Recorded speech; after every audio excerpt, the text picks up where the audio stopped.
Welcome to the West Virginia Legislature on the West Virginia Channel. I'm Beth Voorhees. Here's a look inside the House of Delegates chamber at the state capitol in Charleston. This is the 57th day of the 60-day legislative session. Two bills up for passage, two among the bills up for passage we're taking note of. Senate Bill 484, relating generally to taxation. That's up for a vote today on the floor. That is the House's tax reform measure. And also, House Bill 2018, the budget bill, making appropriations of public money out of the Treasury in accordance with Section 51, Article 6 of the Constitution. This is the House budget bill to be explained and voted on the House floor today.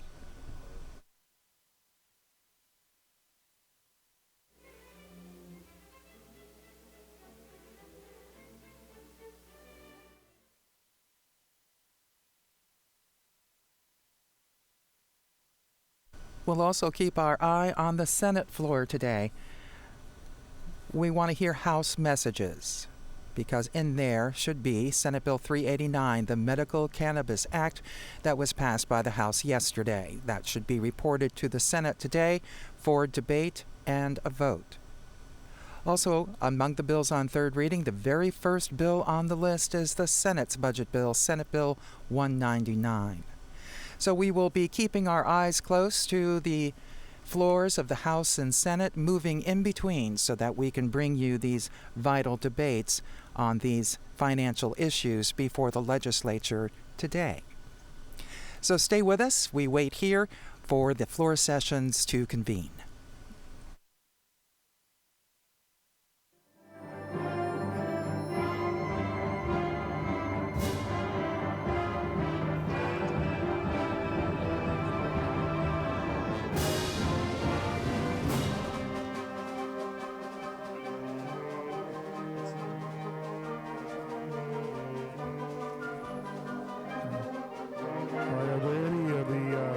Resolutions anyone wishes to vote on separately?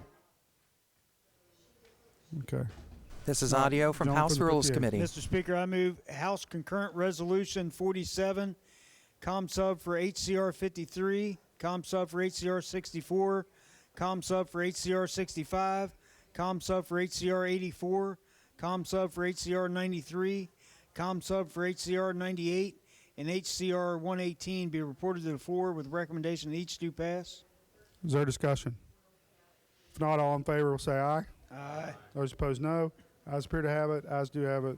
Motion is adopted. Jump from 58. Mr. Speaker, I move House Resolution 15 be reported to the floor with recommendation that do pass. Is there discussion? All in favor say aye. Aye. Those opposed, no. Ayes appear to have it. Ayes do have it. Motion is adopted. Jump from 58. Mr. Speaker, I move SCR 8, 11, 13, 14, 15, 18, 21, 23, 24, 26, 28, 31, 39, 41, 43, and 45 be reported to the floor with the recommendation that each do pass. Is there discussion? If not, all in favor say aye. Aye. Those opposed, no. Ayes appear to have it. Ayes do have it. Motion is adopted. Are there any motions to move any bills from special to House calendar? Gentleman from the 58. Mr. Speaker, I move on third reading, committee substitute for Senate Bill 239 be placed on the House calendar. Is there discussion? If not, all in favor say aye. Aye. Those opposed, no. Ayes appear to have it. Ayes do have it. Motion is adopted. Gentleman from the 58. Mr. Speaker, I move committee substitute for Senate Bill 412 on second reading be placed on the House calendar. Is there discussion? If not, all in favor say aye. Aye. Those opposed, no. Ayes appear to have it. Ayes do have it. Motion is adopted. Any further motions from special to House? Any motions from House calendar to special calendar? Any further business come before the committee? Mr. Speaker, I move we adjourn. John 58th moves we adjourn. All in favor say aye. Aye. Those opposed no. Ayes appear to have it. I do have it. Meeting adjourned. Audio from the House Rules Committee that is chaired by the Speaker, and it is held right behind the Speaker's podium in a room there, right off the chamber. The House Rules Committee has voted to remove Senate Bill 239 from the special calendar. That bill limits the use of wages by employers and labor organizations for political activities. It's been laying over on third reading in the House for a couple of days now. It was the subject of a contentious public hearing in the House earlier this session. So that is off the special calendar and now on the inactive House calendar. Also moving to the inactive calendar, Senate Bill 412 relating to the West Virginia Jobs Act reporting requirements moved to the inactive House calendar. There could be various reasons for them. Either the bills are not ready to come onto the floor, or they found that there's no support for them on the floor. So they just moved them from the special calendar to the House calendar. A lot of other things were moved onto the special calendar. A lot of resolutions, some of them study resolutions for the interim meetings. Some of them could be naming resolutions of bridges and roads and the like. So some of those resolutions will be on the floor in the House once it convenes.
Senate will please come to order. The Senate will please come to order.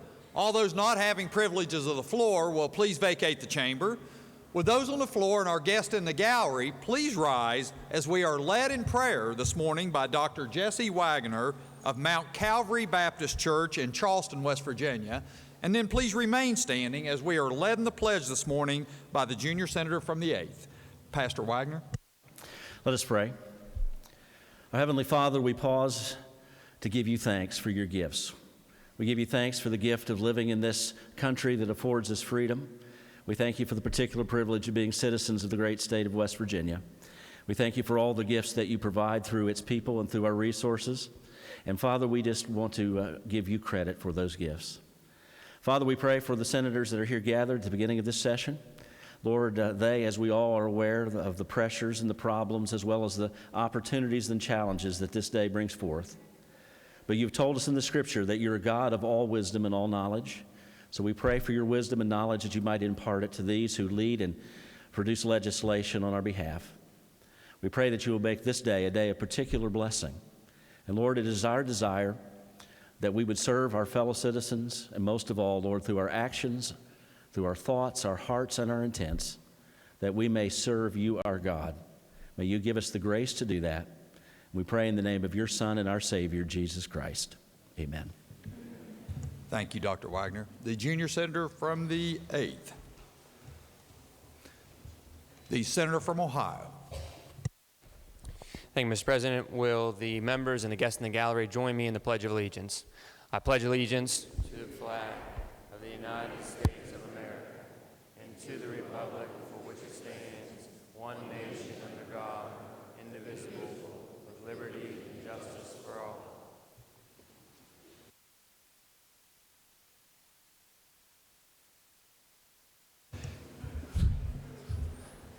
Introduction of guests. Introduction of guests. On behalf of the Senate, it is my reading of the journal.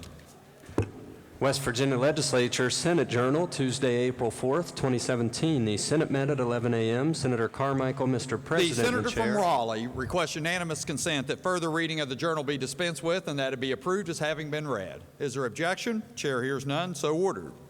Introduction of guests. On behalf of the Senate, it is my pleasure to welcome our honorary pages for the day. Please stand and be recognized as your name is called, and please note that some of our pages will be in the rear of the gallery. As guest of the junior senator from the 17th, we have Isabel Garib, Jonathan Garib, and Trevor Takubo, who's the son of our senator. As guest of the senior senator from the 6th, Ty Anderson. As guest of the senator from Harrison, Chrislyn Whitehair, Dakota Deem, Emma Smith, Gabriella Rena, Grace Titus, Jalen Whitehair, Karen McKinney, Kira Bush, Madison Hefner, and as guest of the senator from Raleigh, Hallie McDougall. If they would all please stand, and some again are in the rear of the gallery, and the Senate give them a warm welcome.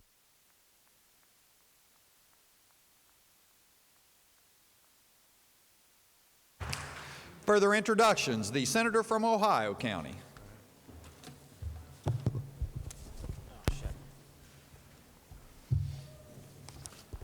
Thank you, Mr. President. It's my pleasure and yours to introduce our doc for the day, Dr. Tom Linger of Charleston, West Virginia. If the Senate would make him welcome.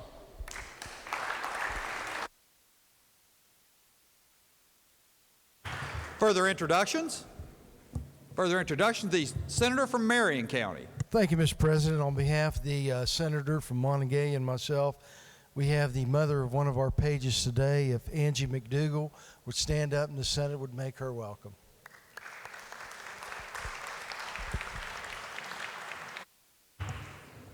Further introductions? The senator from Brooke County. Thank you, Mr. President. In the North Gallery today, we've got the 5th grade class from Wheeling Country Day School. They're with their teacher, Mr. Jividen and Ms. Rutherford. And along in the class is a good friend of mine and the senator from Ohio County, the daughter of Delegate Erica Storch, Peyton. If they could please stand and Senate make them feel welcome.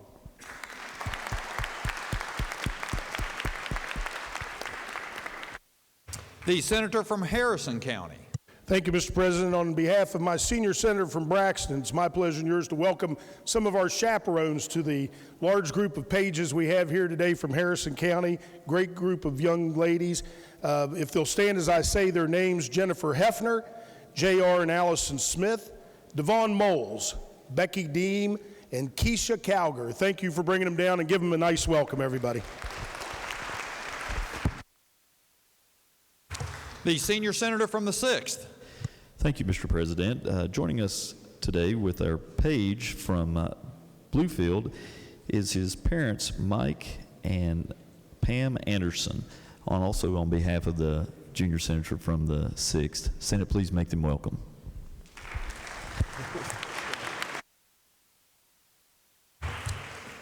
Further introductions. Further introductions. The junior senator from the 8th. Well, since I missed the pledge, I'll try something else. Mr. President, on my behalf and my senior senator from Kanawha, up in the gallery today, we have friends of ours, Tracy and Jerry White, and their 2 kids. If they would stand and make them welcome.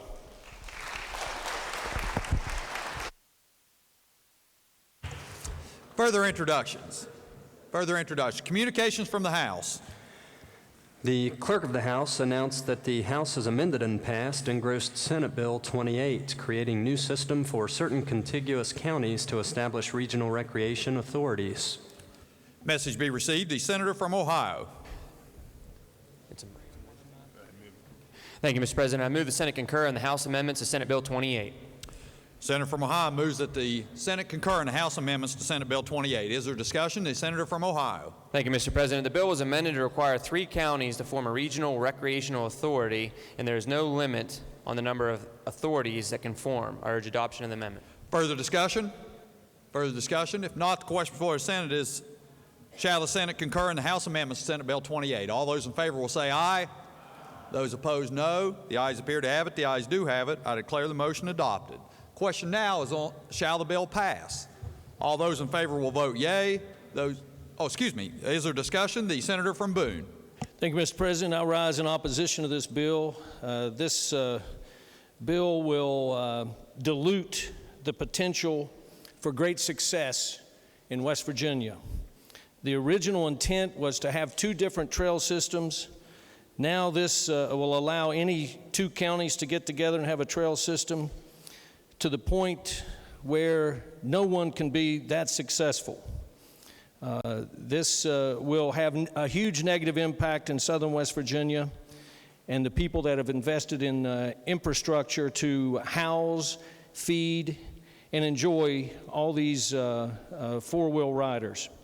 I urge defeat of this bill. Further discussion? Further discussion? Not. The question before the Senate is, shall the bill pass? All those in favor will vote yea. Those opposed will vote nay. The clerk will prepare the machine.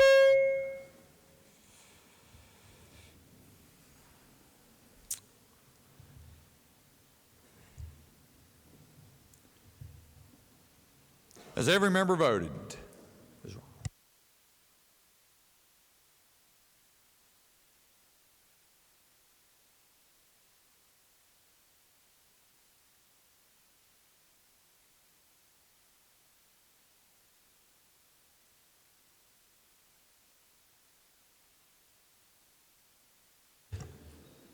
Has every member voted? If so, the clerk will close the machine and ascertain the results. On this question, there being 26 yeas, 7 nays, 1 absent and not voting, more than a majority of those elected having voted in the affirmative, I declare the bill passed.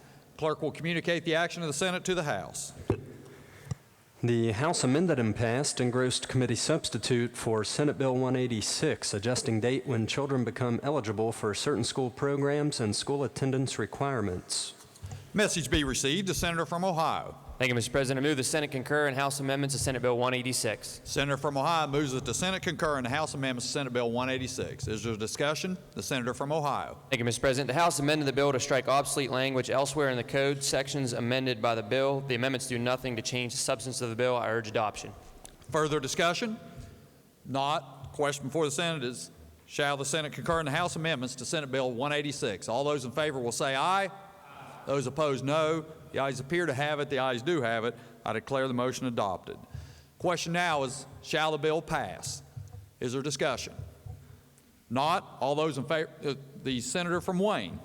Would the senator from Ohio yield? Senator yields, senator does yield. So, Senator, did this change any of the dates that the Senate passed? Just says it. Not to my knowledge. So, July 1 is still the date that's in the bill as it passed the Senate? Yes. Thank you. Further discussion? Not, the question before the Senate is, shall the bill pass? All those in favor will vote yea. Those opposed will vote nay. The clerk will prepare the machine.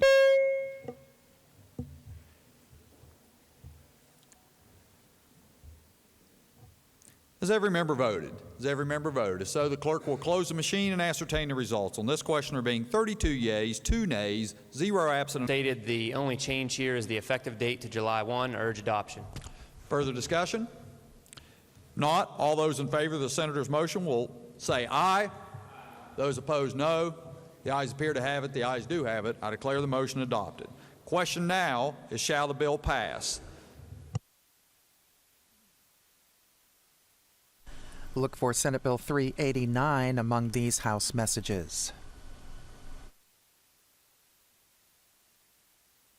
Senator from Ohio. Thank you, Mr. President. I move the bill be made effective July 1, 2017. That's a vote. Senator from Ohio moves that Senate Bill 280 be effective from July 1, 2017. All those in favor will vote yea. Those opposed will vote nay. The clerk will prepare the machine.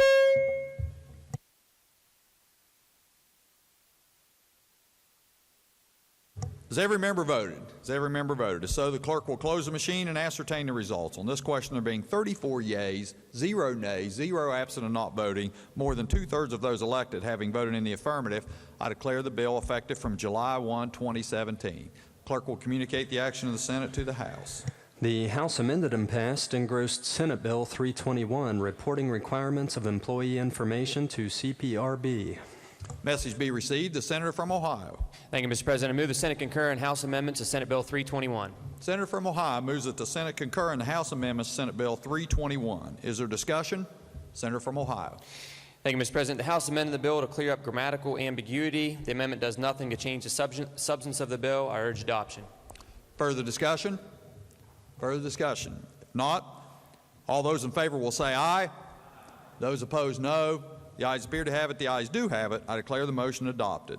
Question now is, shall the bill pass? Is there discussion? Not, all those in favor will vote yea. Those opposed will vote nay. The clerk will prepare the machine.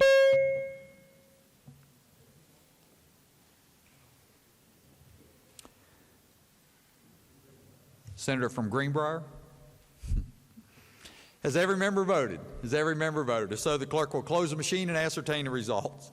On this question, there being 34 yeas, 0 nays, 0 absent and not voting, more than 2/3 of, or more than a majority of those elected having voted in the affirmative, I declare the bill passed.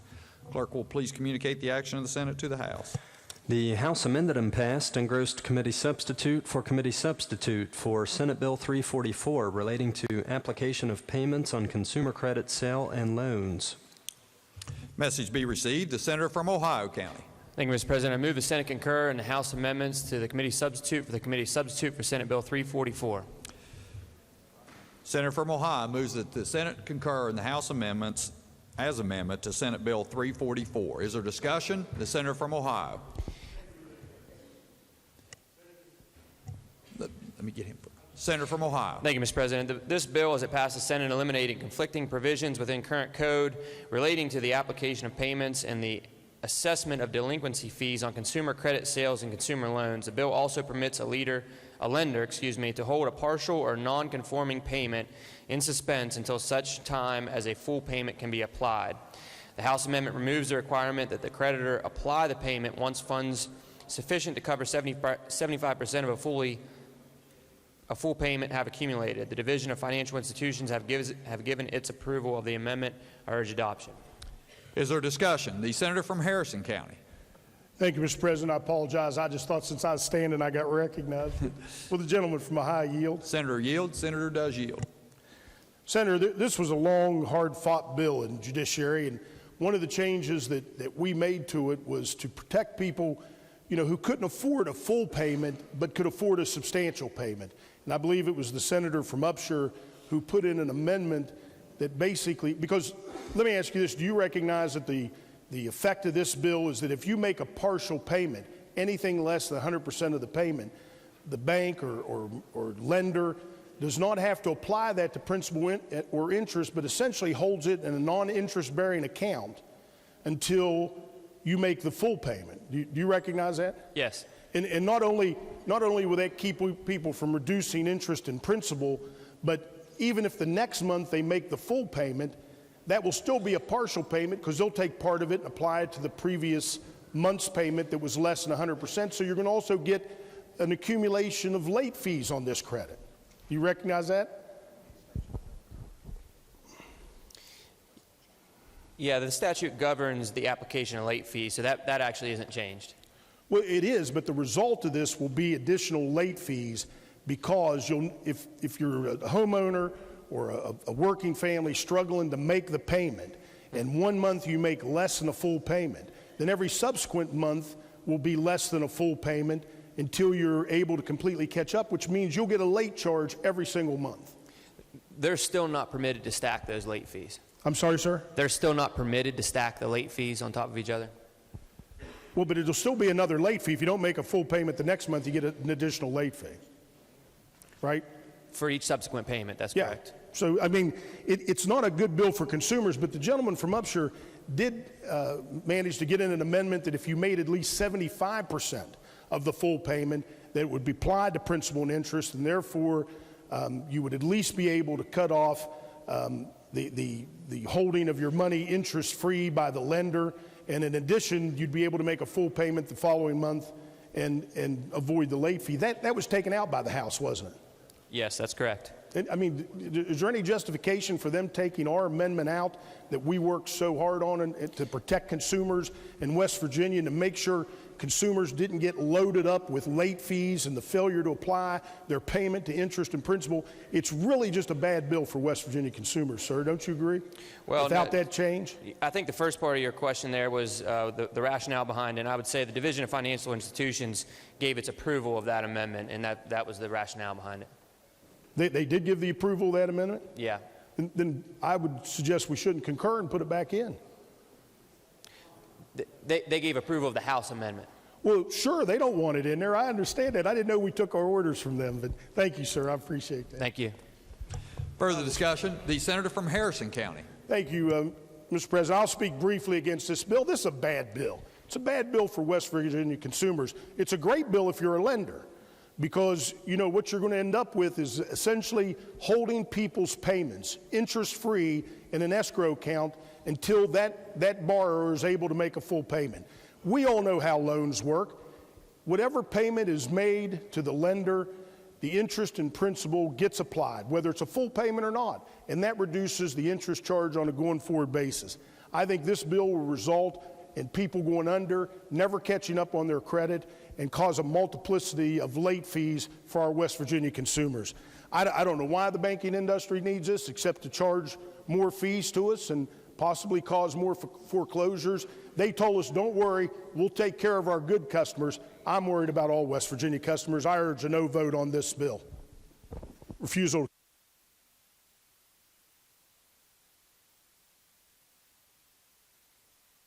Further discussion? Further discussion? Senator from Morgan County. Thank you, Mr. President. I rise in support of the Majority Leader's motion to concur. The House amendment to the Senate bill restored the bill to its original purpose and will allow and require, if we don't adopt this concurrence and pass the bill in this form, for lenders, it's going to mean additional expense and additional accounting. I urge adoption of the amendment. Further discussion? Not. The question before the Senate is, shall the Senate concur in the House amendments to Senate Bill 344? All those in favor will say aye. Aye. Those opposed, no. No.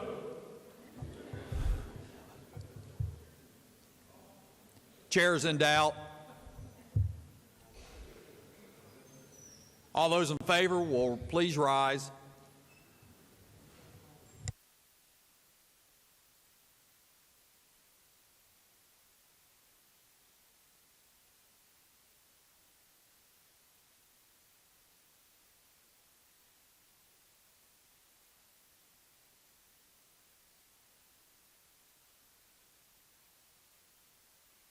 Please be seated. All those opposed, please rise.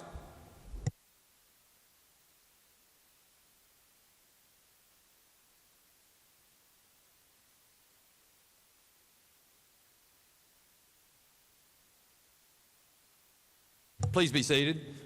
On this question, there being 21 yeas, 13 nays, more than a majority of those elected, or majority of those present having voted in the affirmative, I declare the motion adopted. Question now is, shall the bill pass? Is there discussion? Not. All those in favor will vote yea. Those opposed will vote nay. The clerk will prepare the machine.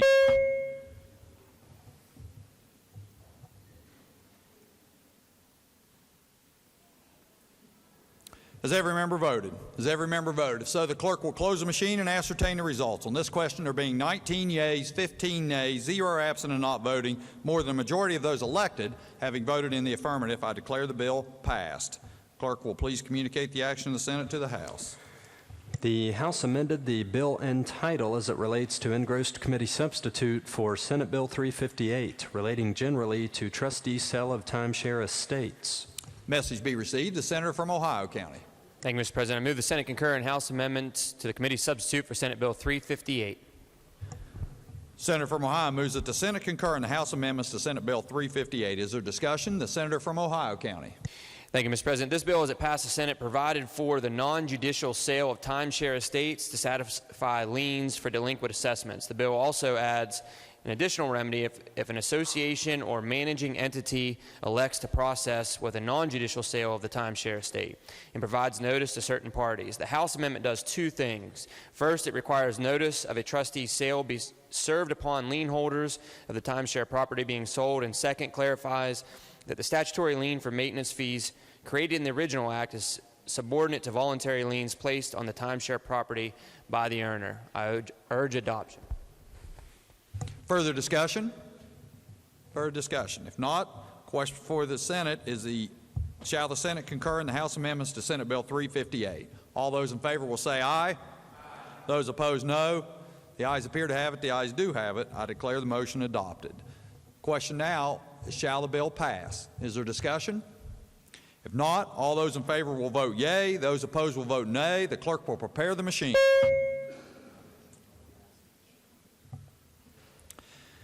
Has every member voted? Has every member voted? If so, the clerk will close the machine and ascertain the results. On this question, there being 34 yeas, 0 nays, 0 absent and not voting, more than a majority of those elected having voted in the affirmative, I declare the bill passed. The Senator from Ohio County.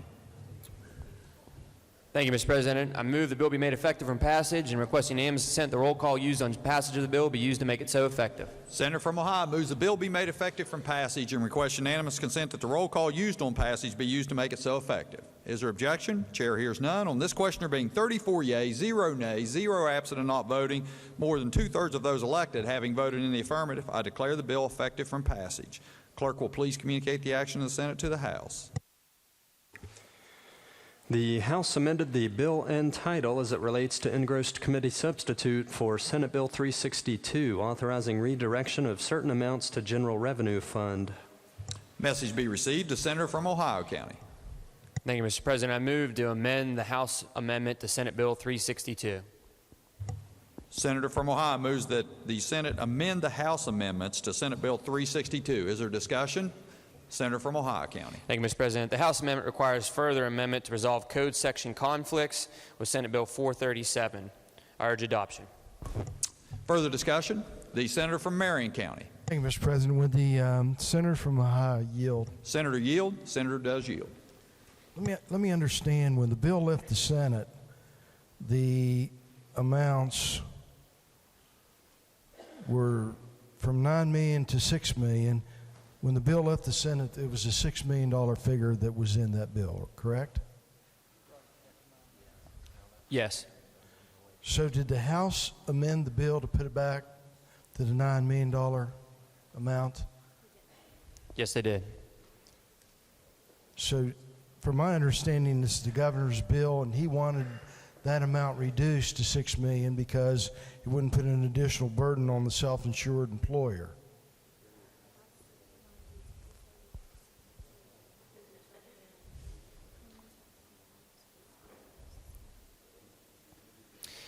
I think you're correct on that. The House did not want. I'm sorry. What was that? The House did not agree to that amendment because we lose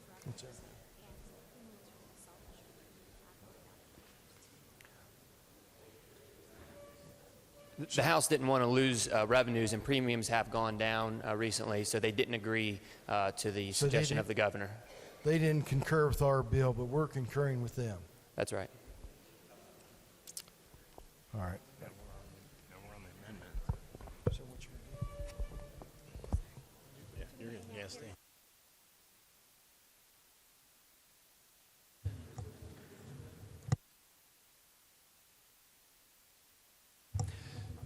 Further discussion?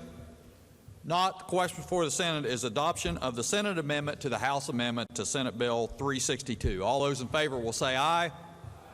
Those opposed, no. The ayes appear to have it. The ayes do have it. I declare the amendment to the amendment adopted.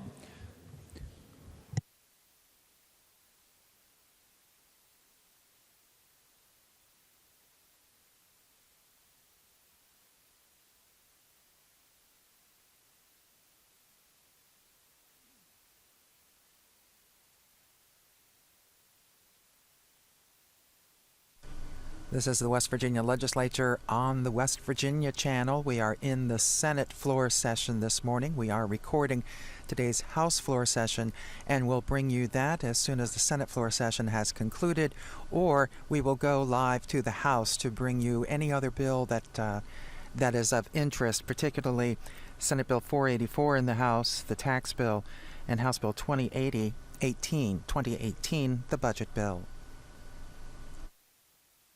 Right now, the Senate is taking House messages. These are the Senate bills that the House passed yesterday.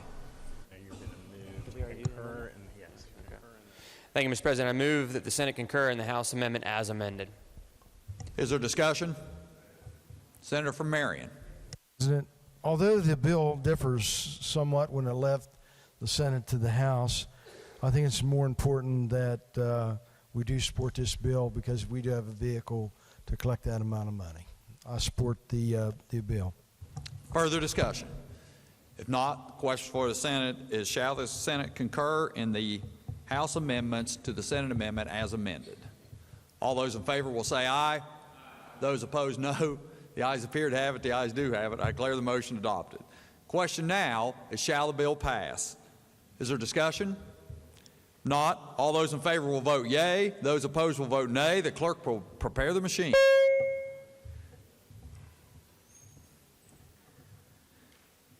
Has every member voted? Has every member voted? If so, the clerk will close the machine and ascertain the results. On this question, there being 34 yeas, 0 nays, 0 absent and not voting, more than a majority of those elected having voted in the affirmative, I declare the bill passed. Clerk will please communicate the action of the Senate to the House. The House amended the title only as it relates to engrossed committee substitute for Senate Bill 398, creating Emergency Volunteer Health Practitioners Act. Message be received. The Senator from Ohio. Thank you, Mr. President. I move the Senate concur in the House amendment to Senate Bill 398. Senator from Ohio moves that the Senate concur in the House amendments to Senate Bill 398. Is there discussion? The Senator from Ohio. Thank you, Mr. President. As it was stated, the amendment is to the title only. I urge adoption. Further discussion? Not. All those in favor will say aye. Those opposed, no. The ayes appear to have it. The ayes do have it. I declare the motion adopted. Question now is, shall the bill pass? Is there discussion? Not. All those in favor will vote yea. Those opposed will vote nay. The clerk will prepare the machine.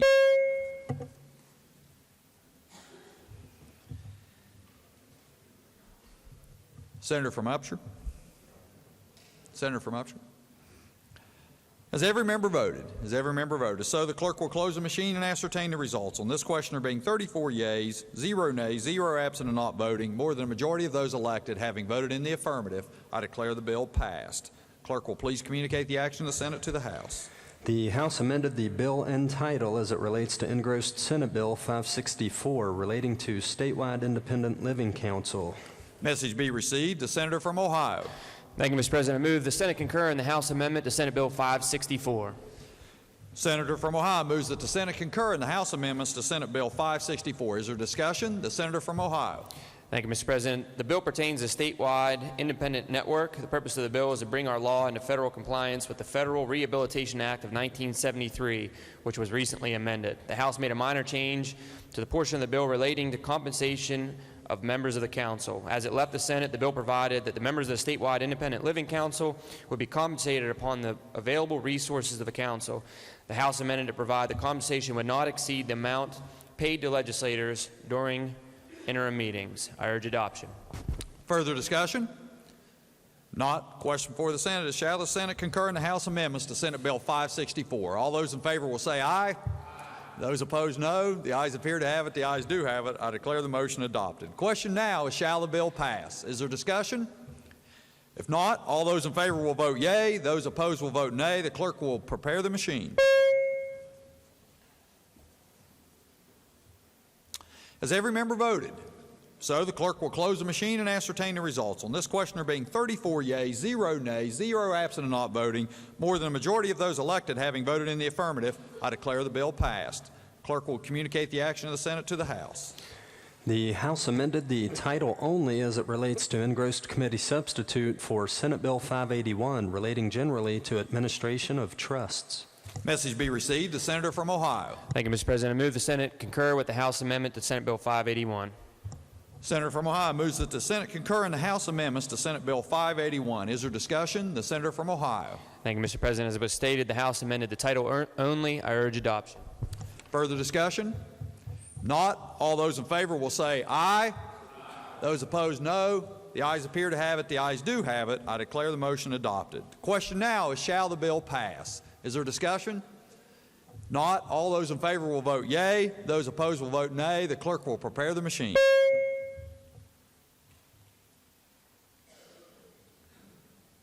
Has every member voted? So the clerk will close the machine and ascertain the results. On this question, there being 34 yeas, 0 nays, 0 absent and not voting, more than a majority of those elected having voted in the affirmative, I declare the bill passed. Clerk will communicate the action of the Senate to the House.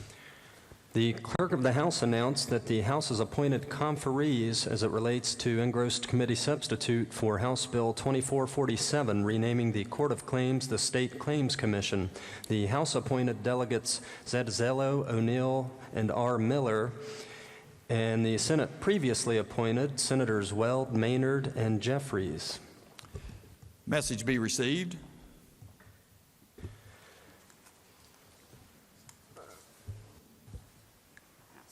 The House passed engrossed committee substitute for House Bill 2561 relating to public school support. Message be received. The Senator from Ohio. Thank you, Mr. President. I request unanimous consent the bill be taken up for immediate consideration, committee reference dispensed with, and the bill be read a first time. Is there objection? Chair hears none, so ordered. Engrossed committee substitute for House Bill 2561 relating to public school support. First reading of the bill. Message be received. Senator from Ohio. Bill be advanced.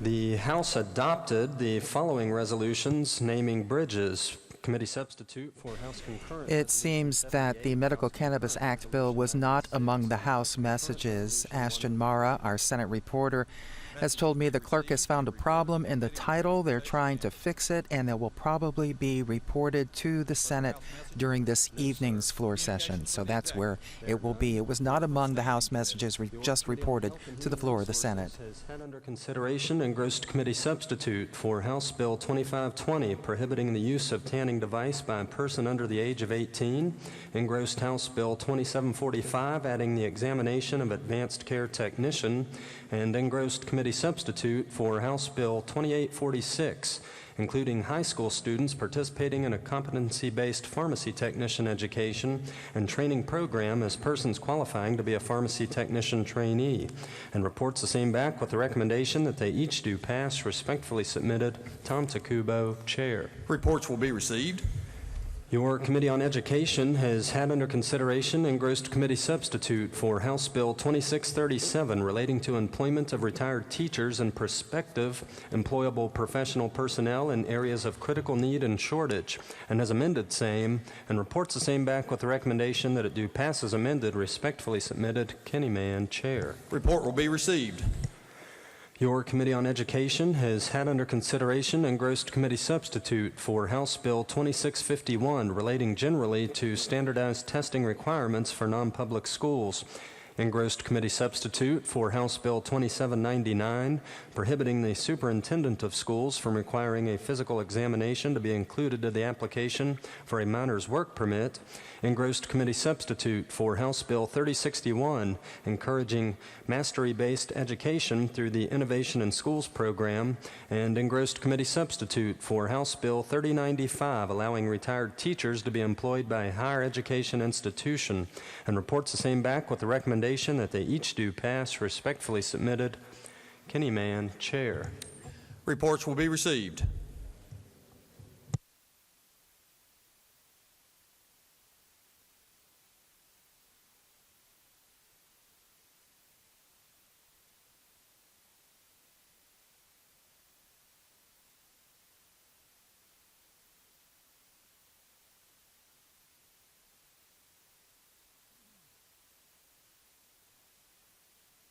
The House is taking up third reading bills, so we're monitoring for the Senate Bill 484, the tax bill, and House Bill 2018, their budget bill. For now, we'll stay in the Senate. Their budget bill is the first up on third reading.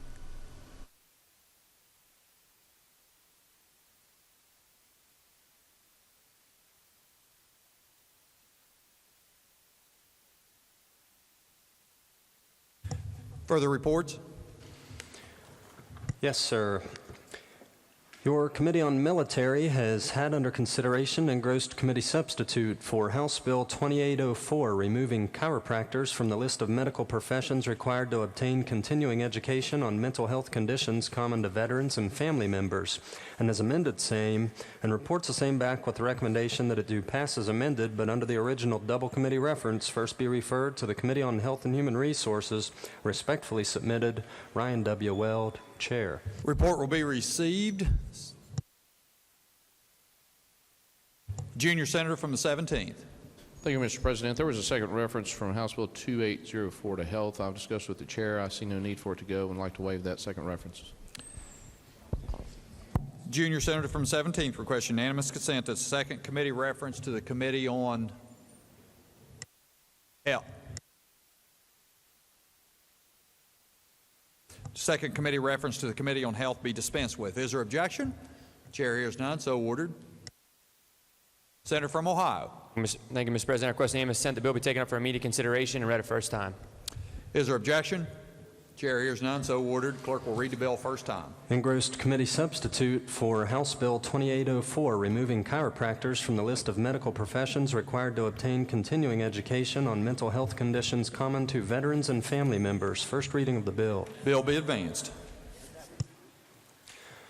Your Committee on Education has had under consideration engrossed committee substitute for House Bill 2887 relating to retirement and separation incentives, and has amended same and reports the same back with the recommendation that it do pass as amended, but with the further recommendation that it first be referred to the Committee on Finance. Respectfully submitted, Kenny Mann, Chair. Report will be received. Senator from Ohio.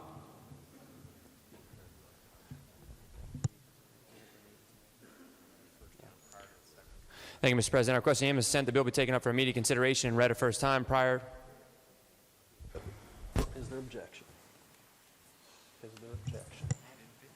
He doesn't. That's all he needs to say. Is there objection? Chair hears none, so ordered. Engrossed committee substitute for House Bill 2887 relating to retirement and separation incentives. First reading of the bill. Message be received. Bill be advanced. I'm sorry.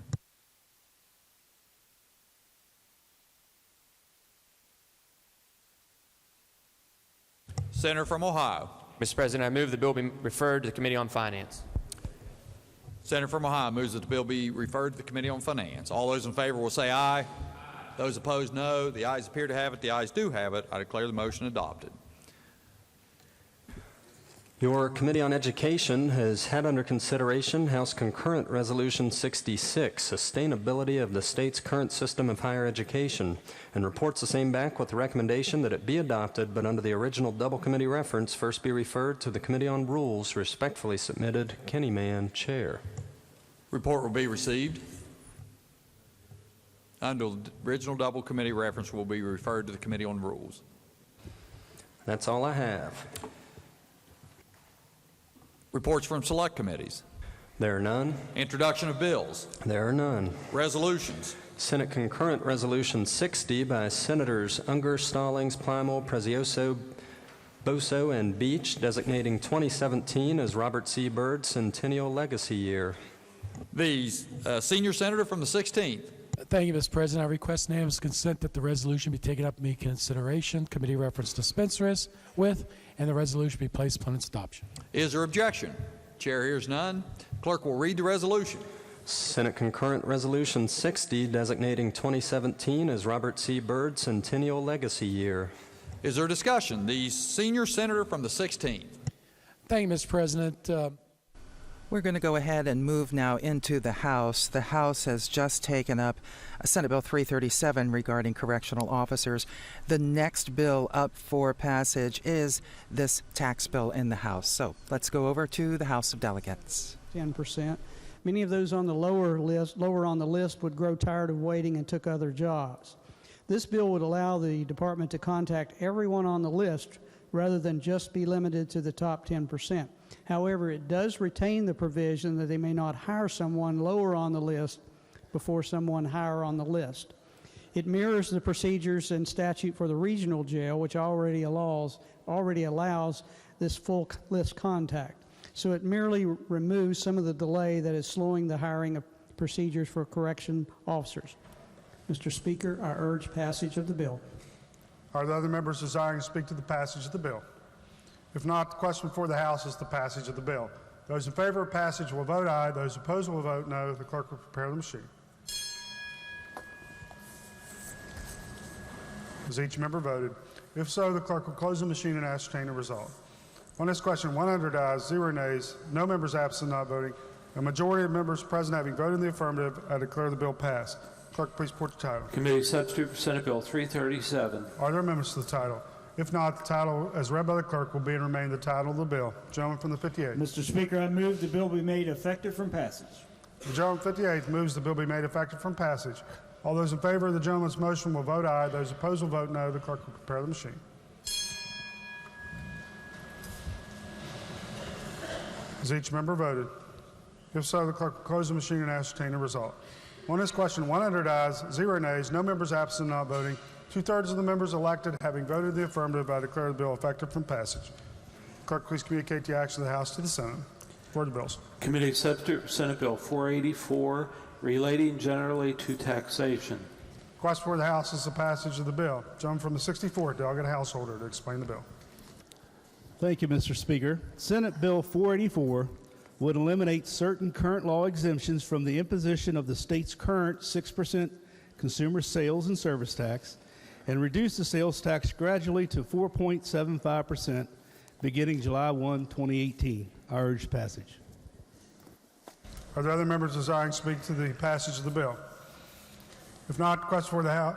Gentleman from 63rd, delegate Folk.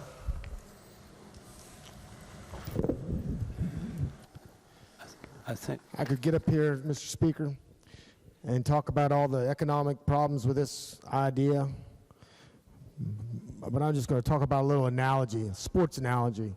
There's been a lot of talk lately around this chamber about being a team player. And I was thinking about it, I think it was this morning, that everybody's probably seen the highlight films, the bloopers in sports, where the guy either intercepts the ball or maybe picks up a fumble and he's disoriented and he runs the wrong way and scores one for the other team. That's where we're at right now. I'm the guy trying to run down that guy from helping the other team score. And I got guys on my own team trying to keep me from keeping him from scoring. So you just remember that when you press your green button today, if that's the way you think. Because you know you don't want the other team to score. But we're doing our best to let the other team score by using one of our own teammates. Thank you. John from the 55th, Douglas Spinagle. Will the Vice Chairman yield? Gentleman yield. Gentleman yields. Currently, what's the tax rate for a beautician for providing services? Could you repeat that, please? What's the tax rate, sales tax rate for a beautician? They're exempt, correct? They're exempt currently. And with this bill, it's going to go up next year at 5.5%? This bill, effective October 1st, will be a 6% sales tax. Okay, 6%. And then on 7/1/18, that sales tax rate drops to 5.5%. So it's going from 0 to 6, correct? It's 6% on 10/1, yes. What about services on massaging? That's going up as well? On October the 1st, there'd be a sales tax rate of 6%. Manicures, that goes up as well from 0 to 6? 6%. Remember, it's not going up. Our sales tax rate is not going above 6%. Okay. Well, these are all 0 right now, and they're going to 6%. Broadening the sales tax base, yes. There's $1 billion in exemptions. I understand. There's shoe shining while shoes are worn by the customer. That's 0, and that's going up, correct? Correct. Non-medical personnel care services. Can you define that? Could be like tailoring, spa treatments, waxing and hair removal, spray tanning, and other similar services. Would that also include hospice workers that go into life? Are they now going to start paying tax on that? No, we don't pay hospice. This doesn't include that? No. Does it include medical caretakers, end of life? No, nothing medical. Are we taxing cell phones now? Yes, under telecommunications. So cell phones are getting taxed now at 6% as well? Along with 42 other states that currently have it, yes. What's the definition? I read in the bill, it makes reference to telecommunications. Could you give me that definition? What all we're taxing?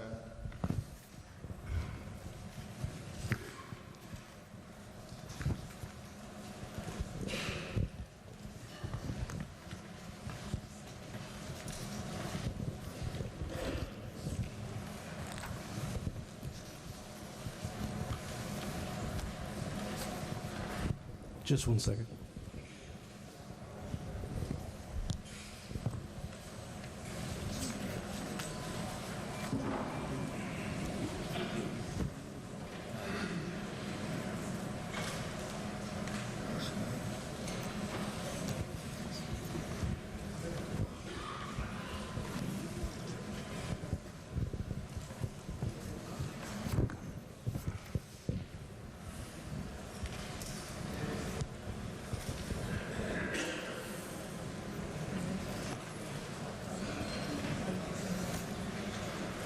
This is House floor debate on Senate Bill 484 relating generally to taxation, the House's tax reform measure.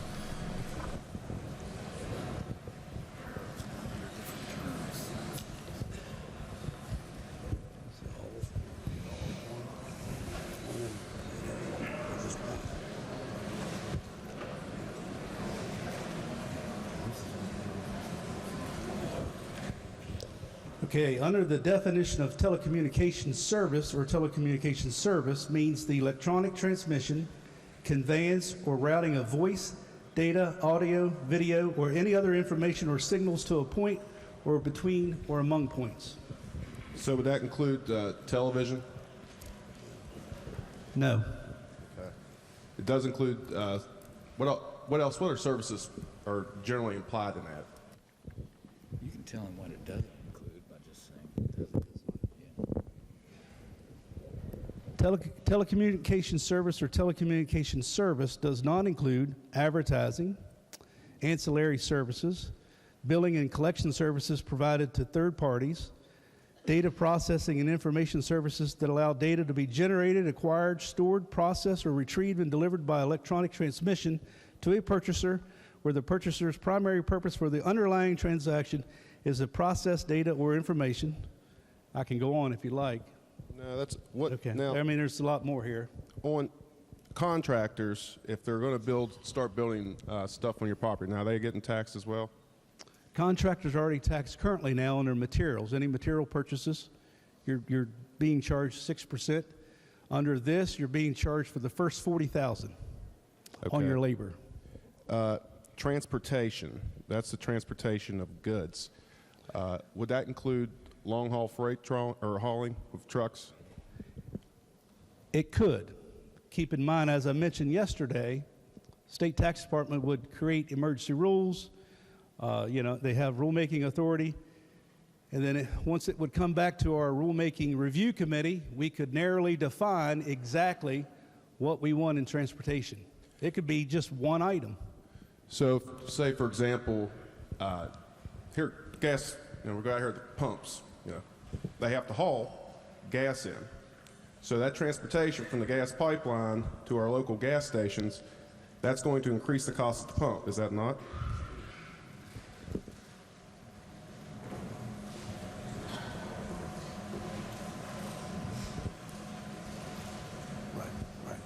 If it's a transportation company alone, their services are already taxed, they would be taxed. They're going to get the 6%. Transportation was exempt. They've been brought in on this, correct? Correct. We're removing the exemption. So now when the cost of fuel, it's going to cost an additional 6% to bring to the gas pumps, correct? On the freight?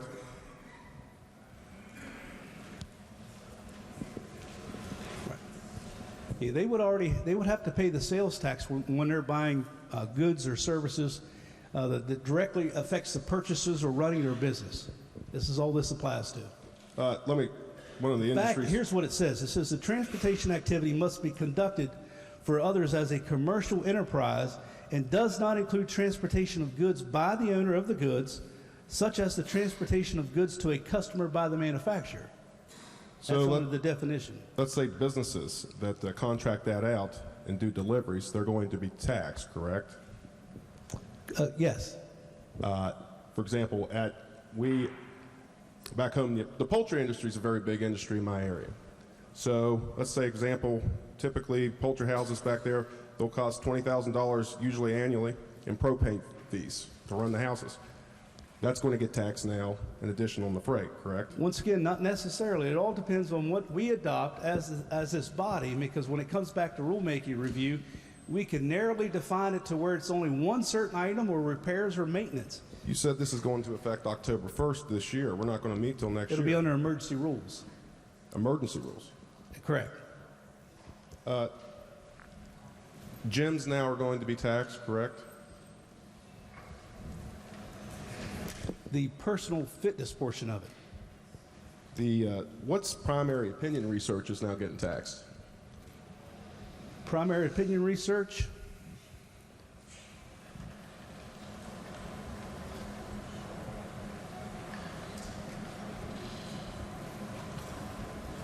One second.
Okay, the sales of primary opinion research services. The services are provided to an out-of-state client. The results of the service activities, including but not limited to reports, list of focus group recruits, and compilation of data, are transferred to the client across state lines by mail, wire, or other means of interstate commerce for use by the client outside the state of West Virginia. And the transfer of the results of the services activities, it is an indispensable part of the overall service. So would that include internet service? It does not include internet. What would that include, that definition? Give me a practical example. Focus groups, polling. Opinion groups from outside the state? Yeah. Is radio's getting taxed in this, correct? No. No. I thought we have a committee, I thought the business radios were getting taxed on the communications portion of it. It's possible if they fall under the definition of communication. The abstract that was handed out up in committee says communication means all telephone, radio, light wave, radio, telephone, telegraph, other communications or means of communication used for voice communication. So is all that being taxed as well? It's possible, yes. Now, in your discussion yesterday, you said that there's going to be economic activity because we're going to be lowering the tax rate. Is that a fair statement? That's a fair statement. What's going to happen to all these industries that were at zero sales tax and now we're raising it up to 6%? Is there not going to be a decrease in economic output from those since we're raising the tax? No, I think for years we've seen the whole Northeast become the new Rust Bucket. I mean, we're starting to see the South, the Midwest, the West starting to flourish because people are leaving the high taxation states. They're voting with their feet. They're moving to other states for economic prosperity. So we do know that taxes determine behavior to some degree. So if people are willing to leave high taxation states in search of economic prosperity, logic would think, or one would think that, hey, if you have a state that has a competitive advantage over your surrounding neighboring states with the lower sales tax, it's going to be some economic activity benefited from that. Well, you certainly could argue that, but see, and I would agree, we have a competitive advantage because all these things are taxed at zero. And now you're taking them up to 6%. No, so we're actually hurting everything that we've just named here. Using your argument, we are actually hurting every single one of these industries because they're at zero. They're tax exempt. That gives us a competitive advantage to all our neighboring states. And now we're bringing them all in and taxing them 6%, using your argument, of course. My argument was that people are fleeing high taxation states, okay? We're actually lowering the rate by broadening the base. Currently, we have $1.2 billion a year in sales taxes. We have that amount that is exempted. So if we could broaden out the sales tax base and lower the rate, that's a benefit for all of us. How is taking a tax rate from 0 to 6%, how is that a benefit to these certain groups? It's a fair, more simpler process for all of us. We all enjoy a lower sales tax rate, and that's the whole benefit of broadening out the sales tax base. In our neighboring states surrounding us, are these exemptions, do they apply to all these services that we mentioned? Some do have those exemptions already. And some do not? And some do not, that's correct. So would they not be at a disadvantage, using your argument, from going from 0 to 6% if our neighboring state, they're exempt out 0? Absolutely not. And the reason why, Kentucky's overall sales tax rate is 6%. Ohio's is 5.75%. Pennsylvania's 6%. Maryland's 6%. Virginia 5.3%, and currently the District of Columbia right now has a lower sales tax rate than what we do in West Virginia. But is it fair to say that beauticians right now have a 0 tax percent? Is it fair that we just say one sector of the economy should pay taxes and the other sector shouldn't? I mean, why do we even have these carve-outs? Why don't we just broaden the whole base and reduce the rate down to 0.5%? Well, you're basically removing pretty much every exemption, and you're taxing everybody. Absolutely not. There's still over $1 billion in exemptions. We're just broadening out a very small sliver. Okay. Permission to speak to the bill. Gentleman may proceed. Thank you, Mr. Speaker. This is a tax bill. It's going to raise $140 million. Now, you may feel that's acceptable, and the way the means of going about raising the revenue is acceptable under this. But make no mistake, you're raising $140 million this upcoming year, and an additional $60 million after that. It's about $200 million over the next 2 years.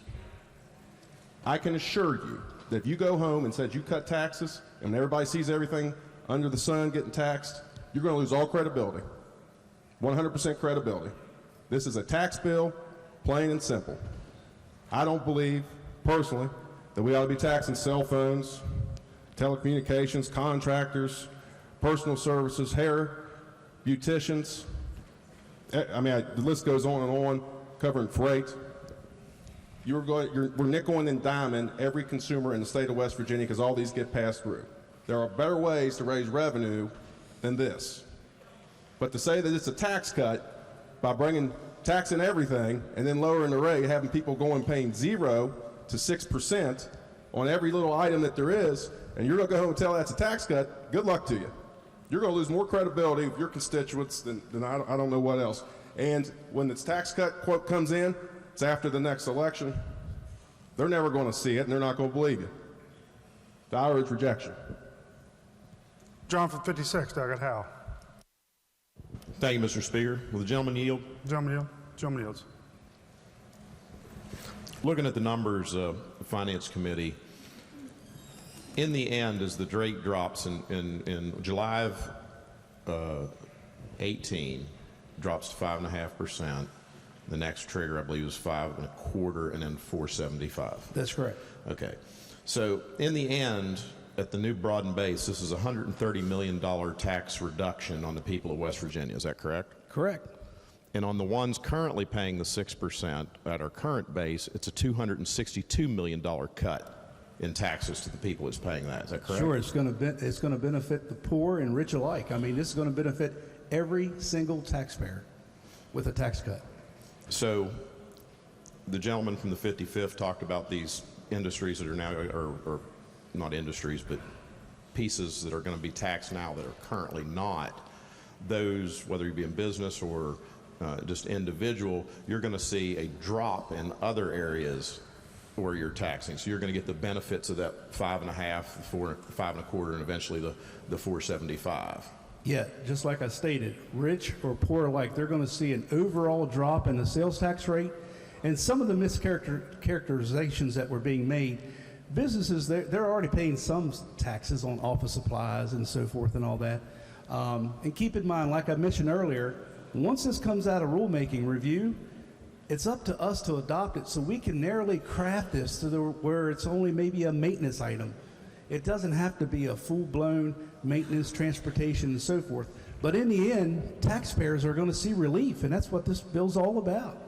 So in my business, as these begin to kick in, I will see a drop in the paper that I buy for my business. Exactly, yes. I will see a drop in the uniforms because they cost, we tax clothing in this state, so that's going to drop. So I'm going to start seeing savings on that. And all your office supplies, you're going to start seeing savings. That's correct. So again, in the end, this is a $130 million tax cut to the citizens and businesses in the state of West Virginia. Exactly, yes. Thank you. John for the 20th, Doggett Markham. Thank you, Mr. Speaker. Will the gentleman continue to yield? Gentleman yield. Gentleman yield. Yes. Thank you, Mr. Chair. I got a couple questions. I'm hearing different numbers here, but I want to talk about barbers. You said there will be a new sales tax on barbers. Is that correct? That's correct. And that will be at 6%? Correct. Okay. Effective 10/1. Let's say it's $10 at your local single-chair barber shop, and you go in. So now it will be $10.60 for your Correct. barber? Okay. Does and this on bill 7/1, it will drop down to 5.5%. Okay. Does this bill in any way account for the accounting fees the barber will incur, that single-chair barber shop? What accounting fees? His I mean, they don't have to due hire an accountant diligence, now and stuff like that instead of doing it tax- themselves. I disagree. The tax forms are easy enough to fill out. So you think the barber just going to be able to keep all this change lined up and keep all this record without hiring an accountant to handle this? Does a barber not already have an accountant to do their work for the IRS when they file their most federal of them taxes? do it themselves. Let's go on to Well, they grandma. still can do it themselves. Yeah, let's go on to grandma that comes and gets a deed from a lawyer to give her grandson some property. So now grandma's going to receive 6% sales tax for that deed on the property. No professional services are in this. Now, if you'd like to add professional services, we could. Okay. In regards to cell phones, and that's hilarious to hear from you and your side of the aisle that you want to tax grandma more. I find that hilarious. Well, we're not taxing because grandma's going to use a lawyer, she's going to get taxed more. We're not taxing grandma any more than what she's being taxed. Let's go on to the business taxes that are in here. Could you explain a little in depth what business taxes are in this bill? What business taxes would you like to talk about? I want to hear from you which ones are in this bill and which ones are not. Because I just hear we're broadening the base, bold statements that really have no clarity, and I'd like to know which businesses Well, we are talked taxed. about barbers, massage therapists, manicurists, hair setting, and non-medical personal care services. Okay. Newspaper ads will also be, correct? So that's another No. tax. Those are out of this one? Advertising is not in this, no. Okay. Has there been any accounting to determine how this will affect border counties? You keep saying it's we're lowering taxes, but let's be real. You're not raising $140 million if you're lowering taxes. If you were lowering taxes like you want to say, then the fiscal note would be a negative number. Would you agree? Absolutely not, because what happens, you're broadening out the base. Okay, if I broaden out the base $1, I guess you could make the claim that I raised the tax of $1. All I'm trying to do is make it fair, broaden out the base, so we're all paying equally in a lower rate, and then it benefits all of us as taxpayers. Okay. That's really what this is about. In 2019, what's the fiscal note on this? 2019, our rate drops to 5.25%, and we're right around negative $10 million. We're below revenue neutral. Our terms are up in 2018, and in 2019, we're going to give the new legislative body a tax bill that loses $10 million. Well, keep in mind, like I mentioned yesterday, this is all static scoring. But that's a yes or no question, right? They will lose $10 million. Maybe. We may be gaining revenue from the economic activity because now we have 28 counties in West Virginia that are border counties that you're going to see a lot of economic activity cross that border to purchase our goods and services. Mr. Chairman, do you really believe all these businesses are going to locate to West Virginia in 2 years because this amazing tax break that you're proposing? First off, I didn't say any business would locate. I said consumers would make choices and could come over and purchase. And currently in the Eastern Panhandle, we're making those choices by driving to Virginia when they have a lower gas tax or lower cigarette tax. I mean, that's the advantage that I have living in the Eastern Panhandle. If I go 15 minutes north, I'm into Maryland. 15 minutes south, I'm into Virginia. So I have choices. Okay. That's all I have. Speak to the bill. John, may proceed. Thank you, Mr. Speaker. Ladies and gentlemen, it's clear this is one of those bills you come through that the news media, the galleries all going to pick up and say, well, we're getting a tax break. Well, no, ladies and gentlemen, read the fine print. This is putting lipstick on a pig. I mean, that's all we're doing. There's no way we're going to raise $140 million and have a tax break. Let's be real. Open your eyes. It's not going to happen. But then we're going to put a burden on this state in 2019 that's going to lose $10 million. That's hilarious. Yeah, we'll get through the election, guys, and be done with it. In 2019, there's going to be a lot of people on this side of the aisle still here. But I just don't see how you can justify putting this on the backs of the hardworking middle class of West Virginia. Not one time did you talk about the rich, anybody making more than $100,000, anybody making more than $250,000.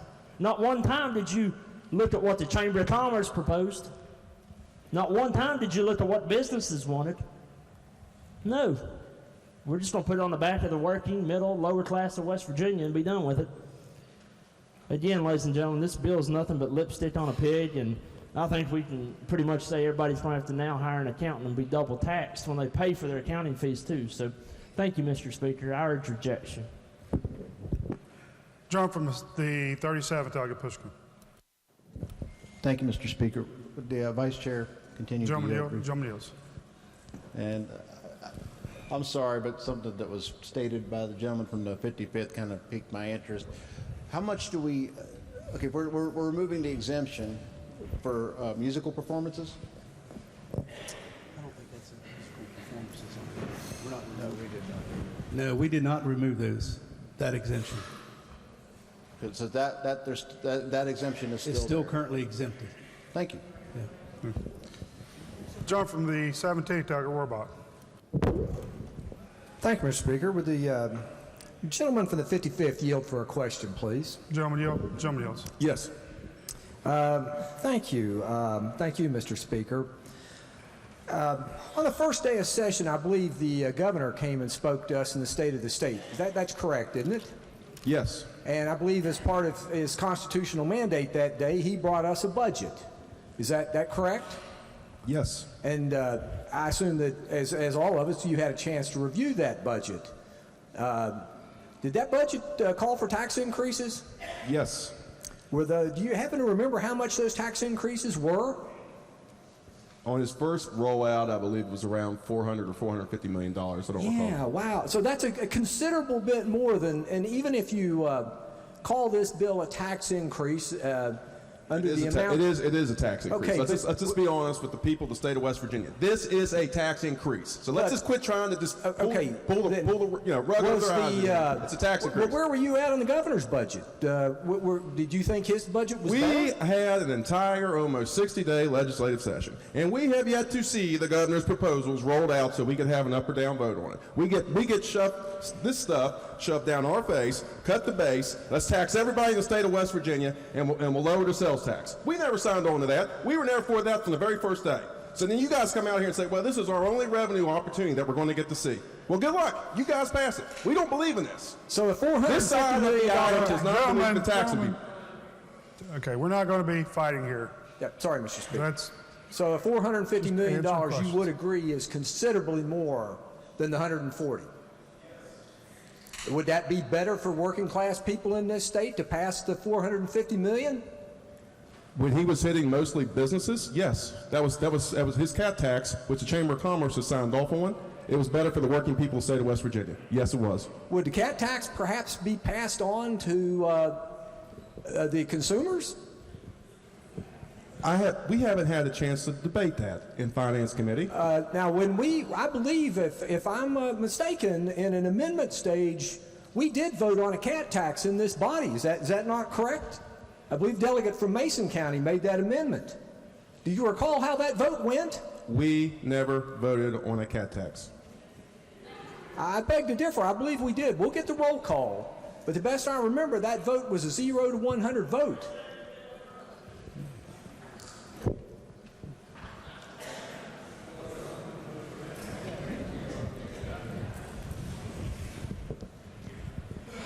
Okay, thank you, Mr. Speaker.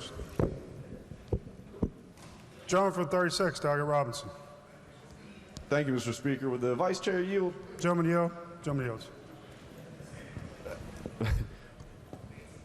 Mr. Vice Chair, I think the gentleman here in front of me was getting to this point, but I'm a little worried about the plan here. Now, next year we go up 0.5% on sales tax, right? We do not go up, we go down. Next year? Next year. We go from 6 to 5.5? That's correct, sir. This Okay. plan never increased the sales tax rate above 6. It drops each year. Okay. Now, what if revenues stay flat next year? If revenues stay flat? Yeah, revenue stays flat and we drop the to 5.5. You know what it everything means? stays the same in the state. What happens to It numbers? means more money back in the pocket of the taxpayer. Is that not what we all want here? I guess our mission is... Now, I think right now we're talking about the pocket of the state of West Virginia. Let's figure out, what does your plan do to the pocket of West Virginia? Puts more money in their pockets. No, the state, this building right here, this Capitol right here, what does it do to the state of West Virginia's budget next year?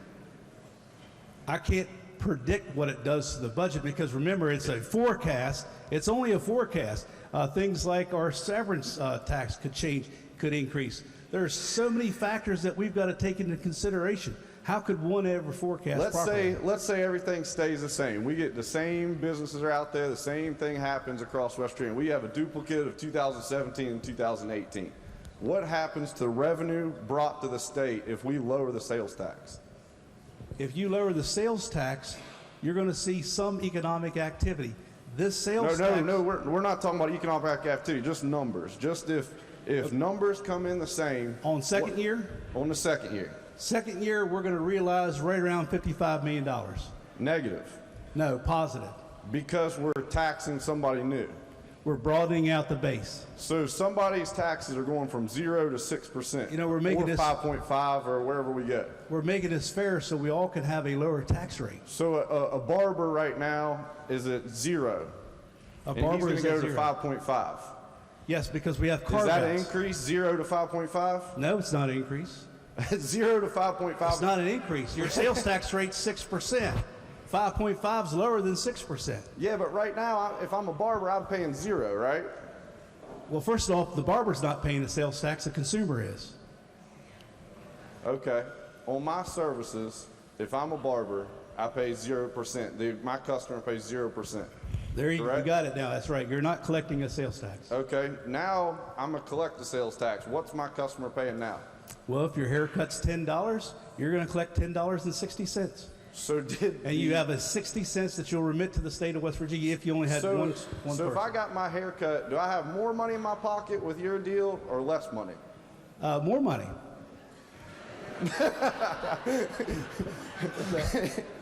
I don't know about your math there, Vice Chairman. I don't think that's correct. Here's why. Here's my worry, Vice. Let's think about all the other sales purchases that would have to be made. Okay, now they're going to have a lower rate. Okay, so if they went in to buy to Office Max to buy their office supplies, they're going to pay a lower rate. Wherever they go, they're going to pay a lower rate. Now here's my worry, Mr. Vice Chair. I see what we're doing this year is we're going to broaden the base, which means somebody who's is paying 0 now is paying 4, 5, or 6%. Yeah, so we're going to increase their taxes. We're removing those exemptions that were put in code by special interest. Okay, I got past that part. Now we're going to go down and we're going to drop the sales tax in 2020, right? You're going to drop the sales tax every year. So I'm going to promise that in the future. I'm going to drop your taxes in the future, right? You're going to drop your first sales tax rate 7/1/2018. Okay, we're going to promise that to somebody, and that's going to be, we'll give them a little cut before the next election. And then in the future, what's going to happen if we're negative and we're in the same situation we are now if we try to drop another penny? How can I predict? I'm telling you, I'm can't giving you a predict. scenario. I mean, what if the economy turns around, so what? Everything stays the same. Everything stays the same. Numbers stay the same. What happens in a couple years when we take a penny and a half or something off of that? Well, we're going to come back here and have to increase those back when we promised them this year we're going to cut their taxes? That would be, no, keep in mind, that would be a decision of the body at the time. This is about tax relief for our hard-working taxpayers. We're going to cut their taxes and then come back 2 years from now and raise their taxes. You could cut spending, could you not? We tried that this year, but it hadn't come out. We are cutting spending, but you could cut spending, correct? You could, but we're waiting for it. We've been waiting 60 days for it. So you don't have to raise taxes. You could cut spending. You could. Thank you. The gentleman from the 1st, Douglas Tesla. Thank you, Mr. Speaker. I've sat on this floor just like the rest of you. There's no doubt that the gentleman from the 14th put forth 2 tax proposals that came from the governor. They were defeated 99-0. So you didn't like that. Now we put another tax proposal on the floor, and by the way, kind of a forward-looking one. We've been talking about broadening the base and lowering the rate for a long time. It works in so many places like South Dakota, North Carolina, places like that. I commend the Finance Committee, and I include some of the folks on this side as well, because this will be the first time that we're actually proposing something that's actually forward-thinking. This year's going to be tough. I know, we know it. There's no question about it. But there are plans in place here to try to cope with it going forward and actually make it better. It's bitter. It's tough to swallow, but we're going to do that. And you tell me you didn't vote for the governor's tax. You're not going to vote for this tax. You don't want to cut spending. You want to there are going to be many amendments to put money back in the budget. The budget this year is about the same as it was last year. I think that's probably prudent because we don't have any more revenue. We have things in place to try to get more revenue. A little help for oil and gas might help that. Going from 1.3 trillion cubic feet of gas to 3 as a goal would help it tremendously, if you would help us with that. Ladies and gentlemen, we have a long way to go in this state. There's no question about it. It is a tough time. We're pretty tough people, and I include people on both sides of the aisle as far as that goes. We will come through this, and hopefully the building blocks will be in place to start moving business back into the state where it has been leaving for 50 to 60 years. And believe me, I know. I used to have 14,000 workers in my hometown. That mill now has 800. That has to change. We have what we need to make that change. The question is, are you going to go and work cooperatively to get it done or not? It is upon us and doable. Thank you. Gentleman from the 30th, Doug Bates. Thank you, Mr. Speaker. Will the gentleman from Berkeley rise? Would you Gentleman yield yields. for questions? Gentleman yields. I feel like we might reprise our performance from the finance dinner from a few weeks back with who's on first, who's on second. Oh, man, knucklehead math, is that what you want? Well, that's unfortunate. I think that's where we're headed here. But I could teach you a few things. Yeah. So if I could, I just want to be clear here. If I vote for this bill, I'll be voting to tax people and things that up until this point have not been taxed in the state of West Virginia. Is that correct? You're going to be voting for this bill because you want to give hard-working West Virginians tax relief. No, but if I vote for this bill, we will be increasing the amount of tax that will be paid by West Virginians this coming fiscal year. Is that correct? If you vote for this bill, taxpayers will probably come up and kiss you because you're going to be putting more money in their pockets. Well, I in fact, not talked to anybody outside this chamber, across the hall, downstairs, or back home. Well, let me ask you, do you want a lower tax rate on everything that you purchase, or do you want a higher tax rate? Would you prefer lower or higher? Just okay. So the concept of broadening the base and lowering the rate, yes, sir, I think is a valid concept. And I've got no argument with the majority leader. Okay. I mean, I think that tax reform is tax reform, but to call a tax increase tax reform is at best disingenuous. And I'm going to have to go back home to the people that represent me and sell them this. And if I can't sell myself, I can't be expected to sell them. So I think we have to be honest with ourselves about what we're doing here. So we have no fiscal note on this bill. Is that correct? A fiscal note has been ordered. If you remember, during our committee process, the state tax department presented a rough fiscal note to our committee. A basic estimate in terms of what the impacts that would be. Exactly, yes. And that estimate was that we would be paying approximately $137 million more tax in 2018. That's correct. We would be broadening out the base and collect $137 million. More tax dollars this year, yeah. And that money is destined for the budget, which we'll hear about this afternoon. Correct. So we don't have a fiscal note. We also don't have rules. You don't have what? Rules that to direct the tax department how to interpret the... That'll start here within the next month, I believe, with emergency rules. Yes. So we will pass the bill, if we do pass the bill, and then we'll know what rules will govern these taxes. It'll come back to our rulemaking review committee, and then they'll decide what we want to adopt. Would you agree that those rules would impact significantly that number, that the determination of those rules would drive that 137 number either up or down based upon its interpretation? It could drive it lower. You're right. It could. So we could have a lot more than $137 million in tax being paid, or we could have a whole lot less than $137 tax being paid. Exactly. But we're not going to know that until we pass the bill. Until we come back in January next year. Okay. So we've got to pass the bill, and you're asking, just trust us. I'm asking, do you want to give tax relief to our taxpayers? That's what this bill's about. I don't think there's anybody in this body that doesn't want to lower taxes for the people back home. Well, by voting for this, that's what you're going to do every year. You're going to have 3 rate reductions each year. Okay. So 3 automatic rate reductions, 6%, 5.5%, 5.25%. And the assumption is that those reductions in rates would lower the overall tax burden for individuals. Exactly. And would result in a reduction of revenue to the state. Not necessarily.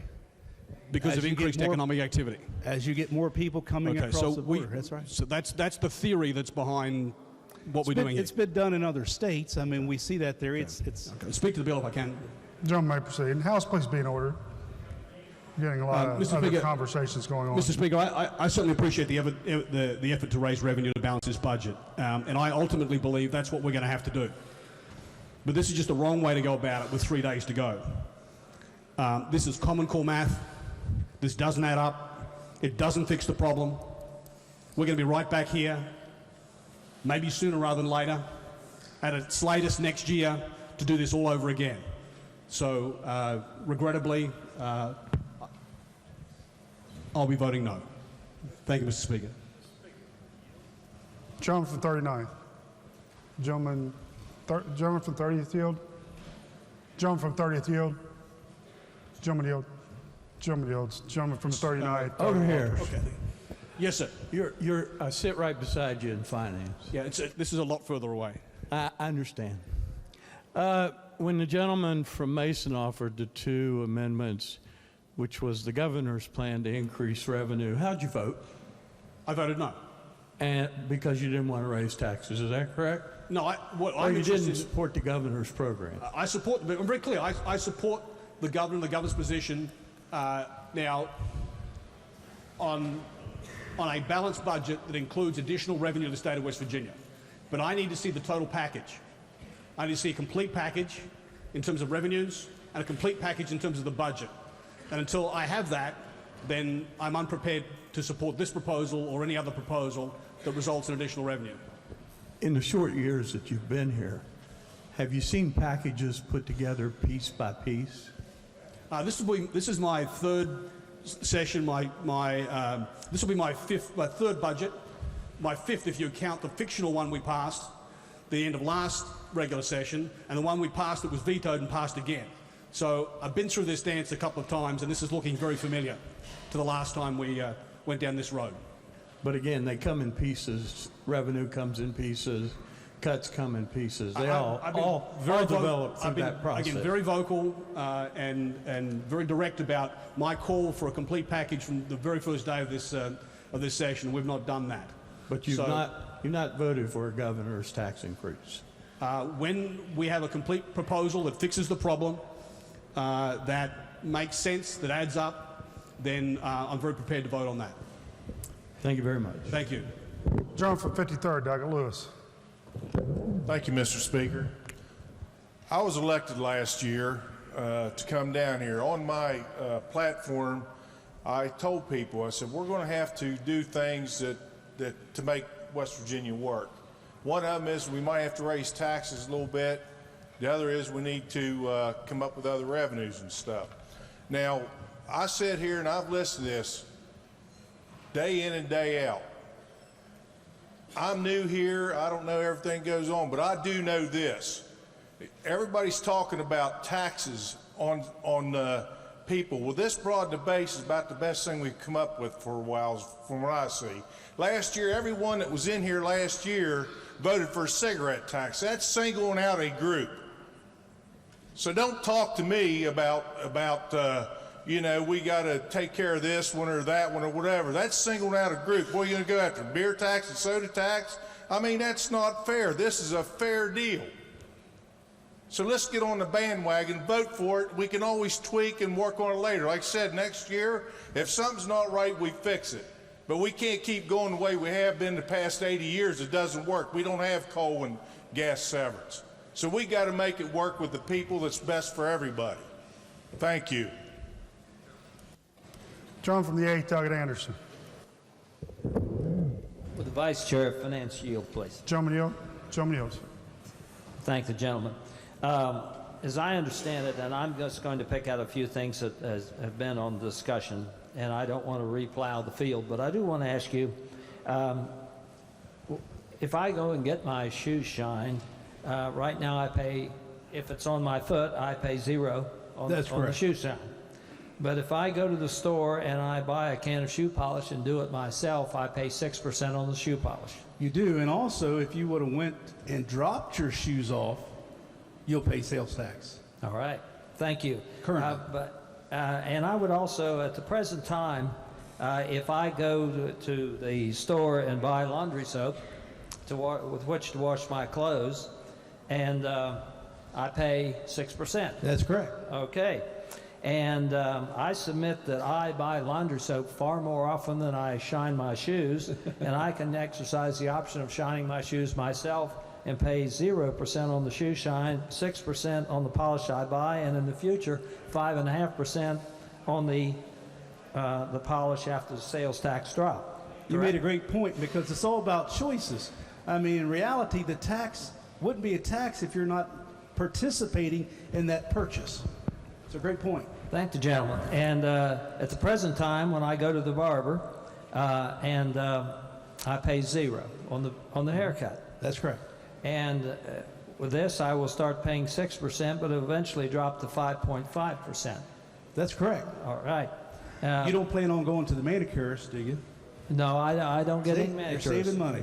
The vice chair. But I would submit possibly one problem I see here, given the amount of hair that I have to cut, I should receive a rate cut from the barber, but I still have to pay the full price for the haircut, but that's another issue. You know, another time. if he lowers his price beforehand, okay, to say $9.40, you're paying the same amount. How's that? And at the present time, when I go to the store to purchase new clothing, I pay 6%. That's correct. And after, I will still pay 6% in the short term, but it will eventually lower to 5.5% and lower if we hit triggers. It'll go actually to 5.25%, and then after that's when the trigger kicks in. I thank the gentleman. And the last thing I would want to bring up, there is 0 tax on public opinion research right now. That's correct. And this will take it up to 6%, and then it will drop as it drops in increments. Exactly. And I would submit that a lot of that public opinion research is done at the behest of people running for office. That's correct. And so right now that tax on people running for office and doing public opinion research about campaigns is 0. That's correct. And so this will basically be a tax increase on politicians, correct? You could look at it that way. Well, that's the way I would that's the way I would characterize it, and I have no problem with that. And there's an easy thing. I can tell the gentleman that the only public opinion input I get is on election day, and they count the votes in my district. I have yet to do any public opinion research polling of any kind. I thank the gentleman. Mr. Speaker, I would like to address the bill. Gentleman may proceed. Thank you, Mr. Speaker. The concept of this bill is to broaden the sales tax base. It's as simple as that.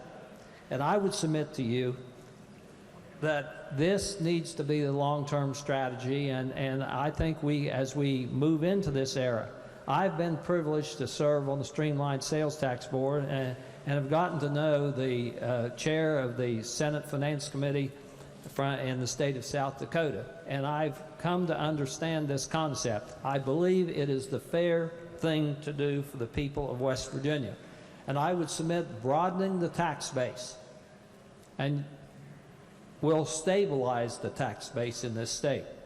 One of the problems we have as a state is we have been dependent too long on the extractive industries of coal, oil and gas, and timber. And when they boom, we boom. And when they bust, we bust. And the boom and bust cycle in those extractive industries trickles out into the sales tax component of the budget, trickles out into the income tax component of the budget. By broadening the sales tax, I'm going to catch a bunch of grief from my barber. But his major complaint to me was, I don't think we ought to do this. I don't want to do the paperwork. Every other business in this state that presently collects sales tax has to do the paperwork. I have to do the paperwork. I don't like doing my income tax, but I have to do the paperwork. And so I reject that. I'm not going to let him shave my neck the next time, though. I'm a little cautious about that. but he's a good man, and he told me he understands what we have to do. Ladies and gentlemen, this is a brave new world of taking away sales tax exemptions for some people, and for those affected, it's a new world. For us, it's a new world, but I submit the passage of this measure of broadening the sales tax, trying to keep it as revenue neutral as we can by lowering the rate on all citizens, will lower the tax rate on a broad group of people that are presently taxed, and will help to stabilize our sales tax collection as a component of the budget. So I rise in support of the passage of this bill. Thank you, Mr. Speaker. John from the 58th, Delegate Coles. Thank you very much, Mr. Speaker. And ladies and gentlemen, I just want to cover a couple things, maybe with my analogy or example last night, but I want you to think about this. Is it unfair for the people that pay $0, or is it unfair for the people who pay $2? And in my example from last night, talked about if this 100-member House of Delegates decided to order pizza for $100, and we were going to pass a surcharge or tax on each one of us to pay for that $100 pizza. Should we charge everyone a broad, fair, flat, tax-based rate of $1 each? Or should we give out some carve-outs and exemptions and say these folks don't have to pay, those folks in the back don't have to pay, and these over here won't pay? So now there's only 50 left paying, except 50 of us pay $2. In that example, my question is it unfair for the 50 of us left to pay $2, or is it unfair for the 50 of us who are eating pizza for $0? I would suggest if we take those who are eating pizza at $0 and try to ask them to chip in, despite my friend from the 55th, I think that's not unfair to them. Despite my friend on the back row, that's not unfair to them. That is tax reform, a fairer, flatter, lower rate for everyone to pay. That's the issue that's before you. It's also a complete package. If you look at the complete package of this proposal that's before you, fully implemented, there can be no doubt it's tax relief for the people of West Virginia. It does capture revenue in the short term. It is very quickly, within 2 short years, revenue neutral, as the rate is lowered for everyone on every purchase point of sale that's taxed. And then for another 2 years, the rate drops all the way down to 4.75. Imagine that. Imagine the growth our border counties could see if we have a competitive advantage at a tax rate of 4.75, considerably lower than all of our surrounding neighbors. Friends, without a doubt, I think this is tax reduction, tax relief, tax reform. It's fairer and flatter. It's a broader base and a lower rate. To be against this, you're for a narrow base and a higher rate. No one's here is for a narrow base and a higher rate. But it has protections in place. It's revenue neutral in 2 years. It's tax relief very quickly for the people. It eliminates exemptions and carve-outs. It's a good plan, and it captures us money to build this budget in the short term. And I certainly rise in support of the measure, Mr. Speaker, and I urge its passage. John from 36, Delegate Rowe. Thank you, Mr. Speaker. I've read through this bill several times, and it's difficult, but one thing that stands out to me very clearly is that we are taxing people, we're not taxing businesses. And you go, now wait a minute, Larry, look at that part on the contractors there. The first 40,000 of what they pass on to their consumers will have a 6% sales tax. Oh, guess how much that is? That's $2,400 that will be added to you. You want to fix your bathroom or maybe add on a little garage or something? Get ready. Right now, there's an exemption for those contracting services, at least on remodeling. Lo and behold, you are going to owe $2,400 extra to your contractor. Now, you might say, well, wait, the contractor's probably going to have to reduce his price in order to make it come in under what you expect to pay, so maybe the contractor will eat that, so maybe it is a tax on business. I don't think so. As I understand it, the State Chamber of Commerce has been very clear that they support a broad-based fair tax, and we're being told that this is a broad-based fair consumer tax.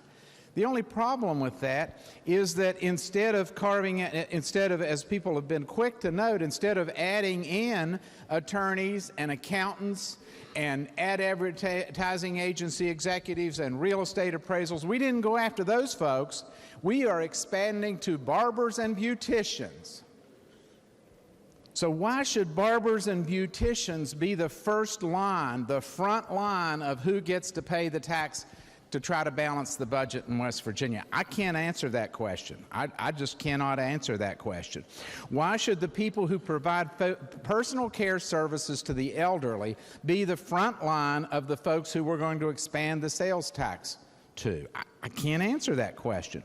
And of course, we've all been kind of joking around about the shoe shining, whether the shoes are on or off. The statute says that they have to be worn by the customer before it gets a sales tax. Anyway, I don't understand why we're not taxing business. What is the fear to have business pay their share? They have come to us through their lobbying group, the State Chamber of Commerce, and said very clearly, we're willing to pay some of this. We understand that we need government. We need higher education. We need symphonies. We need humanities councils. We need all kinds of services that are provided by the state. We expect those. We want state police detachments. We need them around the state. It's not in this bill. And I am absolutely amazed to hear that this is a tax reduction bill. Now, if you want to say tax rate reduction bill, it is that, because in future years we're going to lower the sales tax so that we have to come back here again and again every single year, election year or not, and vote a tax increase. Now, we can call it a tax decrease, but we need to say tax rate decrease, because when you add to West Virginia's, as folks have said, the burden of tax, $140 million in the next tax year, I don't think that's anybody can claim that that's a tax reduction. The taxpayers of West Virginia are going to pay $140 million more next year. Let's be honest about it. Let's just say it. We're going to do it. And who's going to pay it? We're going to start with barbers and beauticians. I don't understand that. We're starting with small individual business owners, and I greatly respect them for being able to carve out a place in their communities and have single-chair barber shops and single-chair beauticians shops where they can do their business. And oh, by the way, now with the new tax law, every month, or at least every quarter, they get to report and file new forms. I think that's an imposition. And and how much are we getting out of barbers and beauticians? That line, it's about, I think, $5 million. Not much money. So if we're going to broaden the base and raise taxes by broadening the base instead of raising the rate on consumer sales tax, let's do it for everybody. Let's do it across the board. And you say, but someone mentioned that maybe folks don't have the lobbyists to support an exemption. Well, I don't know. It's my opinion that most of the exemptions can be justified in terms of what is a movable business or a non-movable business.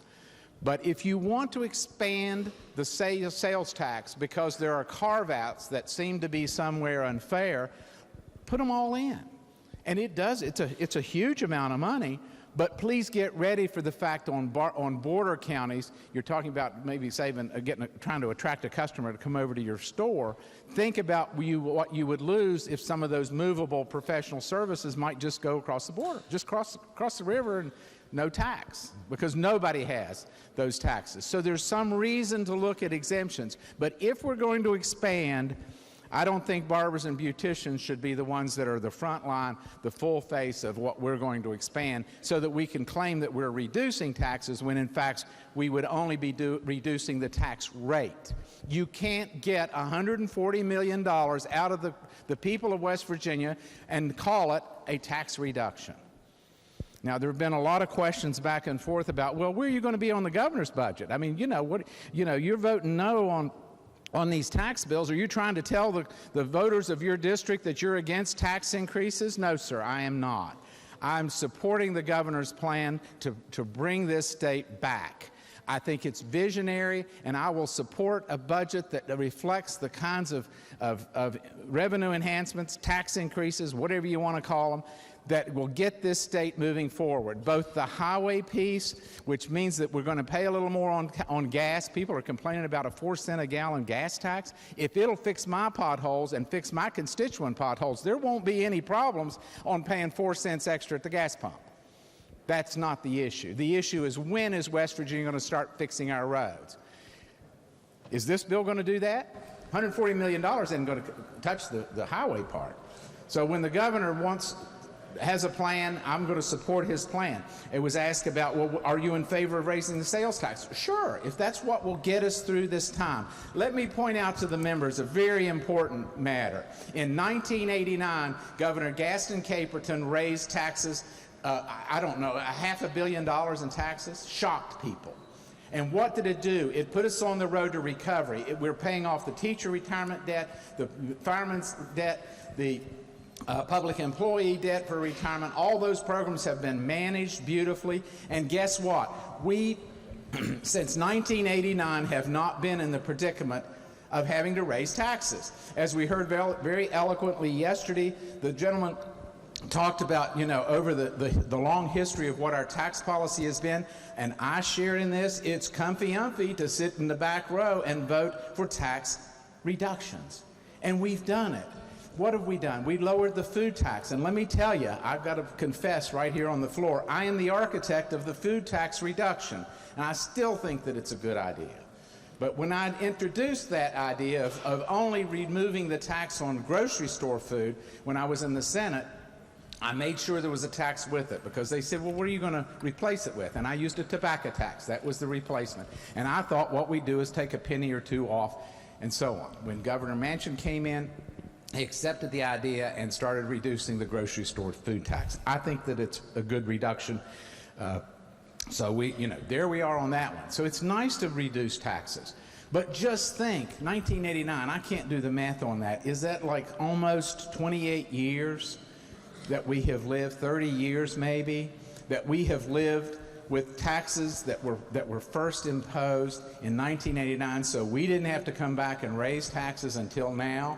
What are the two tax increases since those cuts were made? They were tobacco taxes. One last year and a tobacco tax, I want to say in 06 or 07.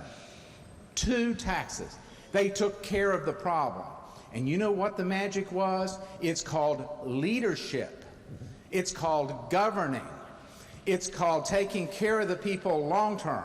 It's called having a vision for the kind of state that you want to have, the kind of state you want to live in. You want to have a place where your children could go to school, you want to have a place where they can go to college, and you want to have a place where they can work. Is there any vision in this tax plan for any of that? Are we going to come back next year and have to vote another tax increase and we maybe call it a tax decrease? This is no way for us to govern or lead. So yes, I am going to support tax increases, and if they come in the governor's plan as agreed to by the parties who he has gotten support from, both the Chamber of Commerce, the labor, consumers, and others, I say that's leadership, and that's what we ought to be doing. This tax bill does not do that. This tax bill does not deserve to be passed. Thank you, Mr. Speaker. Gentleman from 39, Doug Walters. Gentleman from 36, yield. Gentleman from 36, Delegate Rowe, yield. Yes, sir. Yes, sir. Gentleman yields. To my good friend. Thank you. Would you believe that since 1993 we've increased fees by almost $1.7 billion? I don't know. If you, sir, may know that. Fees, I assume, for services, fees to take care of things, that may be true. I don't know. But as far as the general taxes on people, just walking down the street and walking into a store, I'm not aware of any tax increases to those folks. And those fees are approved through the process of rulemaking. Is that correct? I would think so, unless we put them in statute. And there are fees in statute, many, many fees in statute. Yes, sir. Okay. And you suggested during your speech that we should do more of what the governor wanted to do in order to lead this state. Yes. Does that include taxing medical services and prescription drugs by Well, broadening the base to that? What I've heard loud and clear from the governor is that he wants government to be supported, and he wants business to pay their fair share, which is not present as I read it in this statute, this proposed bill, and he wants consumers to pay some, and he wants high-income consumers to pay some.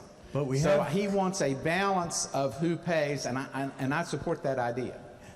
But we have increased fees on business over the years by more than $1 billion. Wouldn't you agree? Now, I have no idea about that. I know that we have reduced the corporate net income tax. We got rid of the business franchise tax. You know, most businesses have seen reductions in their taxes. And you know, that's a concept that we ought to understand what we're doing. We're not raising taxes. We're taking back some of the deductions that we gave generously when our economy was booming that we can't now afford because our economy is not booming. But it will boom again in the future if we have leadership and if we have a vision for that future. And would you agree finally that a fee increase is a tax increase? It certainly could be, yes. To the people who are paying for that service, it would be in effect a tax increase. That's true, sir. Yes. John from 34th, Doggett Bonds. Thank you, Mr. Speaker. Speak to the bill, please. John, may I proceed? I'd rise in opposition to the bill. I spoke last night, and I certainly am not as eloquent as many of the people that have spoken this morning, and I'm sure I never will be. But I do speak with sincerity, even though it's not the maybe what everyone wants to hear. You know, I heard grandma, someone's grandma or someone's, I don't know whether it was real or just an example of grandma or something earlier today.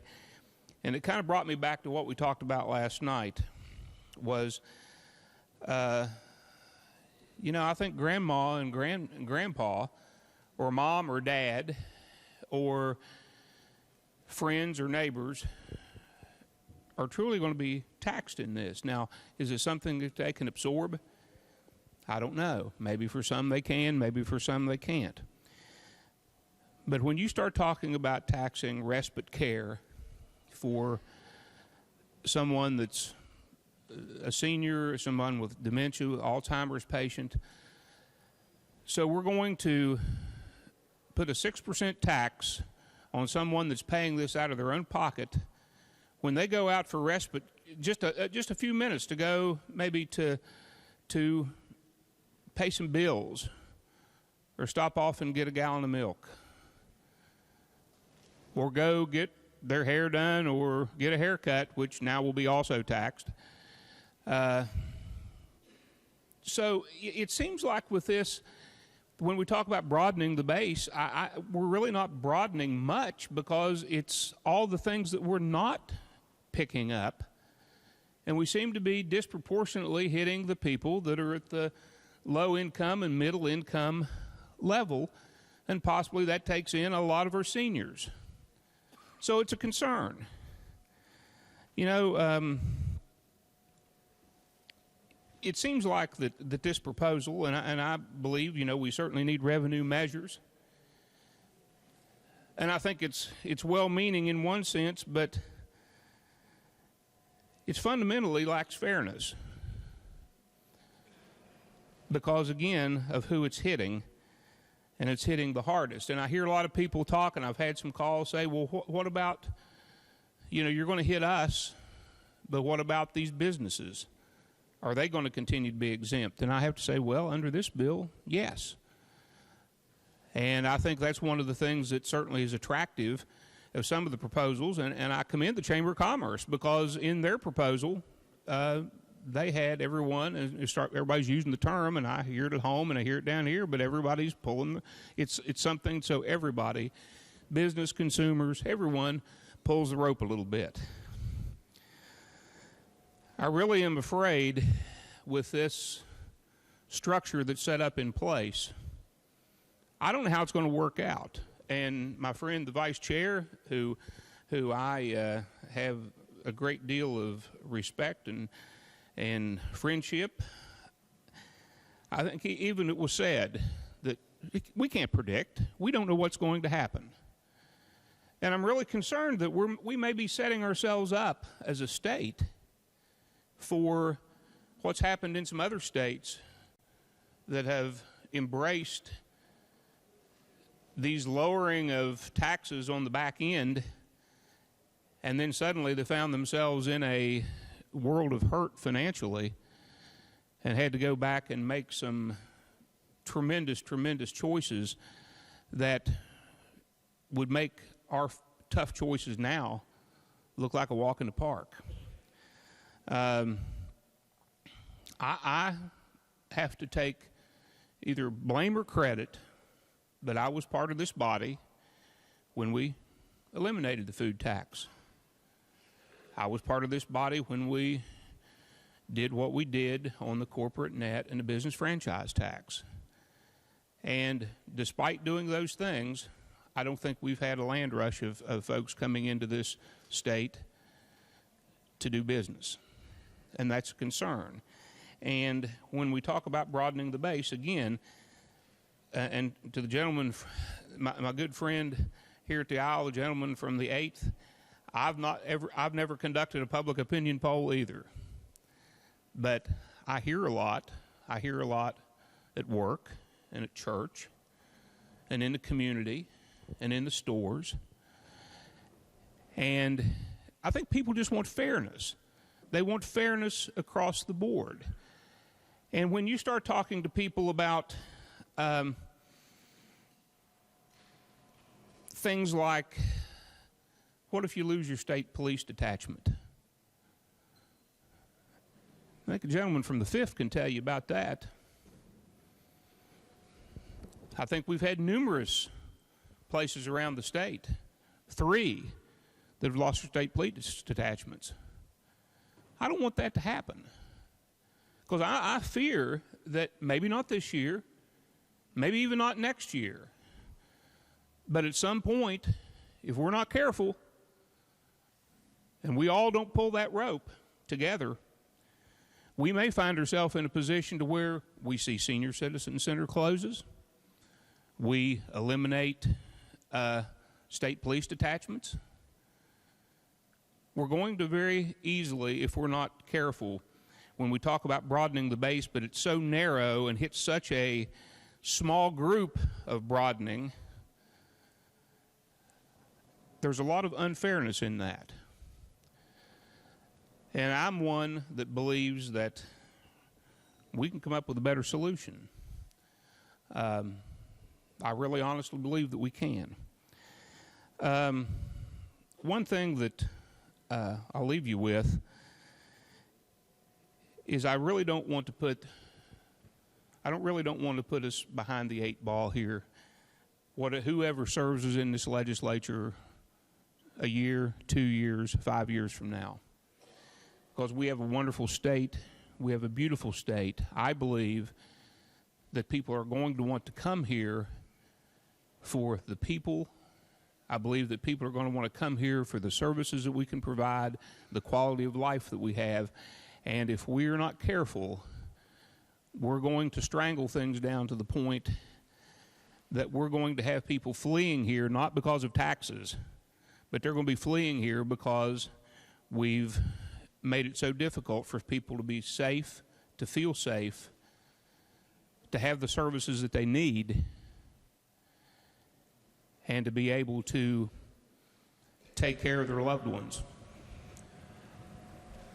I just have to go back again. Do we really want to tax things like chore services that people are having to pay for?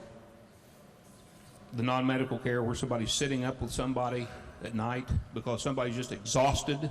They are just,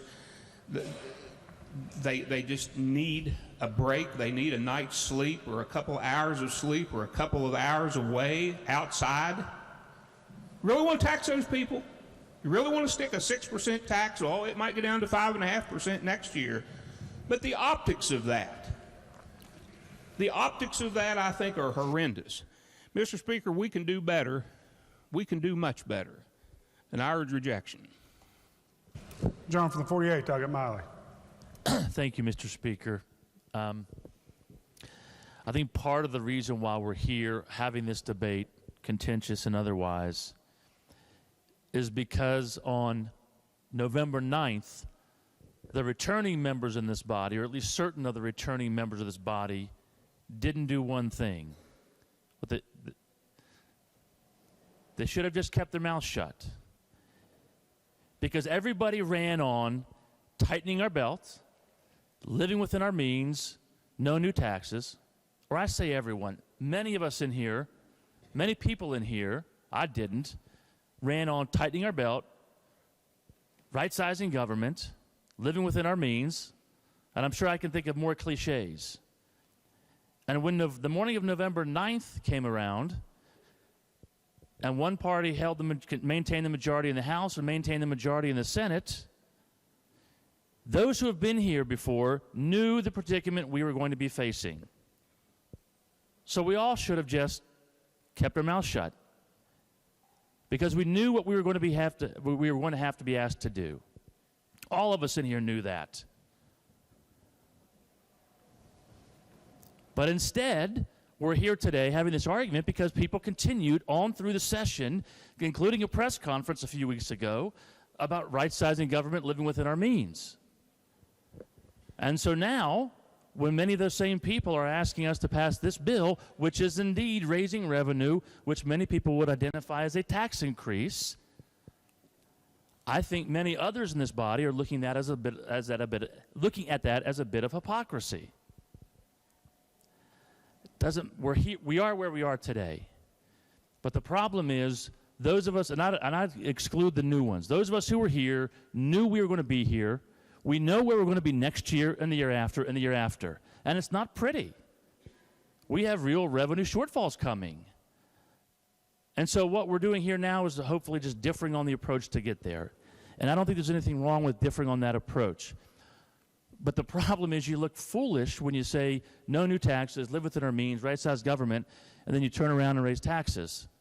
Now, at least the governor, who also ran on that platform, I think when he got into office realized maybe I shouldn't have made those same representations, because I now see what everyone else on the inside was seeing, and that is a pretty bleak financial picture.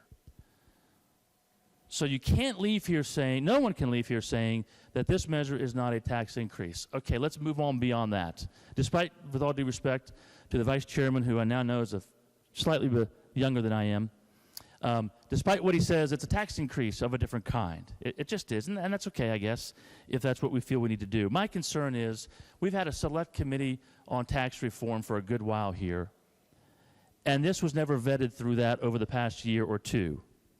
It just wasn't. This came about in the past week or two.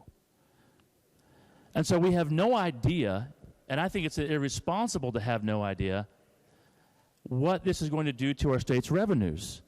In 1 minute, you're talking about what we don't know until we have rulemaking. I don't think this bill mandates emergency rulemaking. I'm not sure what the emergent nature is, quite frankly, but I don't know that the bill mandates emergency rulemaking. How can you make any representation with any degree of accuracy if so much depends on rulemaking?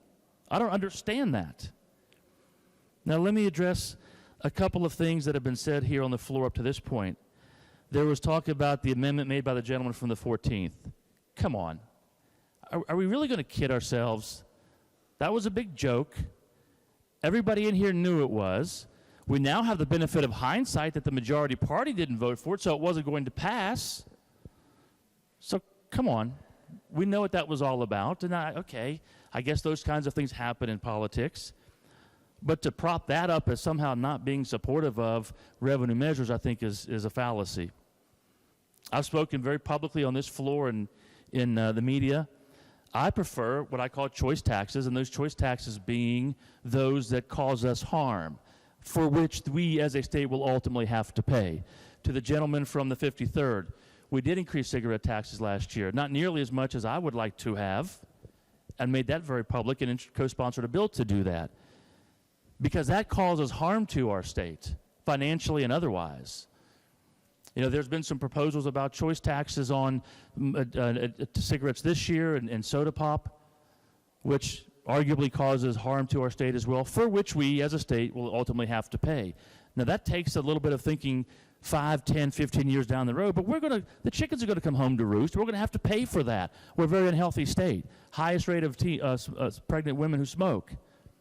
So I much prefer those kinds of taxes if I had to choose to start with. But that's not the will of this body. So I don't think anyone's arguing whether or not revenue needs to be raised. I think we all recognize that fact. So so let me address your concern about that as picking winners and losers. No, I think we ought to try to identify those that are going to cost the state in healthcare costs down the road, because that is a real problem in this state, that we all will have to pay for the poor choices of others. You know, I can't speak to the comments from the gentleman from the 39th about what fees have been increased on businesses, but as the gentleman from the 36th pointed out, we have reduced by hundreds of millions, if not billions, the corporate net income tax, business franchise tax, and don't forget when workers' comp was privatized, that has resulted in significant savings to the business community of this state. Significant savings. I think the reason why many on our side of the aisle are against this proposal is because I don't believe for a second that this requires the business community to help pull that rope. Because any sales tax, I believe, any sales tax imposed on products or services, even if it starts out as a business-to-business transaction, ultimately gets passed down to the consumer. And some might say, well, if you impose the cat tax, doesn't that get passed down? I don't think it does, because you don't know what the cat tax will be on your business until the end of the year and you see what your gross is.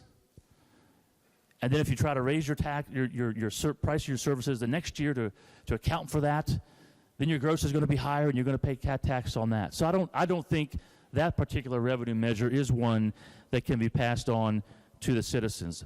But most importantly, that's one that the Chamber of Commerce, the business community, the voice of the business community in our state, has embraced and supported.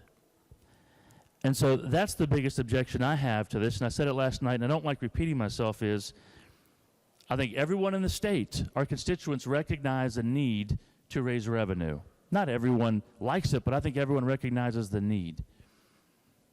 But I think they also want us to make sure that that burden is shared by more than just the end consumer in our state. I would like to address the references to developing a competitive advantage. I mean, I got to tell you, that just kind of blows me away. I can't speak for living in the Eastern Panhandle or border counties, but let's talk about what we're doing here. If it goes from 6 to 5.5, so on a $100 purchase, you're saving, what's that, 50 cents? 50 cents. I mean, do you think that's going to drive someone's behavior? I don't think it will. I don't think it will. And so we're not doing anything, as far as I'm concerned, in this bill to cause anything to be different in West Virginia as far as economic activity. And so the same people are going to be paying more. I also don't know how it can be called revenue neutral if we know we have a budget hole to fill. And I know it raises revenue in this year, fiscal year 18, but we also know that there are holes in out years. So it can't be revenue neutral if we expect to fix those holes or fill those holes. And if it's revenue neutral, then how can there be tax savings? Okay, if you lower it over here, but you're now paying on all these items over here, I don't understand where the tax savings comes from if it's revenue neutral. And I don't think anyone can honestly say we're in a position to be lowering taxes to where we reduce overall revenue because of our financial condition, that no one expects to change that rapidly in the next 2 to 3 years. So I don't quite understand that. And for those reasons, Mr. Speaker, and to my colleagues, I don't think this particular approach, I'm not saying that at some point we don't need to go to a broad-based tax. I just think to roll this out in the last week to 10 days, which is what has been done, and still don't have all the answers because so much depends on rulemaking, and we're told not to get bogged down in the details. I don't quite understand how we can have any degree of accuracy with our numbers. So for those reasons, Mr. Speaker, I urge everyone to reject this bill and begin to work on something that I think addresses the obligations of the state that we're going to have both in terms of our budget as well as health care needs down the road. Thank you. Lady from the 18th, Tigard-Siboney. Thank you, Mr. Speaker. I'll be very, very brief.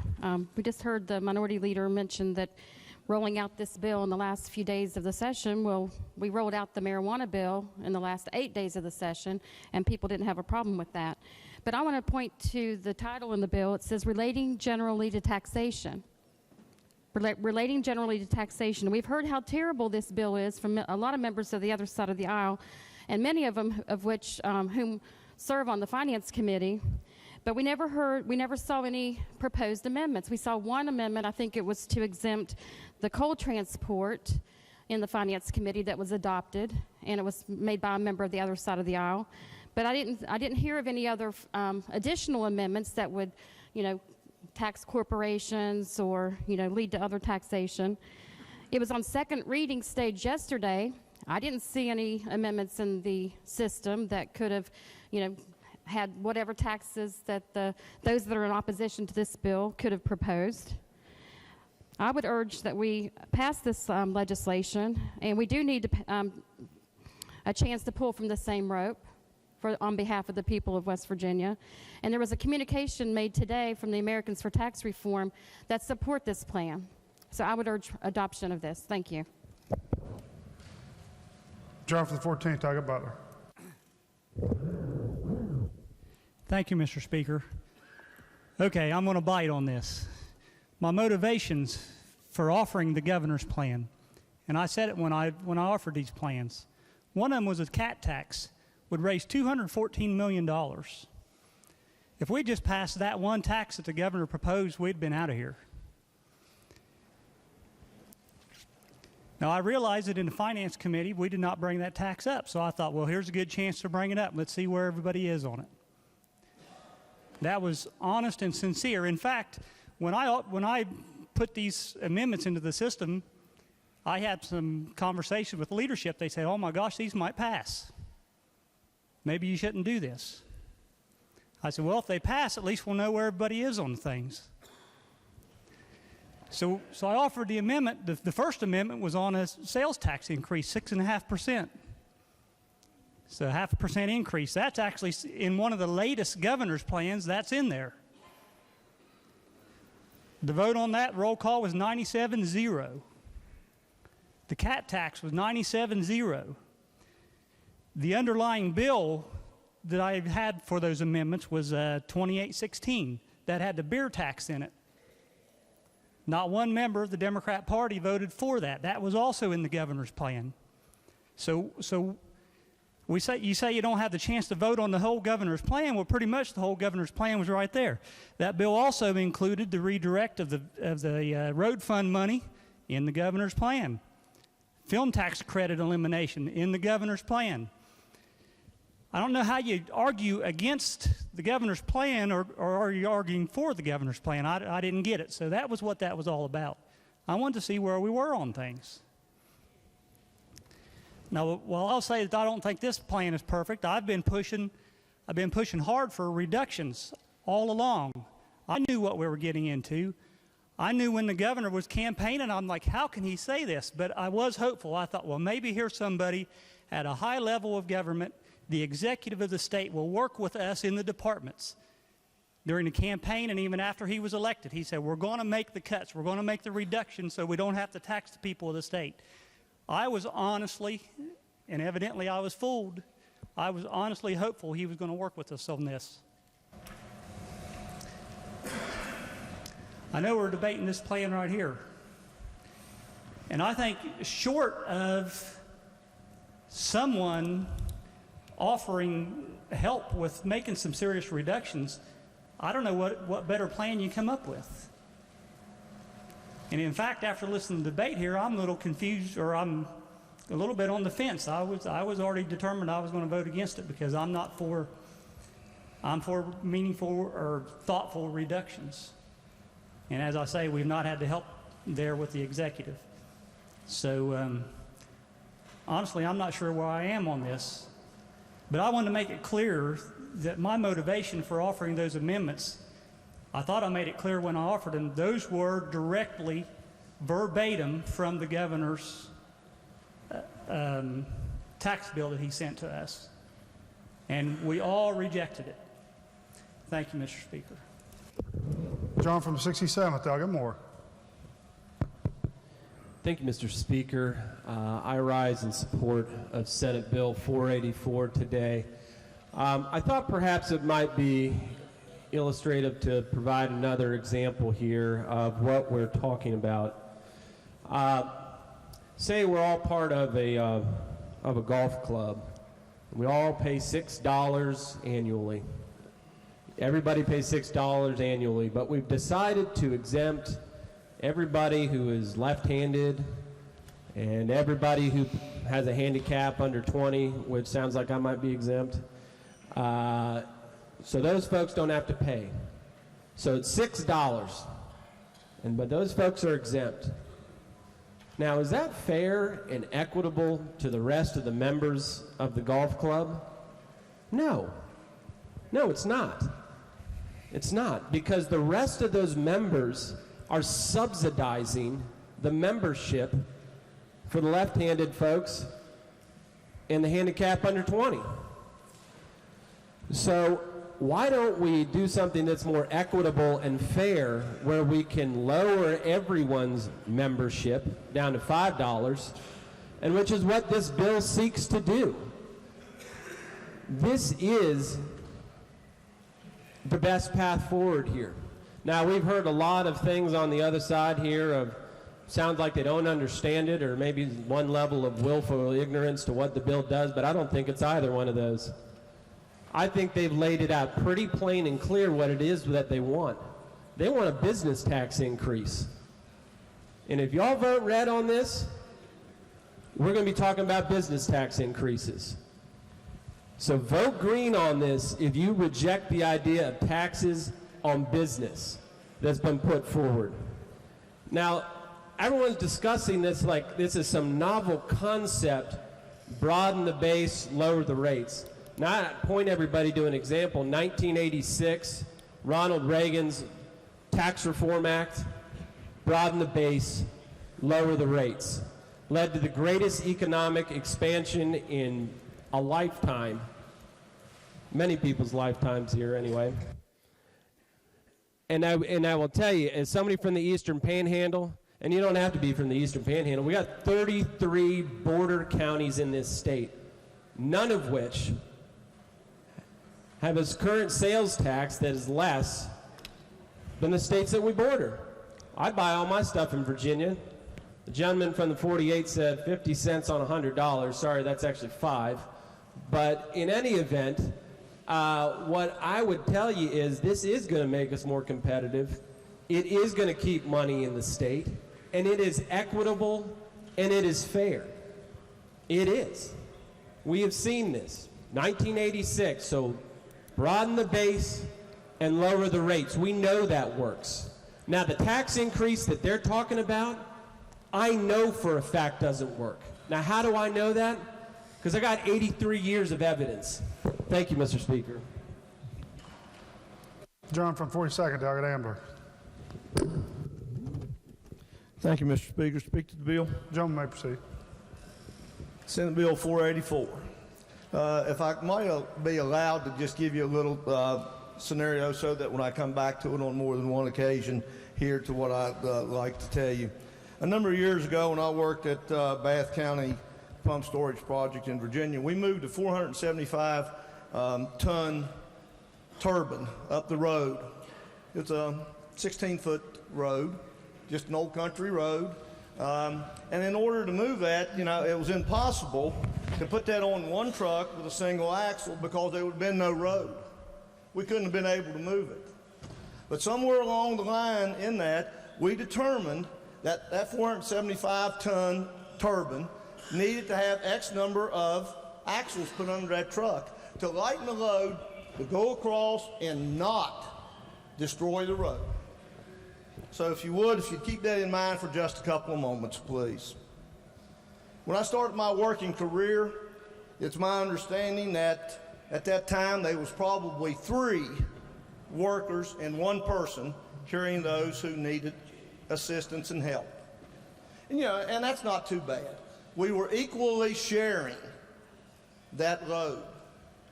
But somewhere in the last 50 years, as my working career has dwindled, that load now, it's not 3 of us carrying, it's about 1.5 to 1. So my carrying of the load is doubled. At some point in time, you have heard that there has to be heavy lifting. Maybe you've heard that term somewhere in the last few weeks. This heavy lifting goes that when we look at this bill and we are broadening that base, we're broadening it out to where each of us is carrying a little of the load. That 3 to 1, let's bring it back out there. It's easier for us all if we are carrying the load.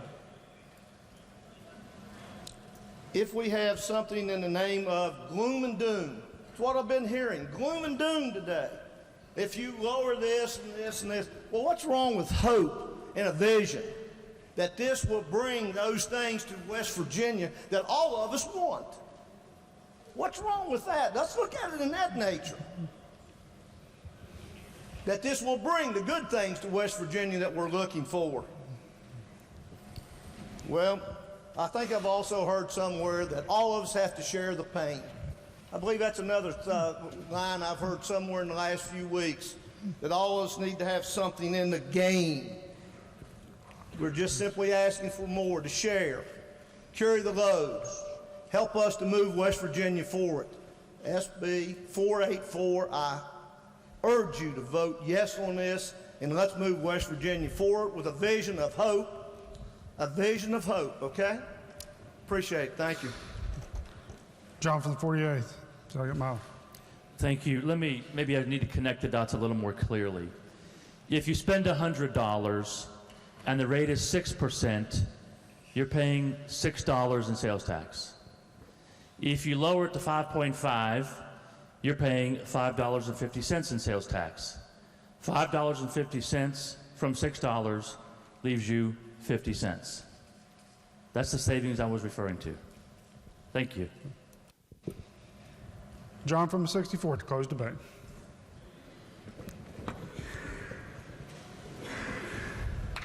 Thank you, Mr. Speaker. You know, ladies and gentlemen, we have studied broadening the sales tax base for the last 2 years. If you go to WV Legislature's website, go to committees, go to tax reform, you can see every study that's been on there. You know, the governor has broadcasted over the last several weeks, SOS, SOS. Now, the governor's even turned on the lights for the state of emergency. So I take it the governor doesn't have a plan. The only plan the governor has is to take his hand and put it in your pocket and take more of your hard-earned money. So we have a plan. This plan is SOT, save our taxpayers. You know, if we truly hope to change the structural deficiencies in our budget, we must reform our tax structure. By the second fiscal year after implementing this bill, we will have totally offset any revenue captured, and we will actually cut taxes for struggling West Virginians. The legislation before you represents a thoughtful but deliberate means by which to advance the fiscal health of our state and our citizens. This incremental approach will help put West Virginians back on a pathway to prosperity. You know, by broadening our tax base and eliminating special interest carve-outs that for far too long have placed our overall tax burden on struggling families, we will create a tax structure that is simpler and fairer. Broadening our base allows us to put balance back into our tax code that has been stacked in favor of special interests instead of our people as a whole. Mr. Speaker, let's give our citizens the tax relief they desperately need. I urge passage. Request before the House is the passage of the bill. Those in favor of passage will vote aye. Those opposed will vote no. The clerk will prepare the machine. This is Senate Bill 484 relating generally to taxation. Has every member voted? If so, the clerk will close the machine and ascertain the result. On this question, 52 ayes, 48 nays, no members absent, not voting. Majority of members present having voted in the affirmative, I declare the bill passed. Clerk, please report the title. Committee substitute for Senate Bill 484. Are there amendments to the title? Committee on Finance moves to amend the title. Request for the House is the adoption of the title amendment. All those in favor of adoption will say aye. Aye. Those opposed, no. Ayes appear to have it. The ayes do have it. Declare the title amendment adopted.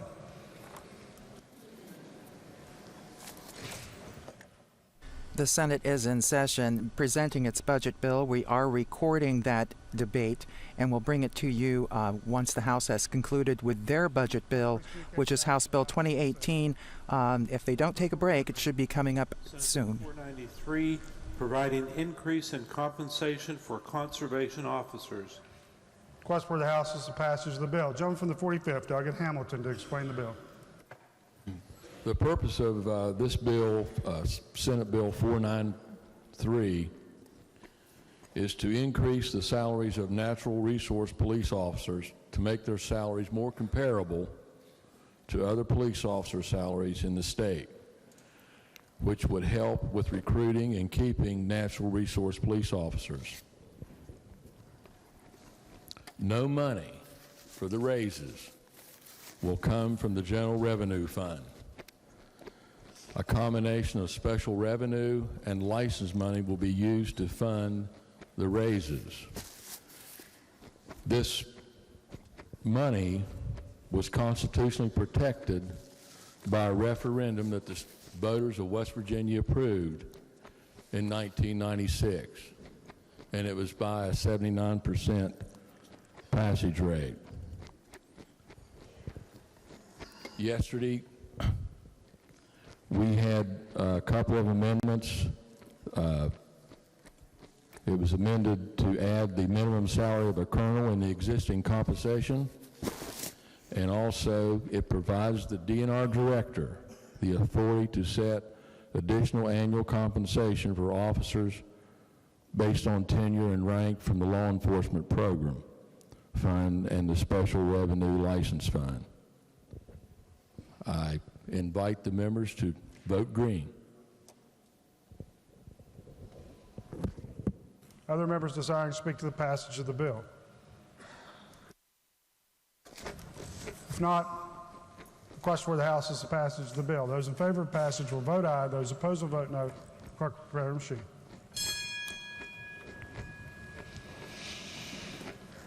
Has every member voted? If so, the clerk will close the machine and ascertain the result. On this question, 98 ayes, 2 nays, no members absent not voting. Majority of members present having voted in the affirmative, I declare the bill passed. Clerk, please report the title. Senate Bill 493. Are there amendments to the title? Committee on Finance moves to amend the title. Request for the House is the adoption of the title amendment. All those in favor of adoption will say aye. Those opposed, no. The ayes appear to have it. The ayes do have it. Declare the title amendment adopted. Clerk, please communicate the action of the House to the Senate. Further bills. Committee substitute for Senate Bill 563 relating to Consumer Credit and Protection Act. Request for the House is the passage of the bill. Jump from the 27th. Delegate Schott. Thank you, Mr. Speaker. This bill relates to the West Virginia Consumer Credit and Protection Act. When the bill was originally introduced in the Senate, it was much more comprehensive, but there were considerable negotiations and discussions with those interested in the bill, and the result of those deliberations is what we have before us today. It briefly does the following. First, in current code, a promissory note which contains a balloon payment must contain very specific language. What this bill does is simply require that the language is substantially similar to the language contained in the current code. Next, the definition of debt collector is amended to exclude attorneys licensed in West Virginia and otherwise authorized to practice law in West Virginia unless they are operating a debt collection agency under the management of a non-lawyer. Further, the notification of representation by council in the bill was changed by certified mail. I think we passed a similar bill in this House. The bill also excludes pleadings as a basis for a cause of action under Chapter 46A unless the pleading represents a material violation of certain specific sections of the Act. The bill also amends the statute of limitations provisions. In all actions, the statute of limitations will remain at 4 years, but if it relates to setting aside a foreclosure sale, then that statute of limitations is reduced to 1 year after the foreclosure is final. The bill amends the Act by stating that any counterclaim brought under the Act is subject to the appropriate statute of limitations, and it also creates a new section in the code regarding the right to cure, which is the purpose of that section is to require consumers to give the creditors or debt collectors a notice of right to cure prior to any violations, prior to filing suit for said violations. It sets forth the procedures in which the right to cure and cure offers may be presented and accepted, and also outlines when the consumer may be entitled to attorney's fees and court costs in those cases. Finally, the bill specifically outlines the applicability of the amendments to the Act set forth in the bill. Mr. Speaker, I urge passage. Are there other members desiring to speak to the passage of the bill? If not, the question for the House is the passage of the bill. Those in favor of passage will vote aye. Those opposed will vote no. The clerk will prepare the machine.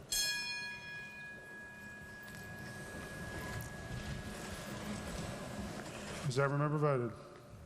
The gentleman for the 56th and the lady from 31st, your votes have not. If so, the clerk will close the machine and ascertain the result. On this question, 72 ayes, 28 nays, no members absent not voting. Majority of members present having voted in the affirmative, I declare the bill passed. Clerk, please report the title. Committee substitute for Senate Bill 563. Are there amendments to the title? If not, the title as read by the clerk will be and remain the title of the bill. Clerk, please communicate the action of the House to the Senate.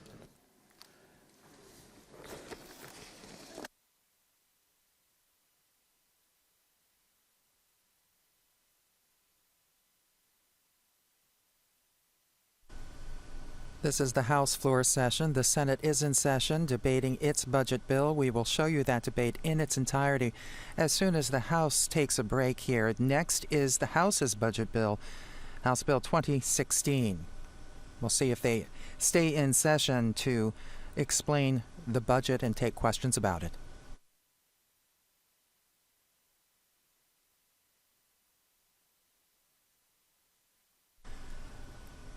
It's already been a long morning with long debate on Senate Bill 484, that tax bill. That has to go to the Senate, be explained to the Senate, go through the committee process, and there's 3 days left in the session. It's a bill we'll be following, Senate Bill 484.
House Speaker Tim Armstead consulting with the Majority Leader, Darrell Coles, and Minority Leader Tim Miley there.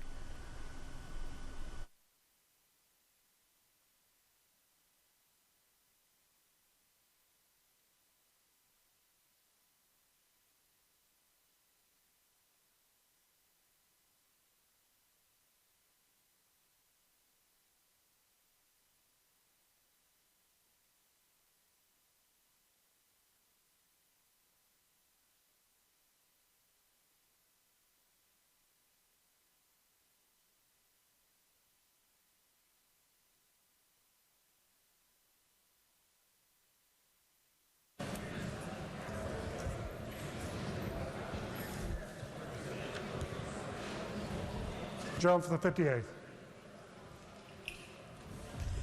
Mr. Speaker, subject to announcements, I move the House stand in recess until 3:30. Are there announcements? John from the 28th. I got a kneel. Thank you, Mr. Speaker. Republican members will caucus in the chamber at 2:30. John from the 58th. And as we suspected, they are taking a break before taking up House Bill 2018, the House's version of the budget bill. So with that, we're going to go ahead and show you from the beginning the explanation from Senator Mike Hall about the Senate's version of the budget bill and the questions and debate that ensued. We'll take you to the Senate as they talk about Senate Bill 199.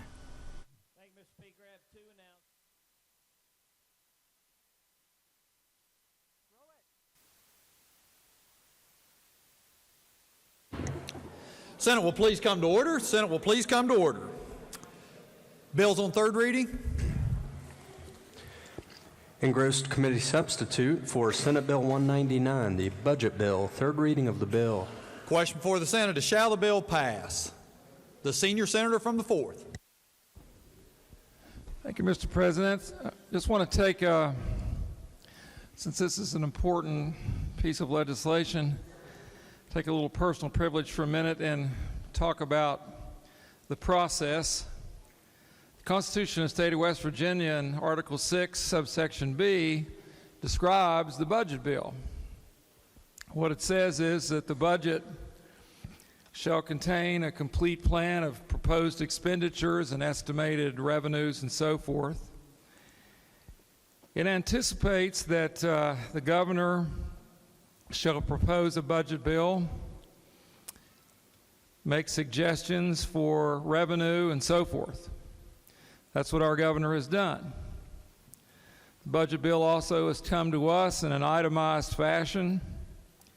Cannot be just put in unclassified lines, but has to have a measure of detail. And the governor, it says, shall deliver to the presiding officer of each house the budget, and the bill shall propose appropriations clearly itemized. It shall be called the budget bill. And then it says, the governor may, with the consent of the legislature, before final action, and that expression, final action, is in our Constitution, that there come a point at which the bill will be finally acted upon, that the governor, after the legislature is given this bill, may actually come back with special appropriations and ways to change it, quote, in the case of an emergency or depending on the passage of legislation. It says this is an important section. The legislature shall not amend the budget bill so as to create a deficit. This is important, Mr. President, because we have to build a budget around an estimate of revenue that the governor is to give to us, which I'll talk about in a minute. Legislature shall not increase the estimate of revenue submitted in the budget without the approval of the governor. This is an important section of the Constitution. It says we as the legislature have to build a budget with a revenue estimate that we cannot change without the approval of the governor. So part of what we're doing here today is proposing a budget that's under the constraints, and I call it the rules of budgeting. Since I've been the finance chairman, I say you got to understand there's certain rules that drive what we do here, and one of them is that we cannot change that. We cannot, the legislature shall not increase the estimate of revenue without the approval of the governor. Now, once the budget is put together, we can't even appropriate bills to it. We can't do anything to it. But once it's a completed document, there is provision in the future for supplemental appropriations. For example, last year when the governor gave us an estimate of revenue, it was $213 million short of what actually, above of what actually happened. So on the floor of this Senate just a few days ago, you all voted for bills over $100 million worth of bills. You spent rainy day money and cash to fill in the gap of the budget that we're in this year. You did that already. Now the question of who writes the budget bill. The Constitution doesn't tell us. What we do as a Senate and the House, we have rules and we've set up committees and so forth, and bill's been put together. But it's real critical to understand that as we take action today, this is a bicameral legislature, that this bill will not be finally acted upon until we two bodies agree as to what's said. I realize today we are doing the Senate version, and we're going to talk about what's in this bill in just a minute. But I think it's very important, Mr. President, to understand that as we pass it out of here, this is the beginning of a process that normally what happens, we've got two options. If we pass a budget bill today and the House passes a budget bill, usually what happens, Mr. President, is one of those bills is put in the other one and we disagree.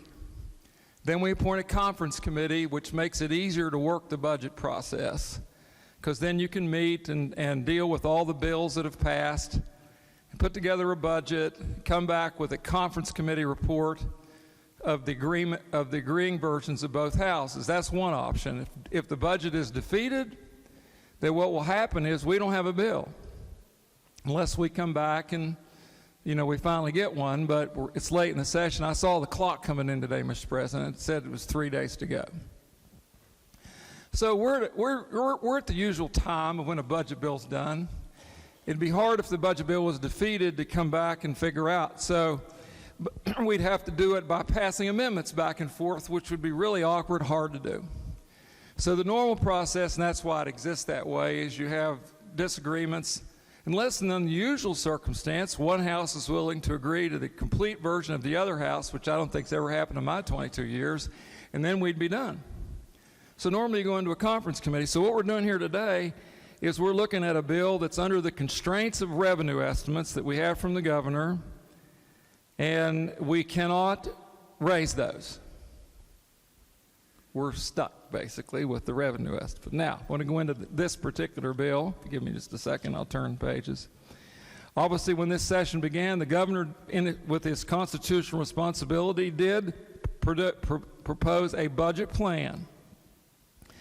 His budget plan, though his revenue estimate was $4.55 billion, his budget plan included measures to get to a budget that was about $4.5 billion.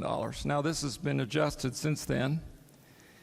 But, he proposed tax measures, which the Constitution says he can do, as a way to propose a plan. His plan can include tax measures and revenue measures and so forth, which means in order to balance the budget that was presented, and this has happened with the previous governors I've been under, you got to pass several bills in order to get there. The public, I don't think, fully understands that bill did not come out in and of itself balanced.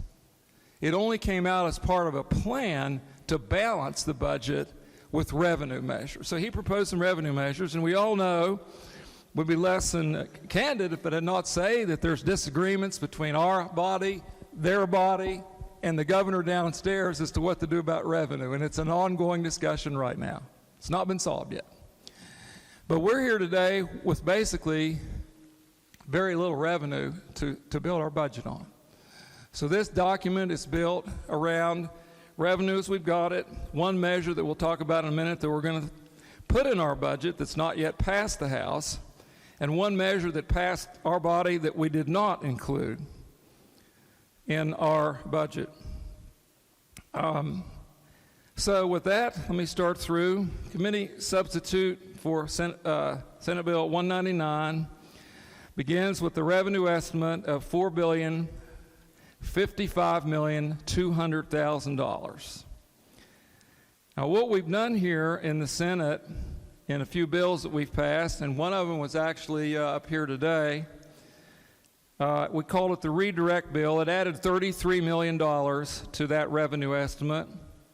We did an $11 million transfer of the general revenue funds from the road fund back to the general revenue fund, The governor himself, under his under statutory privilege, raised the liquor wholesale tax $2.8 million. So we now have, with those three actions, generally we would say that the base revenue that we start with now, counting those things, is actually $4,102 million.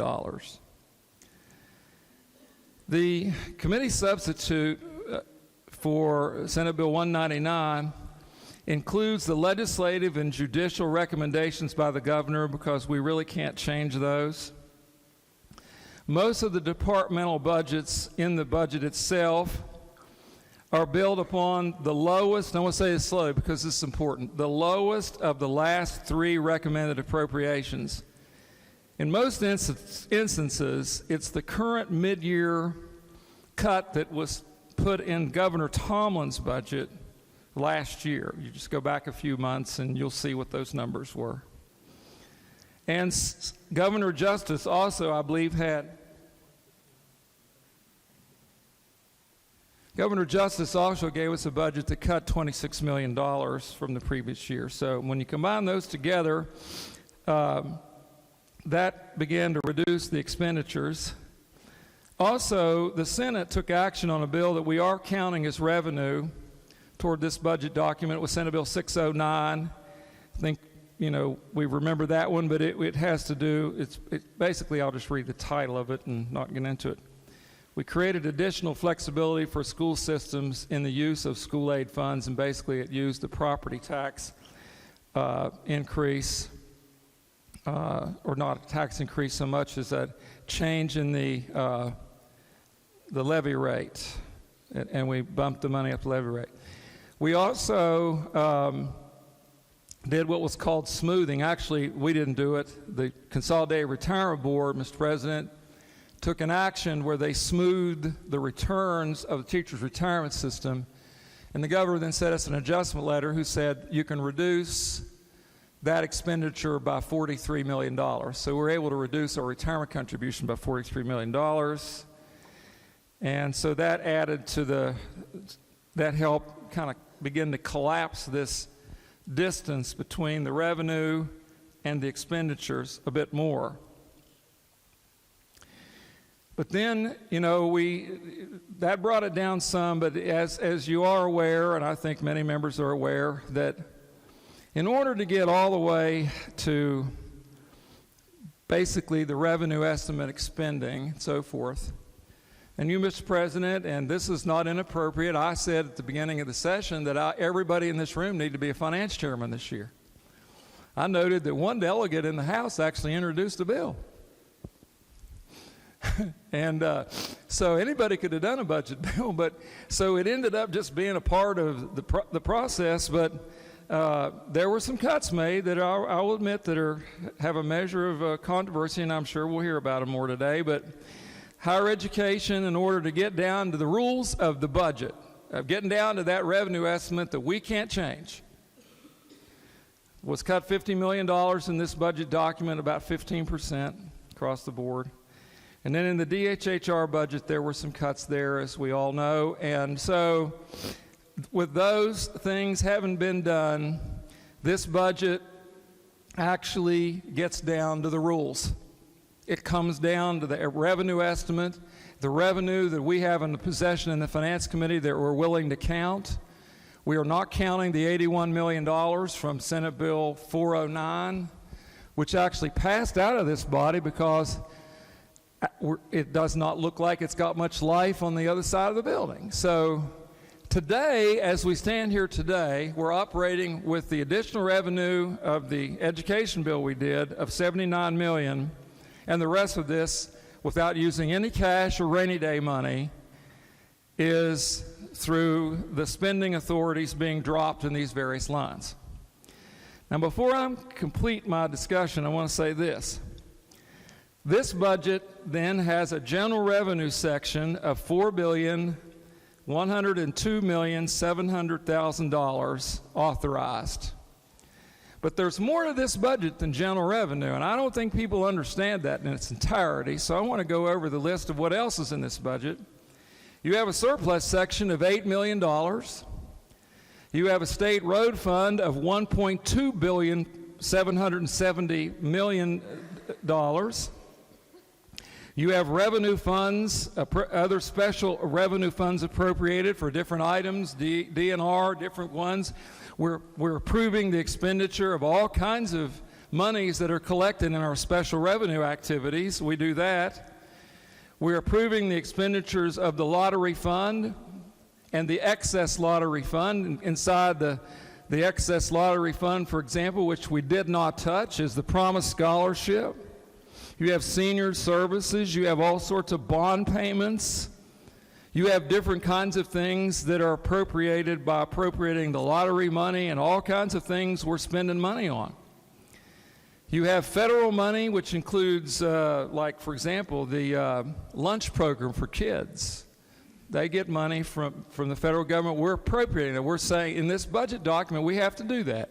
That money didn't come from our taxpayers, but we have $4.8 billion of federal money. We have federal block grant money, and we have other money. Actually, Mr. President, if this bill, if you vote for it, is appropriating $13 billion. And I know we're going to fight over about $200 million of that, and that's about 1.5% of the overall budget. Now, and that's an important $200 million, I admit that. But, you know, the patient's not quite dead. It's still spending $13 billion. So, and I recognize that as we go through here, there are some things that, quite frankly, I think, you know, in this building or in this room, we know there are some things here that perhaps in the process we can recapture. But as we leave here today, that's what it is. The process is that we would be better off if we have a budget bill passed and in our possession to pass back and forth to kind of get this thing to completion. It's unknown at this moment what our brothers and sisters on the House are doing. I understand they do have a revenue measure working over there, so, you know, as we work on this today, a part of this process is what it is. It's part of the process, and part of it's the policy. But I think that I'm going to stop, and that'll complete my remarks. I think that sums up where we are, Mr. President. Further discussion. The senator from Marion County. Thank you, Mr. President. I rise in opposition to this piece of legislation, and I do appreciate my good friend's rendition of the process. Didn't get much to the budget, and I can understand why. For someone that didn't work on the budget, probably wouldn't know much about it. You know, let's make something perfectly clear from the onset. This is not the Finance Committee's budget. I can't remember working in the process, and the Finance Chair very well elaborated on the process. You know, the governor sets the estimate. It goes to both houses. The Finance Committee works on the budget, and we've never worked on the budget. It's always been my mode of operation that when I was chair, any bill that I've put forth before the committee, if it was originated or happened to end up on the agenda, you know, the committee would get 24 hours to take it home, take a look at it, and work on it. You know, we received the side-by-side 15 minutes before we convened the day we worked on the budget. So, you know, he very well elaborated, and I certainly agree that that was a process, but the process is this is not the Senate budget. This is the Senate Majority Leader's budget. From what I understand, it was not the chairman of the Finance Committee that worked on the budget. He was circumvented, and this ends up in our lap. You know, we got to take a look at it about, well, the committee substitute was probably on the computer, but someone would have to take the original budget bill, the governor, set up the computer, do a side-by-side.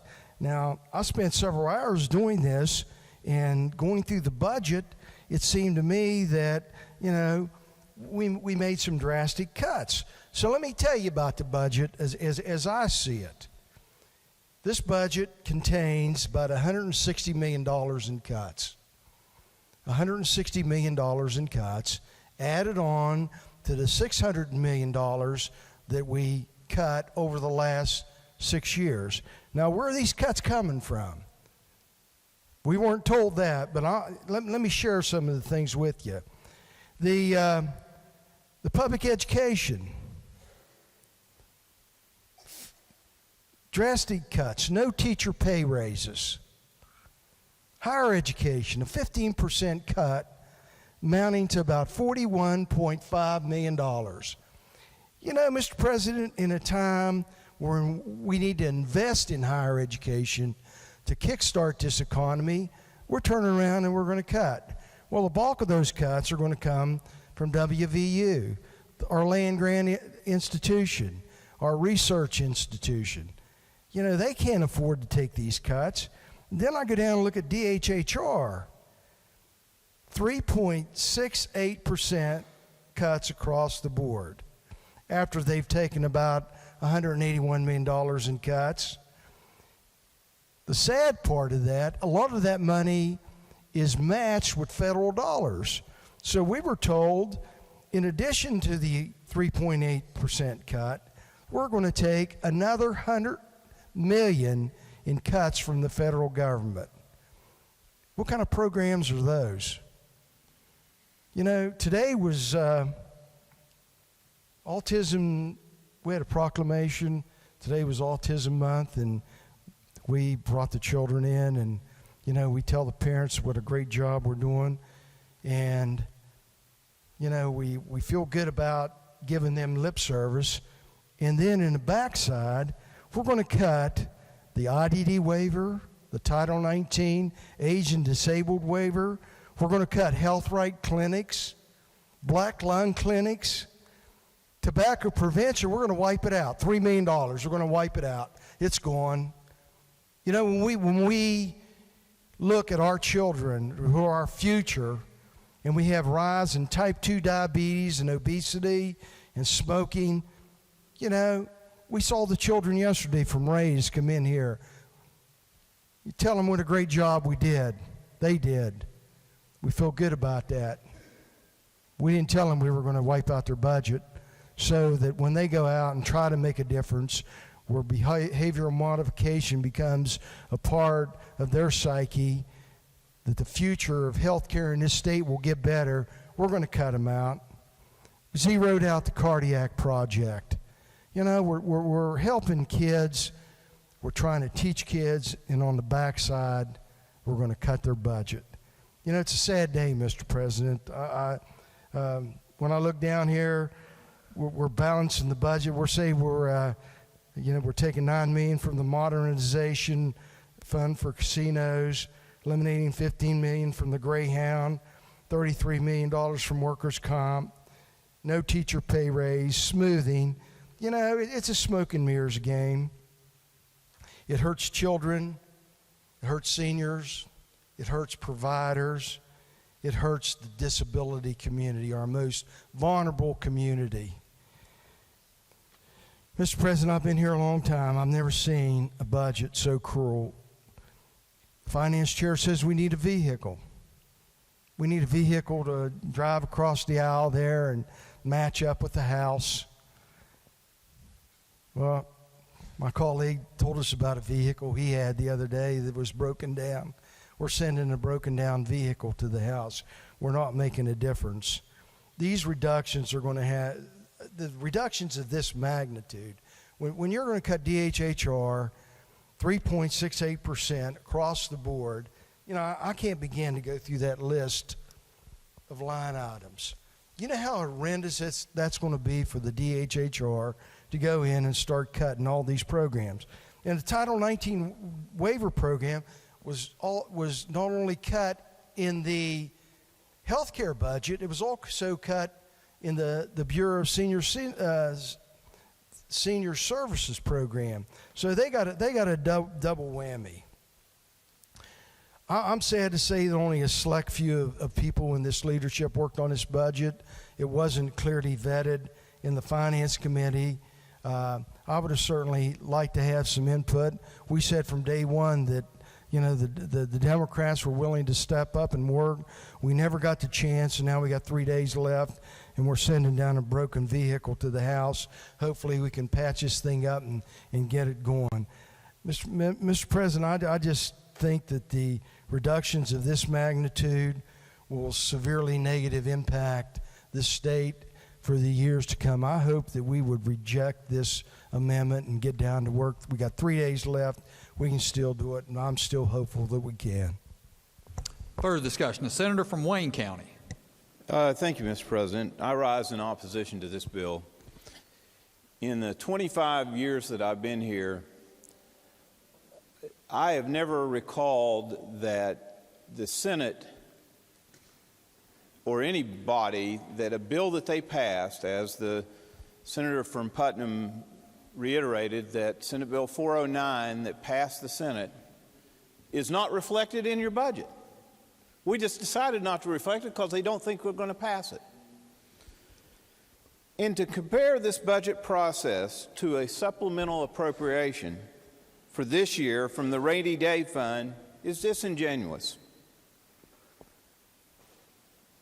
And to describe, he originally described Senate Bill 609 correctly, and then he corrected himself and said it wasn't a tax increase. It was a tax increase of 18%. Probably on the average, it's going to be 10% when you do business and you do, the homes that we represent in terms of the people that pay Class 2 property.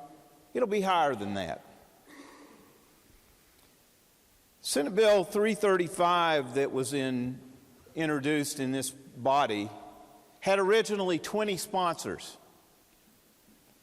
In that bill are the raises in the revenue that the governor has proposed. So 18 of you all agreed with that, yet you're not willing to work with the governor to start looking at a comprehensive budget. This is not a comprehensive plan. This is something put together and crafted to be able to pass something here. The other thing is, this year was the year the House was supposed to do the budget first. Why are we acting on a budget first before they do one? Is it their inability to be able to pass anything? So we're giving them a vehicle to be able to put something together so we can send a bogus budget down to the governor so we know that he'll veto it. Let me talk personally to the area that the senator from Cabell and I represent. Since 2013, we've reduced Marshall University's budget $11.5 million. Now, everybody's talking about living within our means and all this kind of stuff, but we've asked them to do that. That's meant an increase to students and to parents that go to these institutions.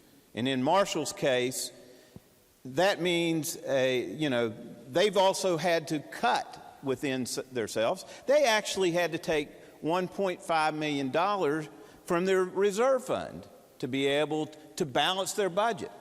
Now, my alma mater, senator from the 6th alma mater, and others here, alma maters, including the president, we're asking them to cut 15.1% more. Now, when you look at that, that's $8 million or more. We talk about we did Autism Day, and if, we have a lot of people that move to West Virginia because we have a great autism center. We have a great autistic, our services for autistic children. Yet, the center that has been renowned nationally in Huntington is cut $235,000 in this budget. That is not responsible. That is not what we need to be doing. I agree with the senator from Marion. He articulated it right. I've never been in a budget process that we didn't work cooperatively together, that we didn't have meetings, and we didn't come up with a plan that came from a finance committee. I urge rejection of this bill. Further discussion. The senator from Boone County. Thank you, Mr. President. I also rise in opposition to this bill. And I don't know what the end game is. I mean, whether you want to have the governor veto it, and then, we come up and have to, defend the veto, and then you can say, well, the Democrats tax and spend liberals, they made us raise taxes. I don't know what the end game is. But I know that this budget is draconian in nature. And I'm going to focus mostly on the DHHR cuts that the Senator from Marion has eloquently mentioned. But, when you talk about the aged and disabled waiver that keeps people out of the nursing home, it takes $25,000 a year from Medicaid to care for someone in the home, and it takes $77,000 if they're in the nursing home.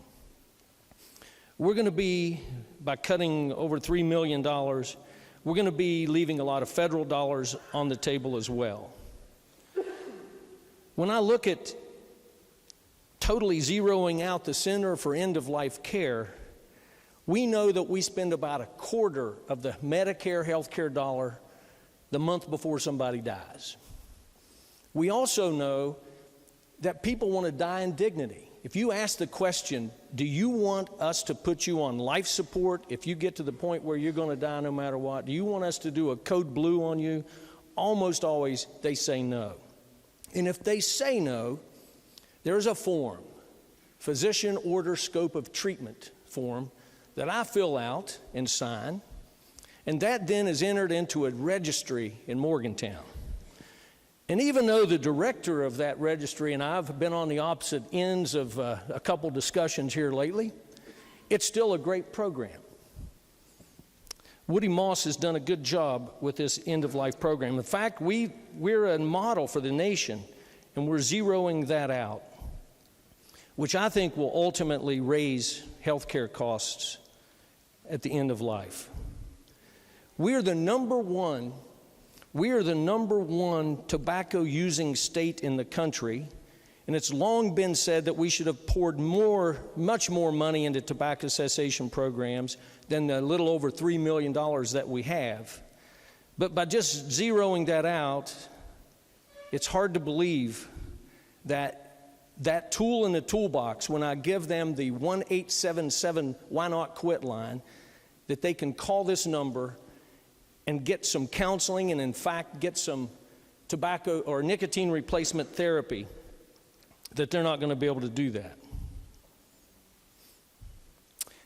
We're zeroing out the Office of Healthy Lifestyles. We had a resolution here talking about the benefits of exercise and biking and things like that. This office has studied that extensively and has put forth legislation that we've passed in here. Joint use agreements after school use of schools and things like that. The Cardiac Project is a project that's been present for over 20 years now. We've screened every fifth grade student that wanted to be screened, and we found out if that student had a cholesterol problem, and many of them did, then one of their parents had cholesterol problems, or maybe both. And so that allowed them to be screened earlier. They're in their 30s or something, and they would know, and they would otherwise not know if they had a cholesterol problem and therefore at risk for early cardiac death. But with this project, we were able to know that. They put in several different school programs that improve the lifestyle of children and thus in the home.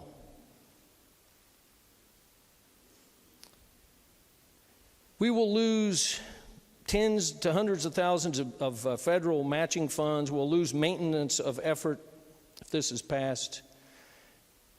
The property tax that's going to be put on my folks in Boone County and counties where the coal industry has tanked is not going to be very hard for them to swallow. They can't pay the property tax. They can't pay for their cars. They're repossessing them. Then the other thing is foster care. We're cutting it $4 million. I talked to a former secretary of DHHR. And I ask, what would that do? I'm not going to read it to you, but it would be devastating. Already, we don't have enough foster parents, and what we're doing here is going to cut into that even more. Again, I don't know what the end game is. It's not like anything I've ever seen before. I've not been here as long as the senator from Wayne or the senator from Marion, but I have been on the finance and on the conferees as former chairman of the health committee, and we've looked at these numbers, and we've looked at these numbers together, bipartisan-like. And by the time we got to this position, we had a much better bill than just a starting point. There's nothing that stabilizes or protects, nothing that stabilizes our budget or protects our bond rating. This does not grow or diversify the economy or fix our roads. And this budget accelerates the growth of future health care costs. And I urge rejection. Governor Justice is going to be having a press conference very soon. We will pause this recording of the budget debate in the Senate when he does and go to the governor's press conference and then return to this debate about the Senate's budget bill. That's what we're going to do here on the West Virginia channel. Stay tuned. The $4 million cuts he's referring to on foster care. Can you explain that? What specifically will be cut? Oh, I guess I would say that, in my opening remarks, that I recognize that there were things in this budget that would be pretty severe. I could not give you the specifics on that. We could pause for a few minutes and do that. I don't ask you to do that. I'm going to read you a statement that stuck with me many, many years ago when I decided to pay attention to what happens up here in the legislature, long before I decided to try to be a part of it. This is the statement. The people we need to serve the most are the people society has served the least. So I guess I'm going to ask you a question would you agree with that statement? I would agree with that statement, but if you'll grant me just a moment, because I think I know where we're going to head with some of this, and that is that, as I said in my opening remarks, we're operating under the rules of numbers. And if it's interesting that even on our counterparts in the House, these are not things that I personally want to see happen. It's a numbers game. And hopefully, my view is, and there are others in this room that would disagree with me, but my view would be that at a certain point, we'll have the revenue, or we'll decide how to fix this. But the proposition is that, we've been spending cash and so forth over the years. So at this point, it's just a matter of the constraint of the numbers. That's it. I can't say anything else. You could ask me about any myriad of cuts that I've just heard you all describe that are painful. I don't disagree with that at all, and pretty draconian. I don't disagree with that, but I'm under at least looking at the numbers and deciding where we go from here. That's why I said this is not the final destination. And I know it's not a pretty picture to make it the Senate budget in some people's eyes, but it's just the numbers. Well, first of all, I have the utmost respect for you and the job you do, and I say that at every opportunity afforded me. But nevertheless, it is what it is for today. And maybe someone else can stand up and answer to me for those boys and girls. I've put hundreds of children into foster care. I've signed the order that takes a delinquent child out of their parents' custody and given them to the state, and they go into a foster home. And, some of those kids have been molested or whatever while they were there, and God knows what's happened. But maybe somebody that supports the budget will stand up and tell me how it's going to be righteous to take $4 million away from foster care children in our state. Again, we all knock each other out of the way when we have children up here, particularly children with unfortunate circumstances beyond their control. But this is a real document. This is a real day in the Senate. This is a real question. So I can't pretend that if I hold my breath long enough, it's all going to be okay. So maybe somebody that supports this bill, and I know there are probably going to be, 24 or so of you. Somebody stand up and tell me how this is okay. Further discussion. The senator from Logan County. Thank you, Mr. President. I rise in opposition to this bill. And I'll tell you that, I went and I scrolled down through the budget. And, of course, naturally, I'm sure like everybody, you scroll down and you look for the things that you most resonate with. A couple things, the Early Childhood Planning Task Force, $107,584. And then at the end there, $0. Now, I don't know what that program really is. But I just saw that, there are some things, and I know that things have to be cut. There's going to be some issues. But there's a couple of issues that I see here that really kind of bothers me. One of them, senior services, looks to me like I'm seeing about a $6 million difference, a cut. But here's another one here, and this is about another $6 million deal, and it deals with the Department of Corrections. Now, we recently pulled Department of Corrections on the floor here, and we took photographs with them. And when we brought them here to the floor, we spoke about how they have the lowest pay in the nation. We spoke about how they live on a powder keg, how they are verbally assaulted almost daily, physically assaulted about once a week. And what we did was we brought them down here, we put them on this floor, and we made them feel for one moment that we were here to help. And now we're going to cut them more? And I got it. We need to find money. We got problems, and I know that. I voted for the gas tax, and I caught a lot of flack on that. But my thing is you know what? We know we either cut programs or raise taxes, and I understand that. Don't call me and tell me that you don't want to pay taxes, but you want me to fix your pothole. I'll fight that battle. But why not? Are we taxing beer, liquor, and wine? There needs to be things that will be even across the board. In a perfect world, every one of us here that makes so much money should just write a percentage and write the check today. But in terms of this budget, when I see the cuts towards senior services and corrections, I can't support it. Thank you, Mr. President. Further discussion. The senior senator from the 6th. Excuse me, sir. Senior senator from the 6th, recognized.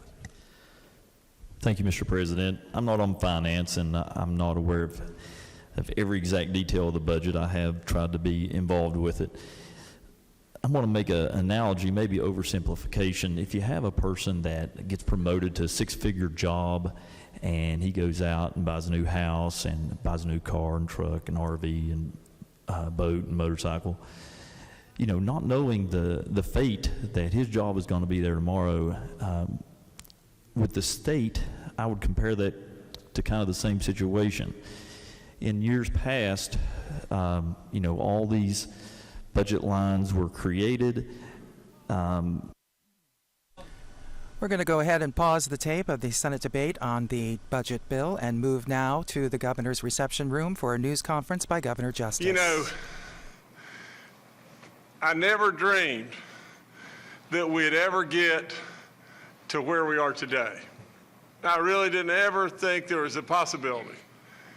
And the reason I didn't think there was a possibility is because we have gone into crazy land now. That's all there is to it.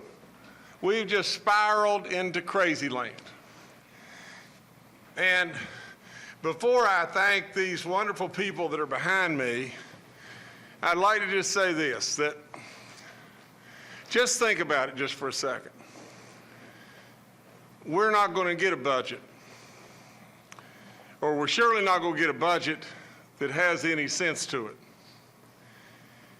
The budgets that are proposed by the House and the Senate both are budgets that will hurt our state, slow us down more, and absolutely without a question will hurt a lot of people. I've got a little pin on me here for Autism Month. And I was just out here with a bunch of kids that are really, really hurting. A bunch of great kids. and we're going to jerk the rug out from underneath them because we don't get that either. Now, I would say just look around and think. The other day we had business, AARP, the contractors, labor, the educators, tourism. We had everybody. Now, I may forget somebody, but we had everybody in the room, and we had the people's voice too. Now, there was a poll that came out yesterday that said, as phenomenal as it may be, it was done a week ago, and I have no clue who in the world ever did the poll. And they said 74% of the people are saying, go with the governor's plan. Now, I've never heard of such a poll. 74%. And I'll bet you if we did it today, after we had the voice of business and educators and labor and everybody there, we may have 84% of the people. Now, like I said, if I knew that and I was a Republican, where are they going to turn to a friend? I mean, they've got two pathways, and both of them are spinning off into crazy man's land, in my opinion. I would recommend to them that they get themselves a dog, because they can't find a friend, but if they can buy a dog, they'll have a friend, you know. Now, let me tell you, if these two things here, you know, I've said a nothing burger, and I also say a mayonnaise sandwich.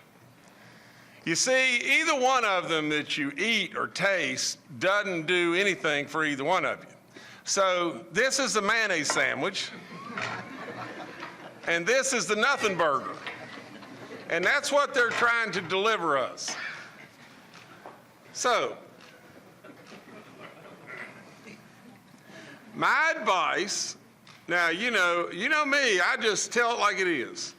My advice would be, we need to go up there because the people, the businesses, the labor unions, the educators, the contractors, what in the world is going on here? Here's what I would do. Go up there and say, here's the test. Which hand's got the rock in it? Now think about that. And if they get it wrong, we're on our way. Now let me just say this. Today, I'm signing a proclamation extending the session. The worst words that I thought I would never have to say, extending the session. 60 days we have to get this job done. And just look where we're going. We're going nowhere, absolutely nowhere. So I'm extending the session for 1 day. And the reason I'm extending it for 1 day is because in 1 day, we ought to be able to get everything done. In regard to this budget, everything. And why should the people pay more money for us to be here when we've been here for 60 days? Why? You can't answer that, can you? There is no answer. Now, just let me speak about these great people behind me. Today, on Hoppy's show, and I love Hoppy to death, and I think he does a tremendous job for our state in every way. And I mean that. You've heard me say that before, many times. Sometimes he gives me a hard time, that's okay. You know, that's what his job is.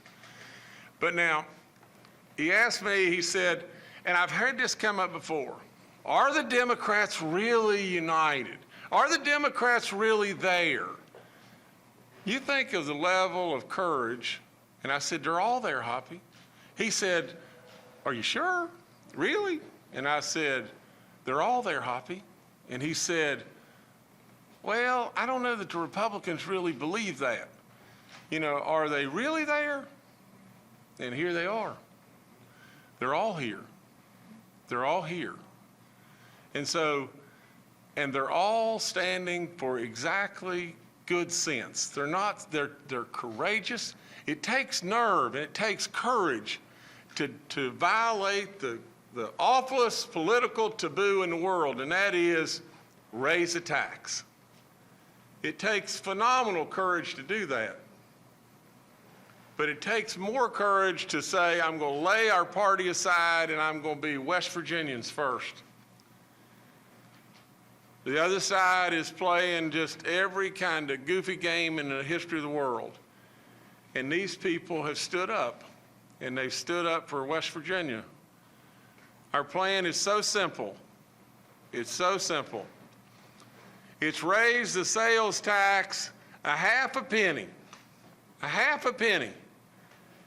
It's due some level of tax to the very wealthiest people in the state, and it's so minimal. And it's due a cat tax to business to where we're all pulling the rope together, that the Chamber of Commerce and the contractors and business says, let's do this.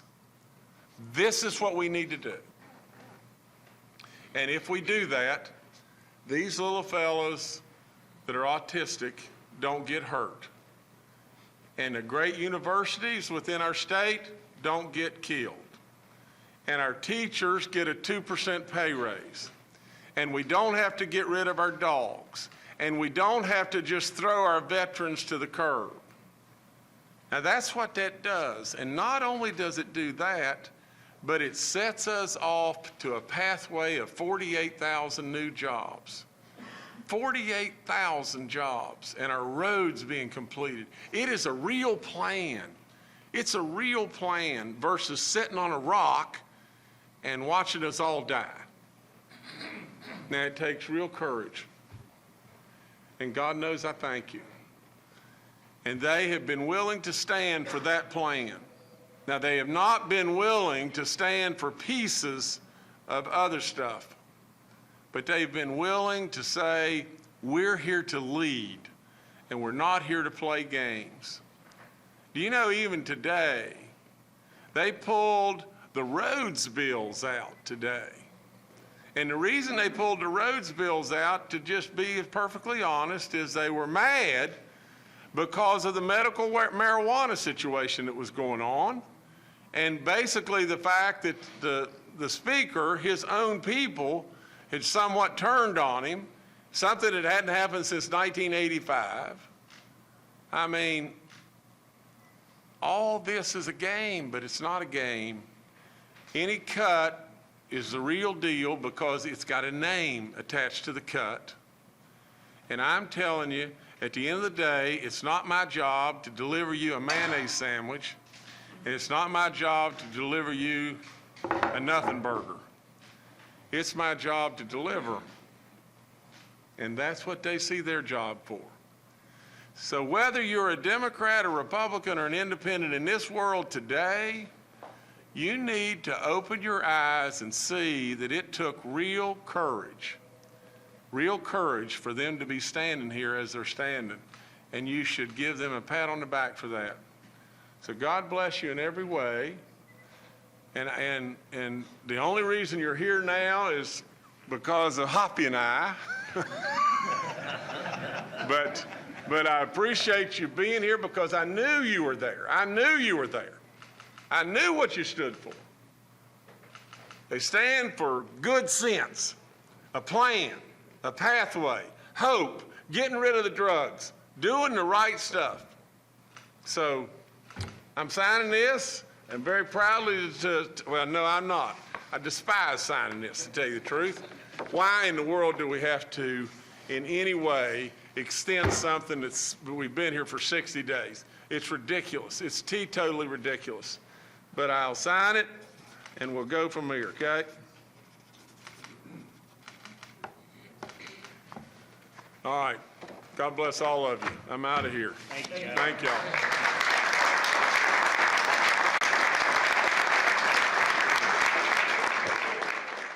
Governor Jim Justice giving a speech there in front of House Democrats.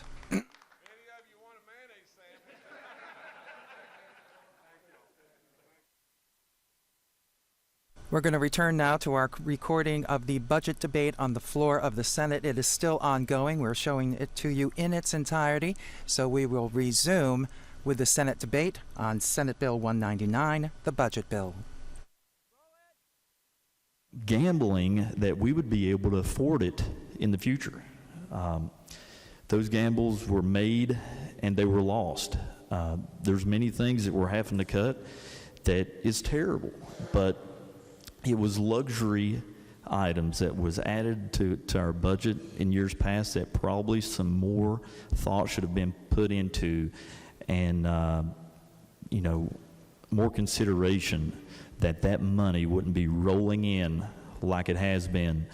And now we're having to pay that price of the gamble that was made over the past few years, and it's not fun. Nobody on this side of the aisle wants to make these cuts. There's no way that we would be for it. But, if you're that guy with the six-figure job and you get demoted, then you have to do away with some of the luxury items that you love and are near and dear to your heart. And I would never make any type of analogy between taking care of foster kids and having a motorcycle as the same type of analogy. Is terrible. I mean, we don't want it. We hate it. It's something that is killing all of us. But unless someone else has a better idea of a way to tackle this terrible overspending that has happened in the past, then I just don't know what to tell you.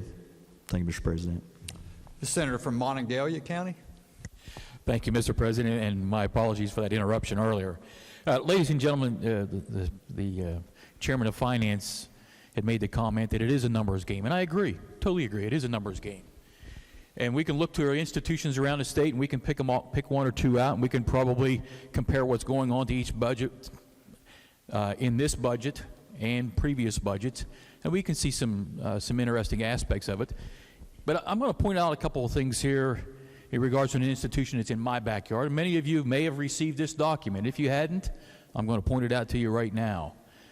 Going back to it's a numbers game. Well, 80% of WVU's budget is fixed cost. So that gives them just that 20% flexibility to play with to address these cuts that we're going to be forcing them, assuming that this piece of legislation passes. 60% of their costs are wrapped up in personnel. Scholarships and fellowship awards are 5%, utilities 3%, grants and materials 3%, supplies 18%, and the list goes on and on. And it's a business for them, and they treat it as a business. They've made it very efficient over the years. And we've given them over the since 2011 cuts in excess of $35 million, but yet they keep plowing through. They keep adjusting, and we keep cutting them. And this has to come to an end. Their revenue stream is considered between tuitions and fees. It's made up of 35%. Other contracts, 29%. State appropriations is just 16%. Auxiliary services from dining from students and things along those lines is 13%. And miscellaneous revenues is 7%. So now if they still just have 20% of their budget to play with to address these additional cuts that's coming, we're probably looking at some cuts in the area of 4-H, which impacts every county, Energy Express in every county, Health and Sciences and Technology, HISTA, in every county, our engineering challenge camps, firefighter training, community assistance, extension, and the list goes on and on. We're ranked, WVU in research, we're ranked number 1 out of 115 top research universities. We're going to jeopardize that rating for sure because we're taking additional funding away. Would WVU have discovered the problems that we had with Volkswagen earlier last year? Would there be research in Marcellus Shale? Would we be academic partners with the FBI and other facilities across the United States in regards to biometrics? We process 2,000 West Virginia residents being trained in healthcare professionals at WVU. We jeopardize that by taking money away. Telemedicine. We provide over 7,429 consultations annually. We jeopardize that. Bonnie's Bus. Many of you probably have not heard of that, but maybe your wife or aunts or even your daughters have heard of this. They take care of mammographies, and it's a traveling bus throughout the state. Over 10,000 exams have been made. And the list, again, goes on and on and on. Folks, it does have a trickle-down effect on all of us. It's not just WVU and Morgantown. It's in all of our communities. And the same thing can be said for Marshall. The same thing can be said for Pierpont, their workforce development, and all over community college. And everyone's taking a hit. And it's just not a little hit, folks. This is a big hit. And it's going to hurt. And it's going to hurt everyone sitting in this room and everyone sitting in these galleries around us and everyone tuning in to watch us right now and when we put our vote on the board. So earlier this session, I had made a comment about a legacy. This is your legacy, folks. Watch how you vote. Further discussion. The senator from Harrison County. Thank you, Mr. President. You know, I live by the old adage, those that fail to know history are doomed to repeat it. And with all due respect to my friends across the aisle, we're just repeating history again here today. You know, this budget, I don't know whether anybody expects it really to ever get through, but, you know, this is a recipe for disaster in our state. And you've heard me say it before, but you need to look no further than the comparison of Minnesota and Wisconsin. When the recession hit those two states in 2008, Minnesota raised some taxes as painlessly as they could. They doubled down on education, gave their teachers a raise, invested in higher education, made an infrastructure investment in their state. Wisconsin did the opposite. They did what we're about to do. Cut the budget to the bone. Turn their backs on education. Turn their backs on the infrastructure.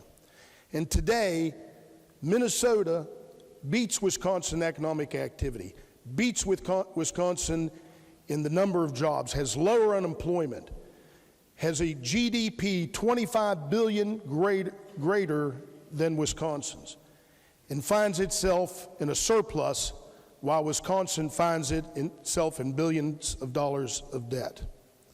Now, you know, we talk about doing great things here every year, but, you know, we do nothing. We follow an ideological bent since my friends have taken over that doesn't get us anywhere. And here it's deja vu all over again. Here we are, we beat it by a day. We got our first budget out, even though it's not our turn, one day before we did last year. And I think the result's going to be the same, because what we continue to do is kick the can down the road. We don't fix our budget deficit.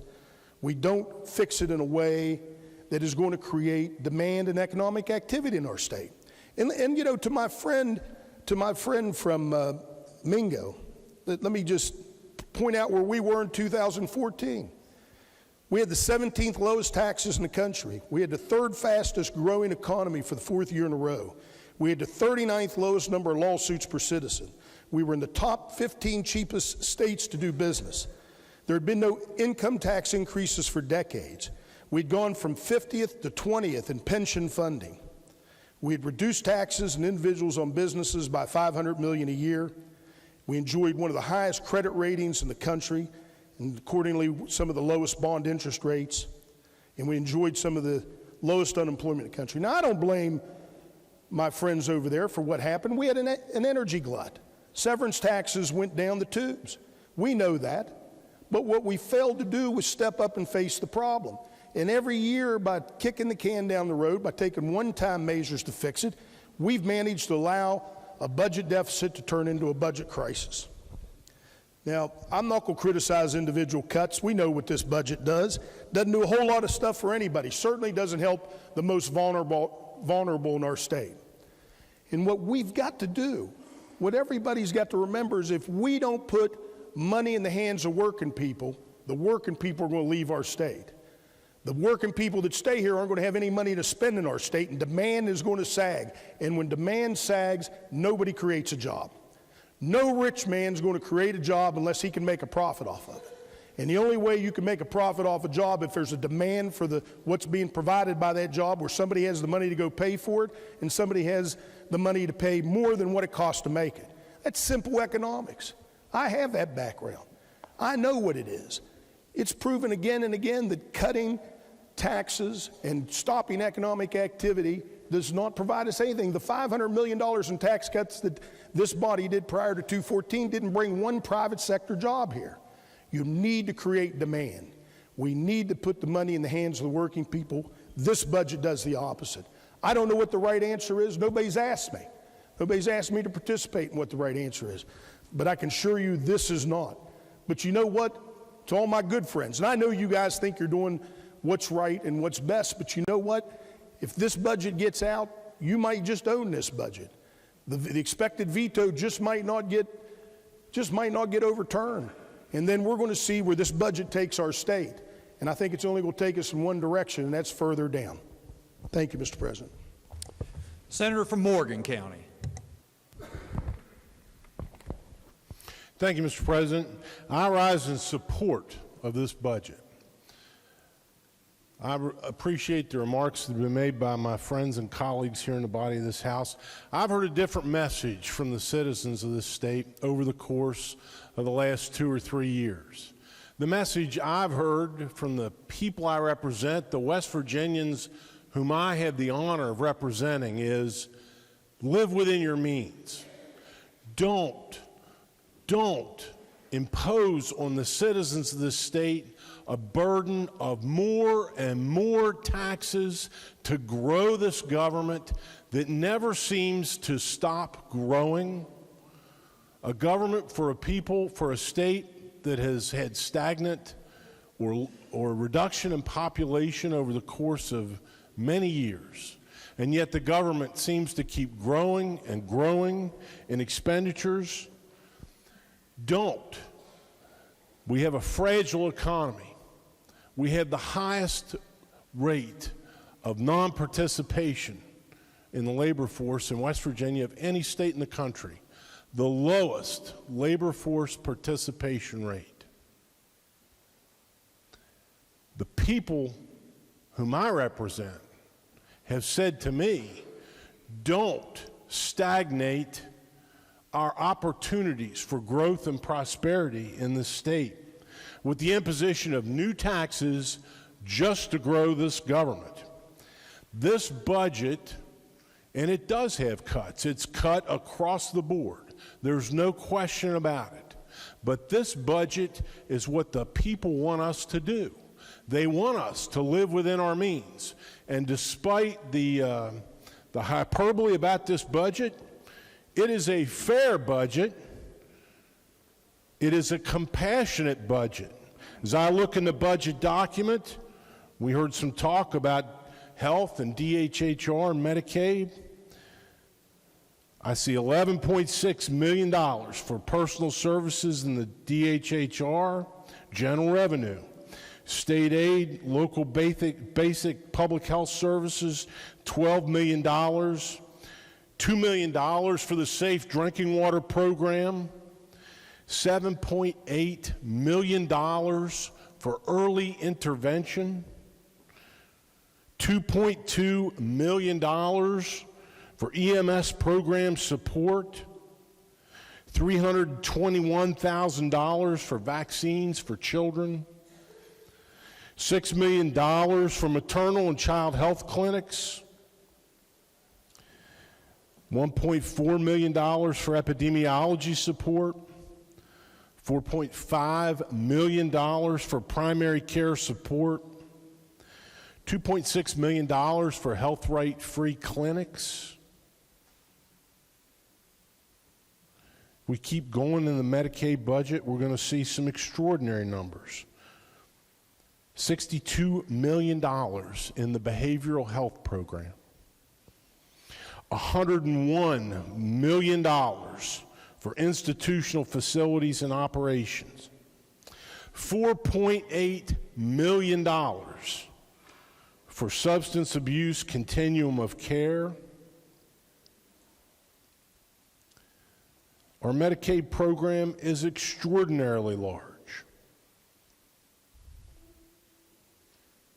We shift to that, item 62 in the budget, $41.5 million for personal services, people who administer that program for West Virginians, $12 million for current expenses, $12 million for child care development, $468 million for medical services. $468 million. It's $500 million out of the pockets of the working people of this state for medical services in the Medicaid program to provide medical care for people who are on the Medicaid program.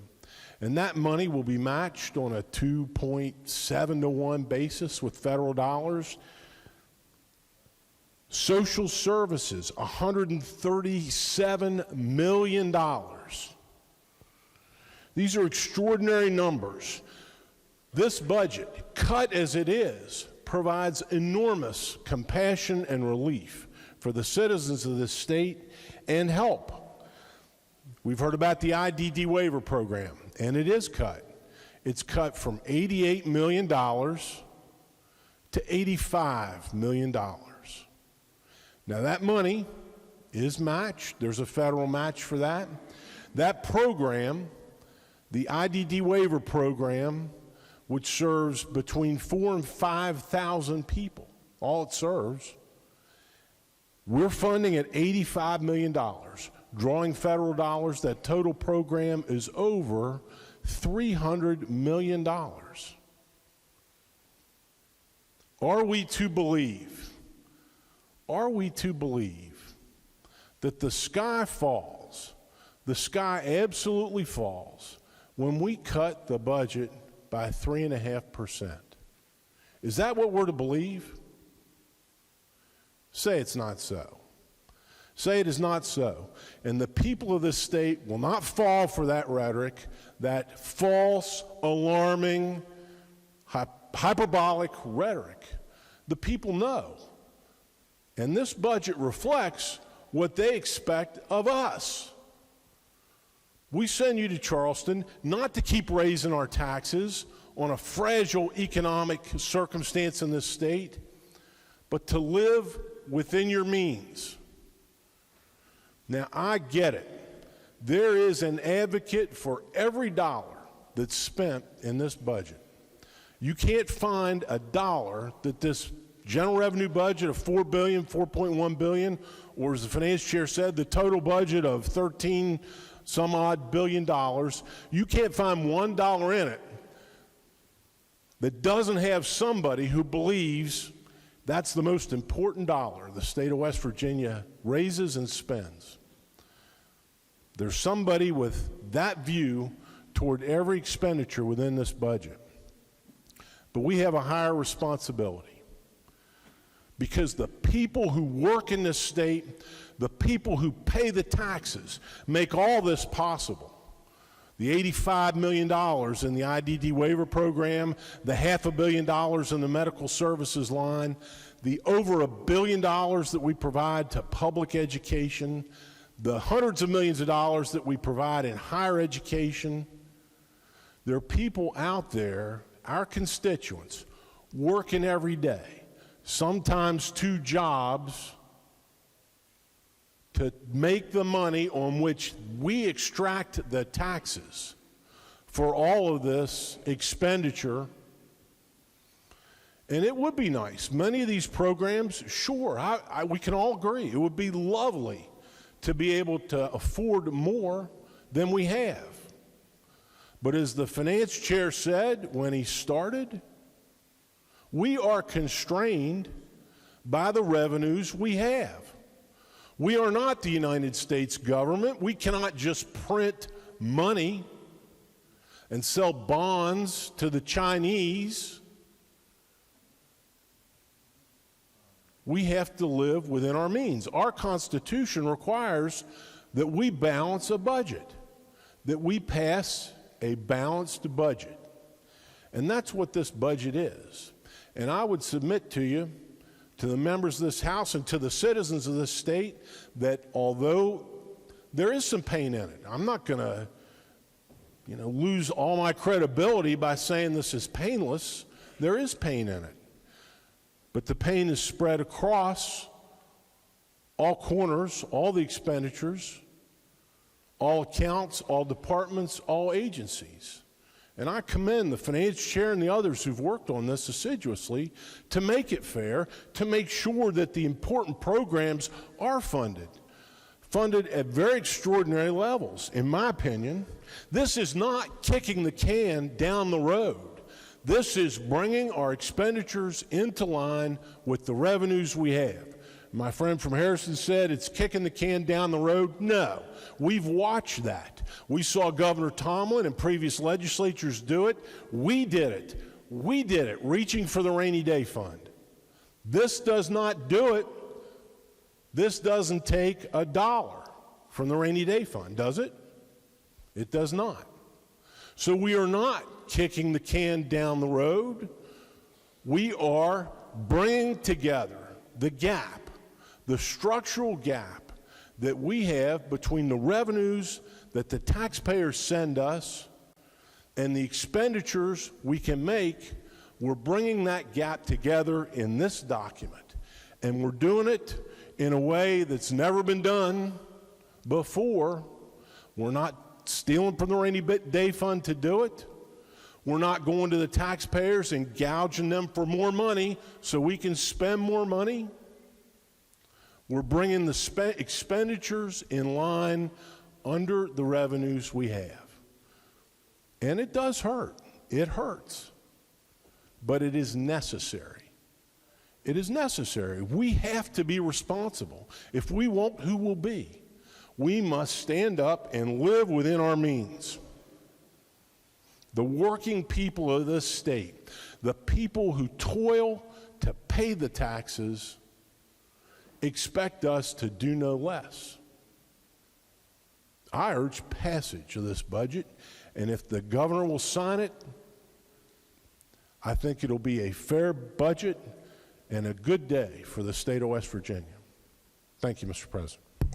Further discussion. The senator from Greenbrier County. Thank you, Mr. President. I'm hesitant to stand to speak the budget. I've been slogging through judiciary for the last several days or months since I've been here.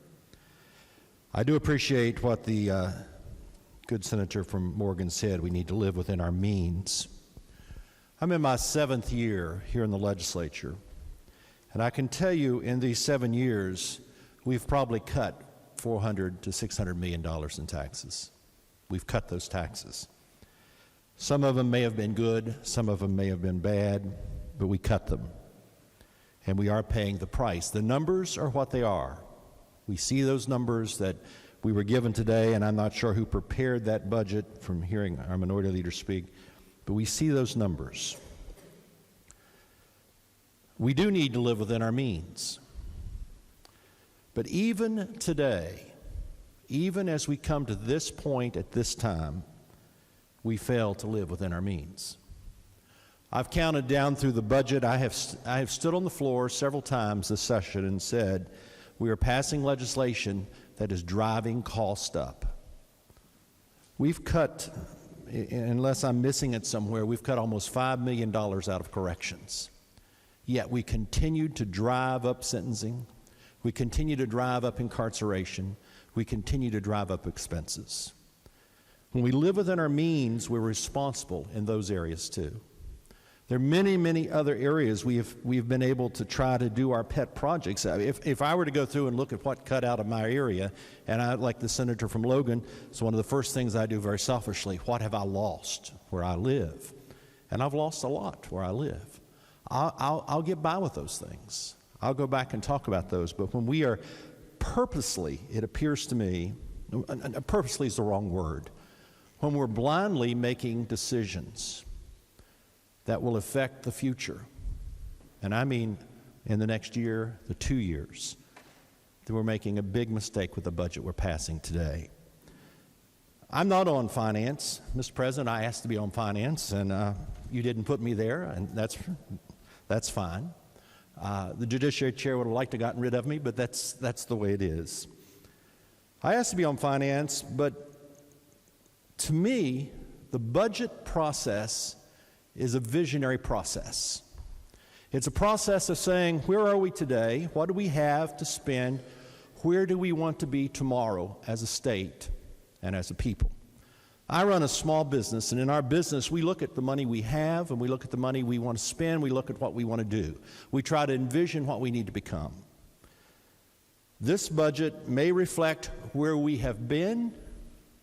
It may reflect what's in our pocket at the moment, or what could be, and there's some numbers in my mind as I look through this that don't reflect truth.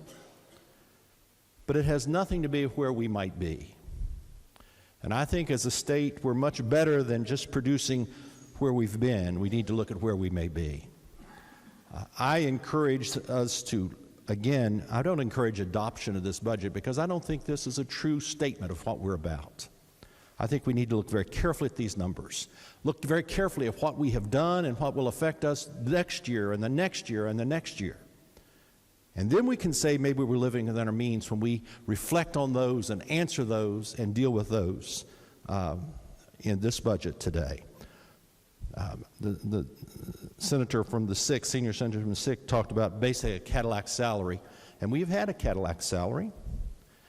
We need to certainly get our salary in range, but let's look at how we can improve who we are and move forward. I urge a rejection of this budget. Let's come back and put something that really reflects who we are and where we're headed based on what we've done this session. Thank you, Mr. President. The senior senator from the 15th. Thank you, Mr. President. I want to speak to you and the people of West Virginia. I absolutely love this budget.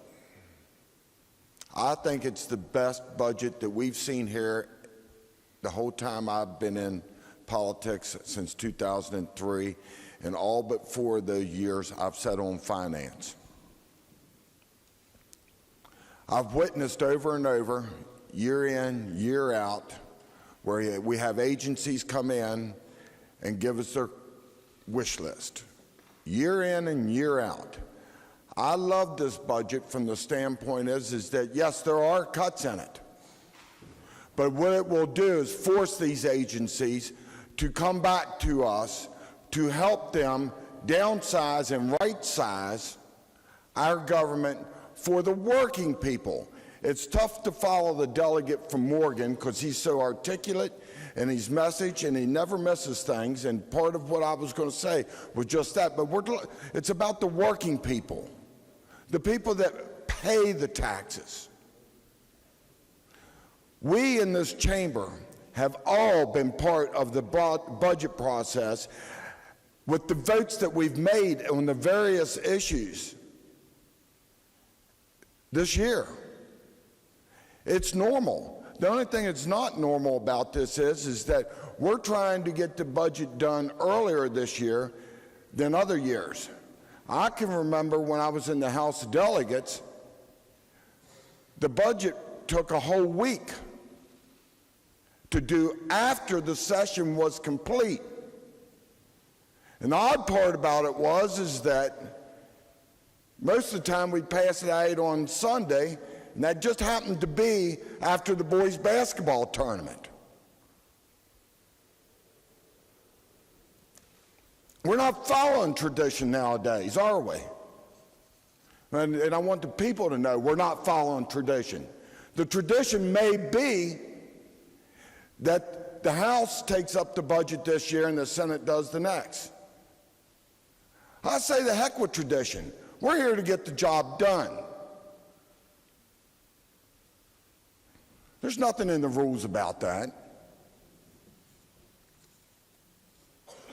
Mr. President, we've been coming in here every morning at 7:30 or 8 o'clock and then basically having a caucus every day, and this has been on the agenda for, what day are we in today, 55, 56, something like that. That's been on the agenda. This has been part of the process. And to the minority, I've been where you've been before. And I assure you that I had little to no influence, and I believe that with our president, that there's been way more influence in now than what there was ever afforded to when I was in the minority. Now, let's go a little bit further on this. On higher ed, 15% cut. I've said all along that there's $79 million to be had from higher ed if everybody was taken down to the per student funding that Shepherd and Blue Ridge in my area, from where I'm from. $79 million if the four-year institutions was taken down to what Shepherd gets per student, and the two-year institutions that they were taken down to what Blue Ridge gets.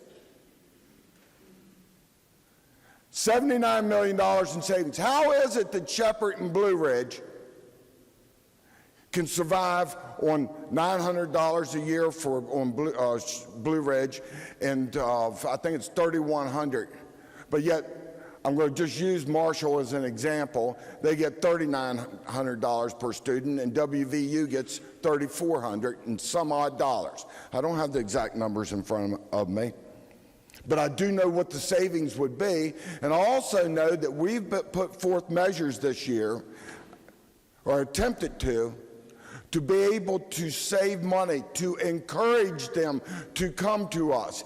And this budget will encourage, whether it's the DHHR, whether it's public ed, whether it's higher ed, to come to the legislature and tell us where the problems are so that we have an opportunity to address it, to make it so that they live within the budget. Because, by the way, we'll be back in session in January, and that's halfway through the fiscal year of the budget that we're dealing with right now.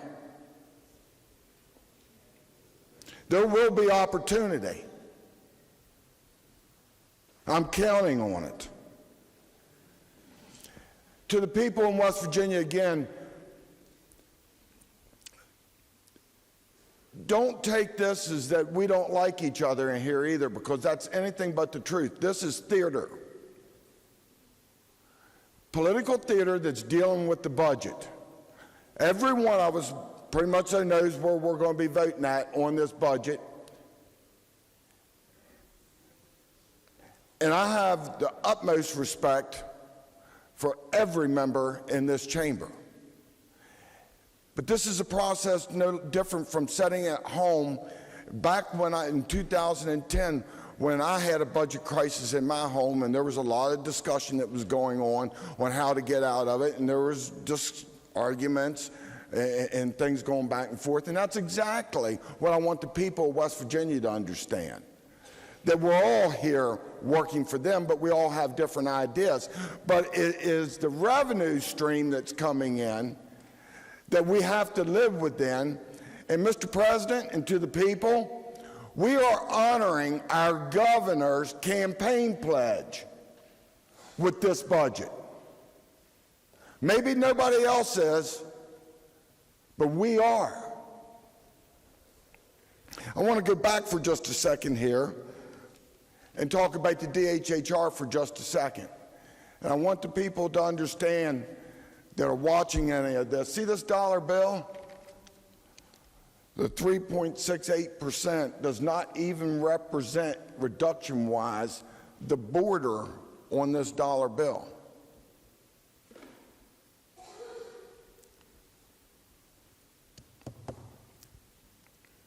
I care about the people of West Virginia. I care about our seniors. I care about our children. But the person I care most about is the person that gets up and goes to work,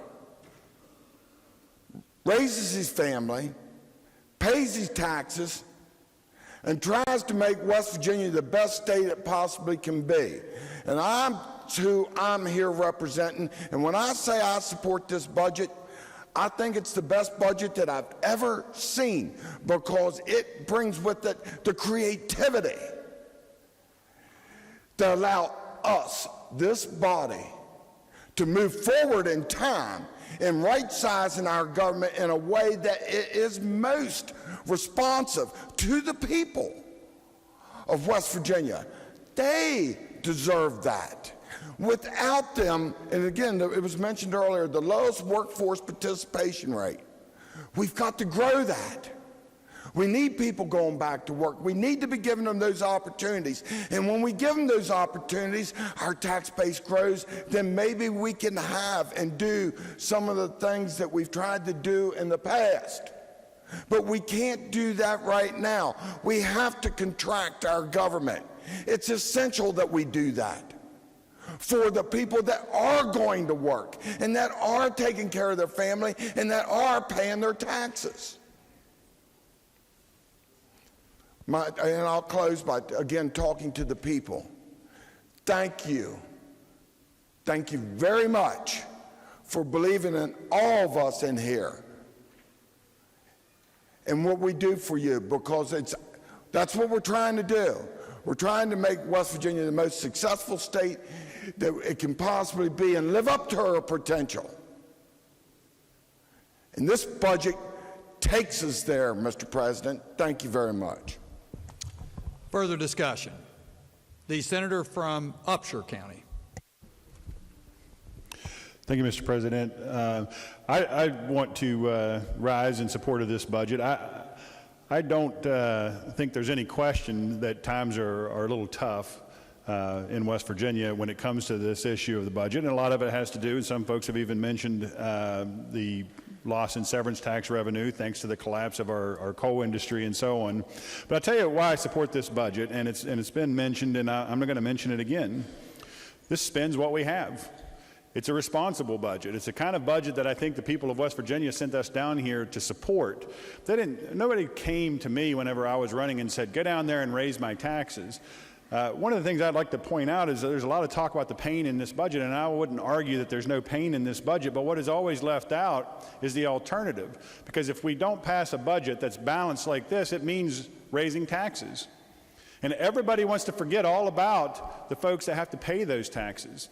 There's no pain for them, apparently. Apparently, paying more money in taxes doesn't hurt a bit. But getting your program cut, that hurts. That's painful. But paying more taxes, apparently that's joy. I don't necessarily buy into that particular mental condition. I think is perhaps the best way to look at that. But I will tell you this, too.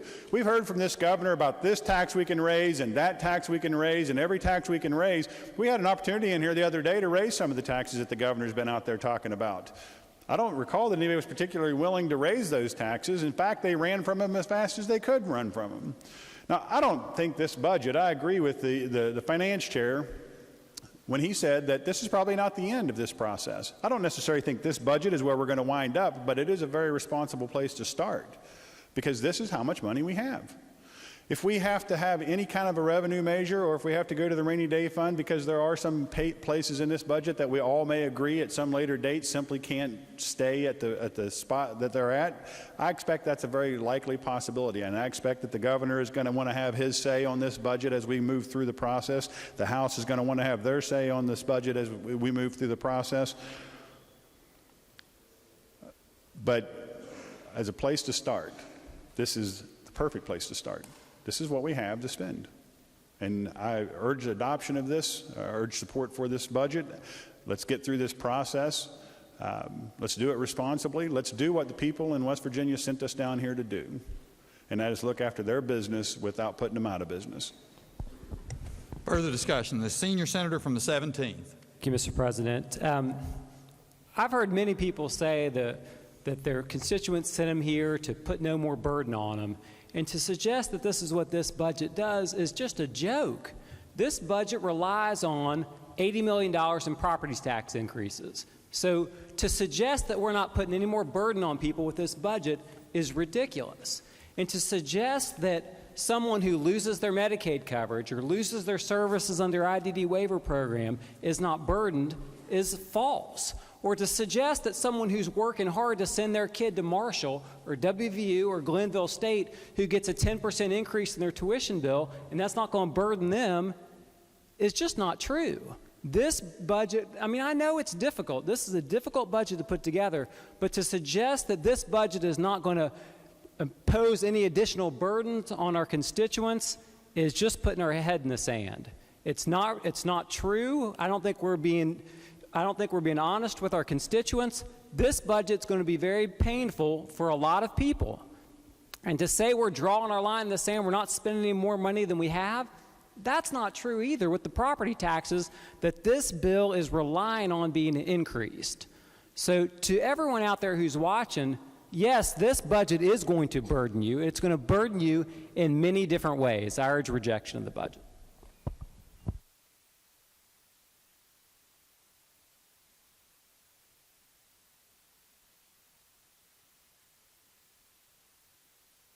This is recorded from the Senate floor session earlier today. This is debate about Senate Bill 199, the Senate's budget bill. The House will take up its own budget bill just after 3:30. The House is in recess until 3:30. The Senate President is leaving the podium in order to take his desk on the floor to address this budget bill.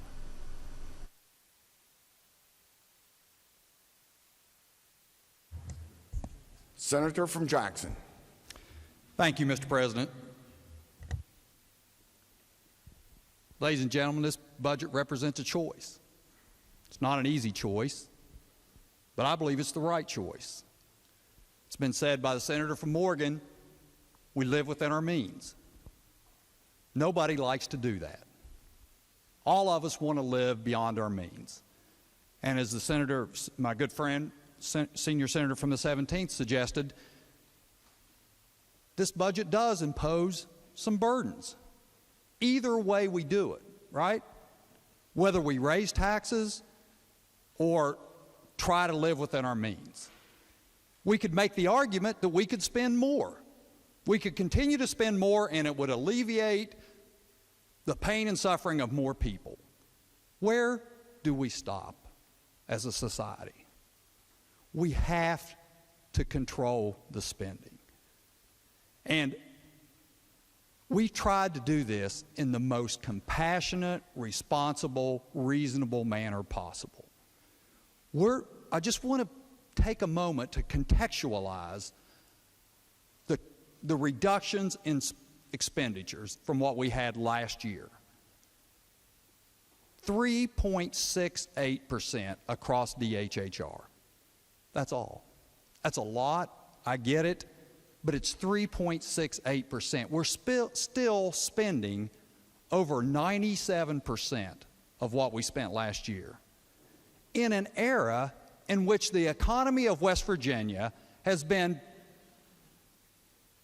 reduced because of federal overregulation and other items, other areas. What do you do? What can you do? You have to make the hard choices. Certainly, we could come in and raise more taxes and continue to overspend or dip into the rainy day fund and take from our savings again. That's not the right path, in my opinion.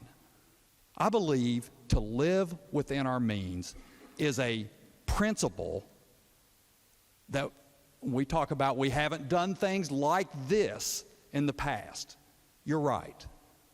We're trying to do it a different way. We're trying to pull, and the senator from Greenbrier aptly says, we don't need to look back. We're looking backwards to see what we've done in the past. Does it work? And I would say to the people of West Virginia, what we've done in the past has not worked. It has not worked. We're last in per capita income. We have the lowest workforce participation rate in America, highest percentage of people on welfare. And yet, we continue to grow the government. And we've been responsible in here in the past. I agree. We haven't raised many taxes. We raised $100 million in taxes last year. It didn't change anything. What I'm suggesting, or what we are suggesting with this proposal, is to spend every cent of the revenue estimate to help the people of West Virginia. And I would suggest, as it relates to DHHR, that the true measure of our compassion is not whether or not we continue to spend and grow government, but whether or not we help people off the welfare rolls and onto the ladder of economic success. That's the true measure of compassion. And so, I think most of you know me and well enough to know that I feel deeply for people. I want to help as many people as we can. And so I want to spend as much as we can in these areas. And that's what this budget does. It spends as much as we have available. And so I would just ask my friends on both sides of the aisle to consider supporting the principle of living within your means and establishing a new standard in West Virginia, that's what we do moving forward so that we can help more people off the welfare rolls. We can provide an economy that is prosperous for the people of West Virginia, that puts people back to work and allows this economy to grow and prosper. And for those reasons, I would ask you to support this bill. I would call upon the House of Delegates to support a measure that lives within our means. And I ask the governor of West Virginia to honor his campaign pledge and sign this budget that lives within our means. Thank you very much. Senator from Berkeley. Senator Jackson, yield. Senator, yield. Senator, since I'm trying to get to the bottom of who actually wrote this budget, and they're saying you did it, so since you came to the floor, we can ask you some questions about this budget, if you don't mind. Okay. First of all, the process. Mind, but I'll answer. Would that be okay? To answer some questions on this budget? Yes, please. Because it's my understanding that you, along with the majority leader, actually wrote this budget. Is that true? No, that's not true. Who wrote the budget? Michael Cook wrote this budget. But he did it at the direction of the majority caucus. He did it at the direction of the majority caucus, the Republicans? Yes. All the members or just some members? I would say most members. Most members. And how long has this budget been in existence, that it's been formed? I mean, how long has the budget actually been there? I know we're voting on it today. It was sprung out a couple days ago in the Finance Committee, but I'm interested in how long this budget actually existed before it was revealed to the public. Yeah, what I would say is, and I can't recall the date, somebody will be able to help me with the date, on the press conference that we announced the framework of this budget. In fact, I think the next day you were on the Senate floor questioning us about the details of the budget, in which we laid out the various areas upon which we had have to take a look to make some of the reductions. And then from that point forward, we've developed the details, and I think when it was presented to you in finance would have been probably the first time that it would have been, codified. But it's not the first time that the Republican caucus saw it, is that correct? Well, I mean, we caucus every day. Yeah, every day you saw the budget. We didn't. I mean, the rest of us did not see it until that day, including the public. My question is, I know tradition, some members feel that we ought to throw tradition out the door, but traditionally the House takes up the budget, and they've been trying to do that. I just wonder from you why they're not taking the budget up first, why we're taking the budget up, why aren't they taking it up first this year? That traditionally has been the case. Do you know why? Well, I'll say this is my first year Senate President. In terms of tradition, it's not a rule. We want to do what we have to do as quickly as we can possibly do it for the good of the people of West Virginia. So, tradition may be one thing, reality and action and deeds are another. Okay, so the question would be then, why do the Republican caucus, you and the Republican caucus, wait so long to actually now present the budget? I mean, we only have 3 days and 10 hours left. I'm just wondering why so long? We've had close to 60 days, and this has been your press conference were about 3 weeks ago or more, maybe a month.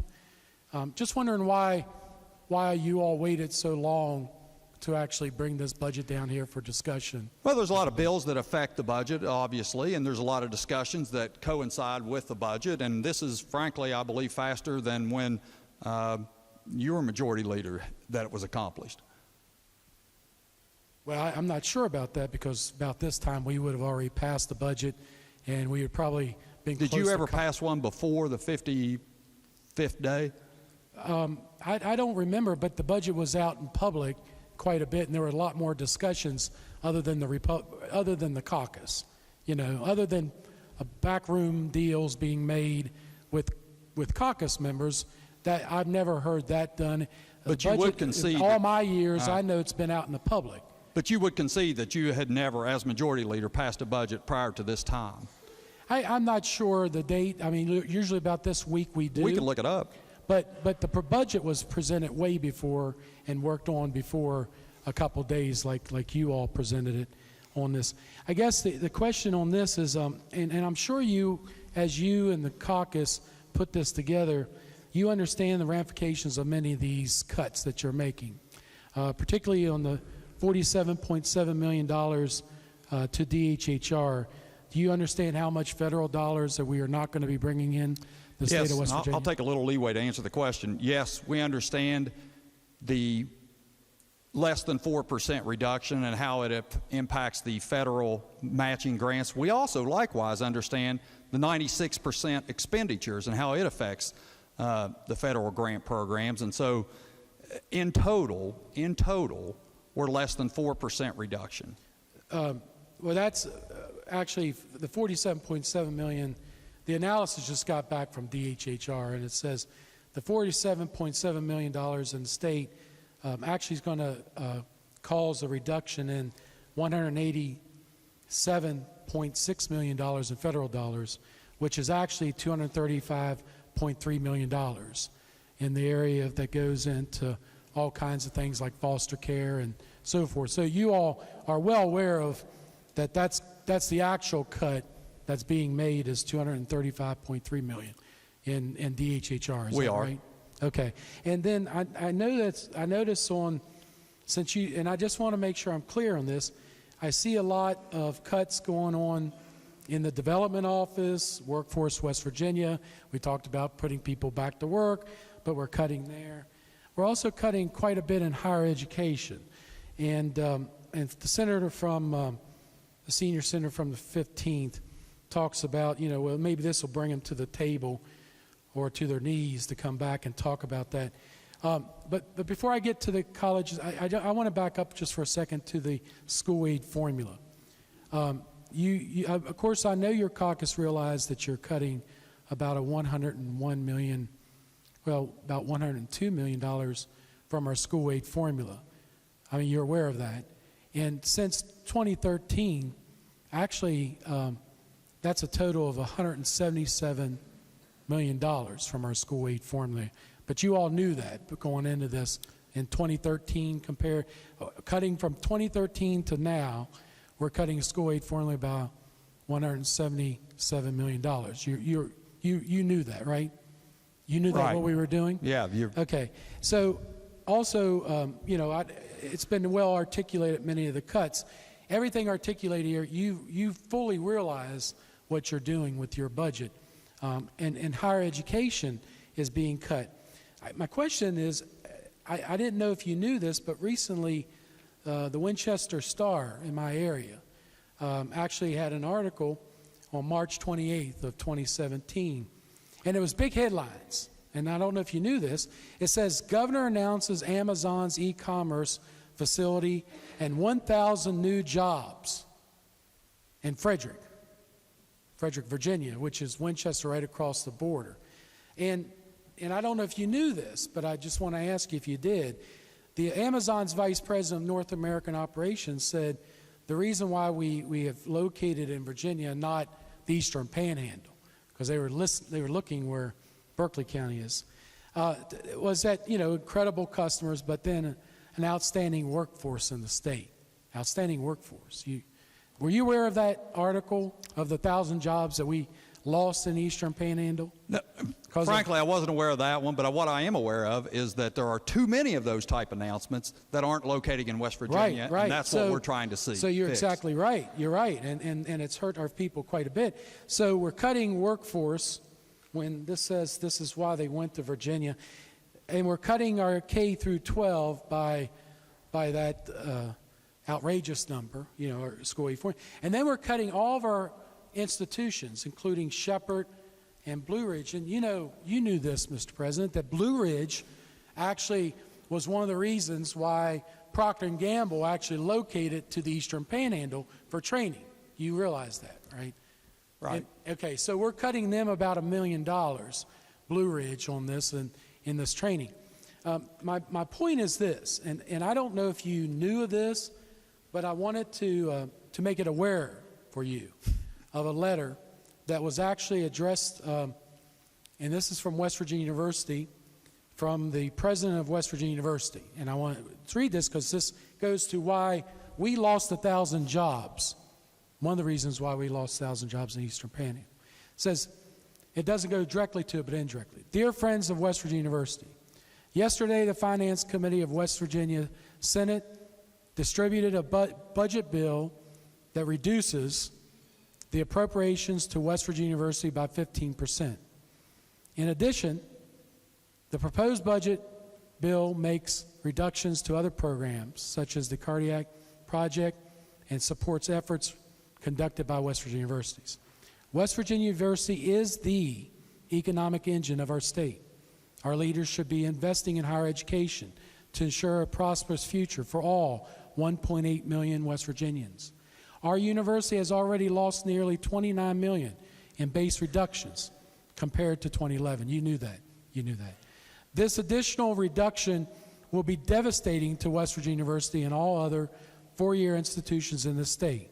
Now is the time that West Virginia should be investing in West Virginia universities and not cutting. Let us be clear. Reductions of this magnitude will have a severe negative impact to our institution. It will mean significant layoffs of our staff, increased tuitions of our students, a fundamental change to WVU Extension Service, and the reduction of academic programs. We cannot let this happen. Did you get this letter? I may have it. But listen, it doesn't surprise me that an advocate for more money wants more. I mean, someone who runs an institution wants more money from the state of West Virginia. I completely get that. I get it. So, I mean, are you surprised? So you're willing to own the fact that we're going to have that significant layoffs. This is one institution. We're not talking about Shepherd. We're not talking about Blue Ridge. Those are other significant institutions. But each of these higher education institutions will have significant layoffs of increased tuition to our students and fundamental changes that will reduce academic programs and preparing. And it says there, therefore I'm asking you to immediately start calling the Republican members of the West Virginia Senate. Let them know that the proposed budget bill is wrong for West Virginia. West Virginia University is wrong for the state of West Virginia.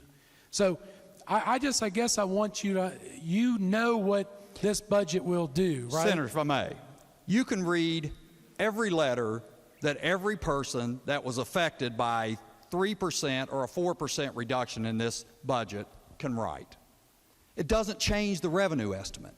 The fact is, we have a certain amount of money to spend. I love to spend money on universities and DHHR and every other program in the state of West Virginia. I wish we could do more.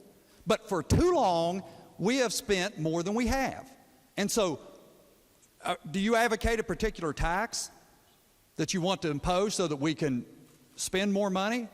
I mean, I guess you're advocating for additional taxes. I just want to say higher education is $15 million cut, and actually we've cut them in the past. Who has? This legislative body has under cut your them leadership. in the past. You've cut them.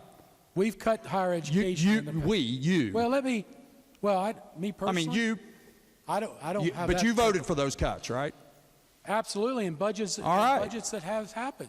So, what did you? I'm sorry, I missed that comment. You said as budgets. In past budgets, we've reduced higher education over time. Right. I agree. So they've reduced themselves. They become more lean and mean and efficient.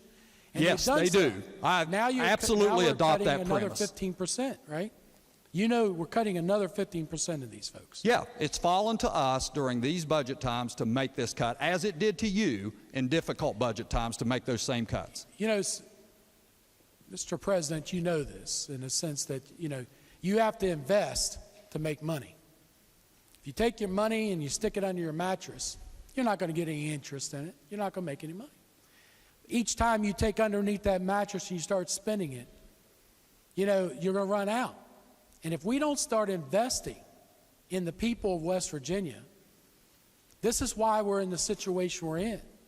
Well, sir, I mean, my so response I'm just to saying your cuts. Yeah. I understand living within the means, but there's also aspect of investing in our future. But and to my response, it's a fundamental difference in the view of a capitalistic society. Do you leave the money, as much as you can, in the hands of the private sector to use that in the most efficient manner possible, or do you gather more of it, as you suggest, and spend it from the government's perspective to say this is a good investment from the government? Well, we've discussed quite a bit on this floor, Mr. President, about public-private partnerships, particularly as it comes with infrastructure and other things. We've passed bills here that would allow for public-private partnerships. I think that's the future in the sense of how we move forward. Yes, the private sector is the engine that drives it. There's no question. I'll be and happy we ought to to work create with an you. environment on that. But taking out the public sector of doing a public-private partnership in the sense of that is, if we don't invest in that, then we're short-sighted. And I would think you would agree with me in the public-private partnership aspect is a way to move forward. Well, I agree Even with the company you work for has a lot of public-private partnership. I agree with you that the private sector is the way to generate growth and opportunity. I think, frankly, our question and answer session's probably over with. But if you wish have it other would be over with. I know that, Mr. President, because I know you're very uncomfortable here because you went out there and you made a press conference saying live within your means. We passed Senate Bill 609 that basically called you. So, Mr. President, thank you for your time. Thank you. Gentleman from Morgan, state your point. Senators recognized to ask questions. Senator from Berkeley, confine your comments to questions. Mr. President? Yes, sir. I move the previous question.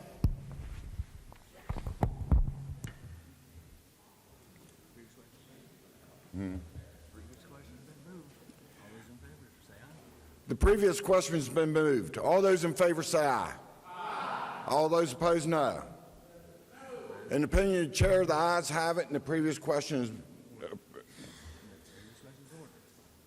The previous question shuts off debate. Okay. Okay, the previous question's in order. All those in favor will vote yea. All those opposed will vote nay.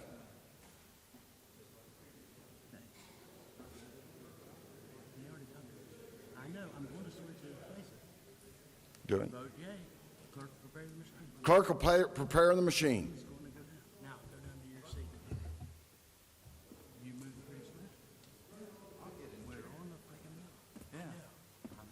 Question? Yeah, the previous question's been moved and voted upon. The question now before the Senate is, shall the bill pass? Further discussion? Well, the previous question's been moved. All those in favor will vote yea. Those opposed will vote nay. Clerk will prepare the machine.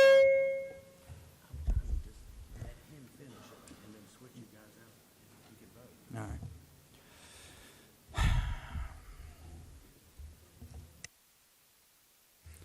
Has every member voted?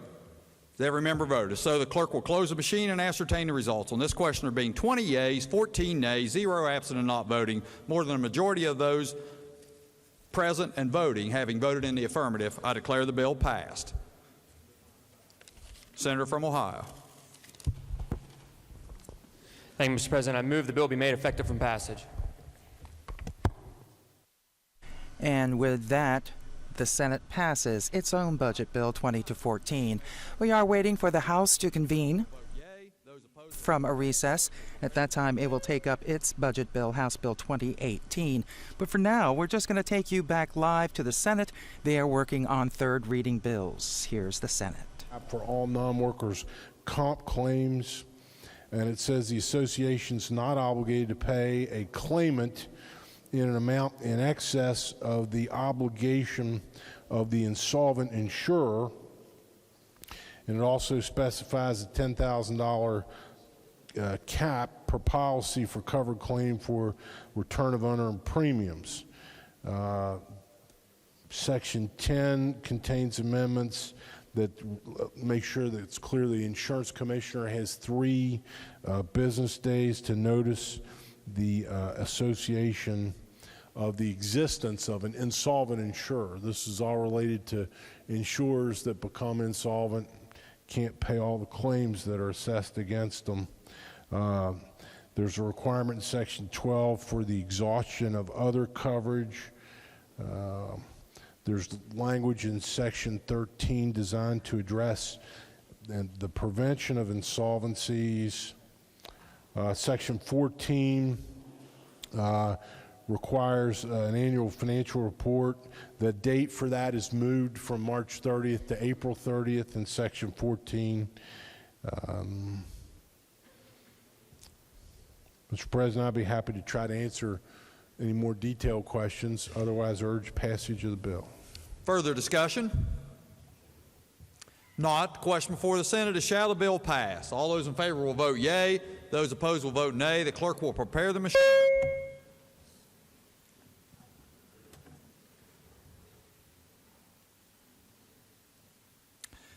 Has every member voted? Has every member voted? If so, the clerk will close the machine and ascertain the results. On this question, there being 34 yeas, 0 nays, 0 absent and not voting, more than a majority of those present and voting having voted in the affirmative, I declare the bill passed.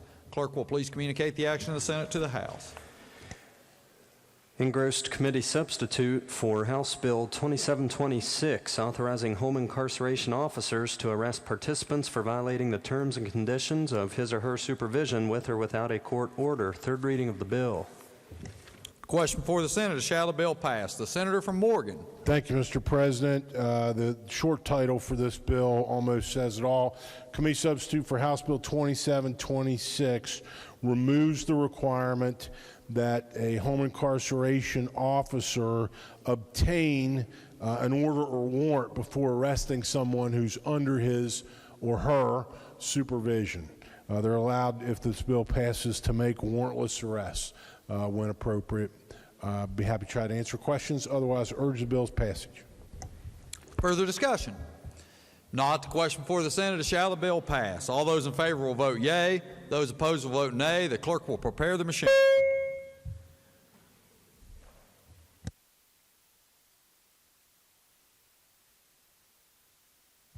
Has every member voted?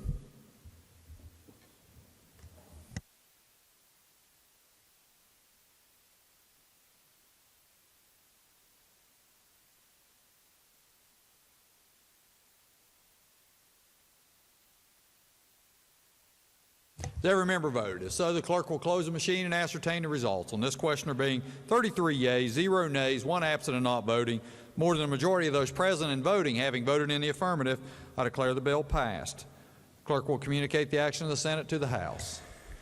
Engrossed Committee Substitute for House Bill 2734, authorizing a method for the collection and remittance of property taxes related to dealers' heavy equipment inventory. Third reading of the bill. Question before the Senate is, shall the bill pass? The senior senator from the 4th. Thank you, Mr. President. This bill would allow a dealer of heavy equipment rental inventory to assign a fee to each item of heavy equipment rental inventory in an amount not greater than 2.5% of the rental charge. This fee must be held separately from the dealer's remaining revenue and remitted to the proper sheriff before September 30th of each year for the payment of the dealer's personal property tax. If the amount of the remittance exceeds the tax obligation, the excess is retained by the sheriff. The bill also exempts the fee from municipal sales or use taxes. This has been worked out with folks. Further discussion? Not. The question before the Senate is, shall the bill pass? All those in favor will vote yea. Those opposed will vote nay. The clerk will prepare the machine.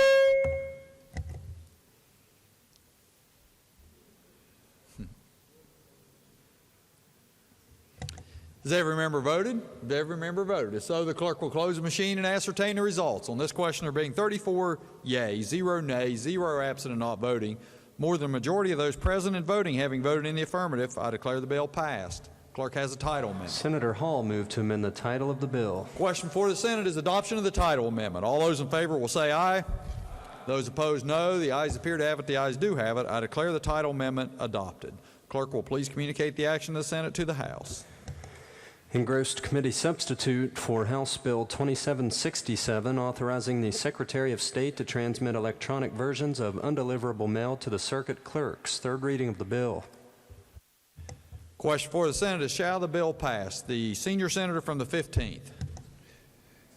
Thank you, Mr. President. House Bill 2767 amends the service of process requirements for the Secretary of State when the process is returned, refused, or undeliverable. The Secretary of State regularly acts as an agent for business entities or individuals that may receive service of process. The Secretary is required to send by certified mail notice to an individual or entity that it receives service on behalf of. Under current law, if the process or notice is refused or undeliverable, the Secretary of State must return the refused or undeliverable mail to the clerk's office of the court from which the process, notice, or demand was issued. This bill authorizes the Secretary to create a preservation duplicate of the original record and electronically transmit the duplicate to the appropriate circuit clerk. This bill will allow the Secretary of State to more efficiently perform their duties and should result in cost savings related to mailing cost. I urge passage. Further discussion? Not. The question before the Senate is, shall the bill pass? All those in favor will vote yea. Those opposed will vote nay. The clerk will prepare the machine.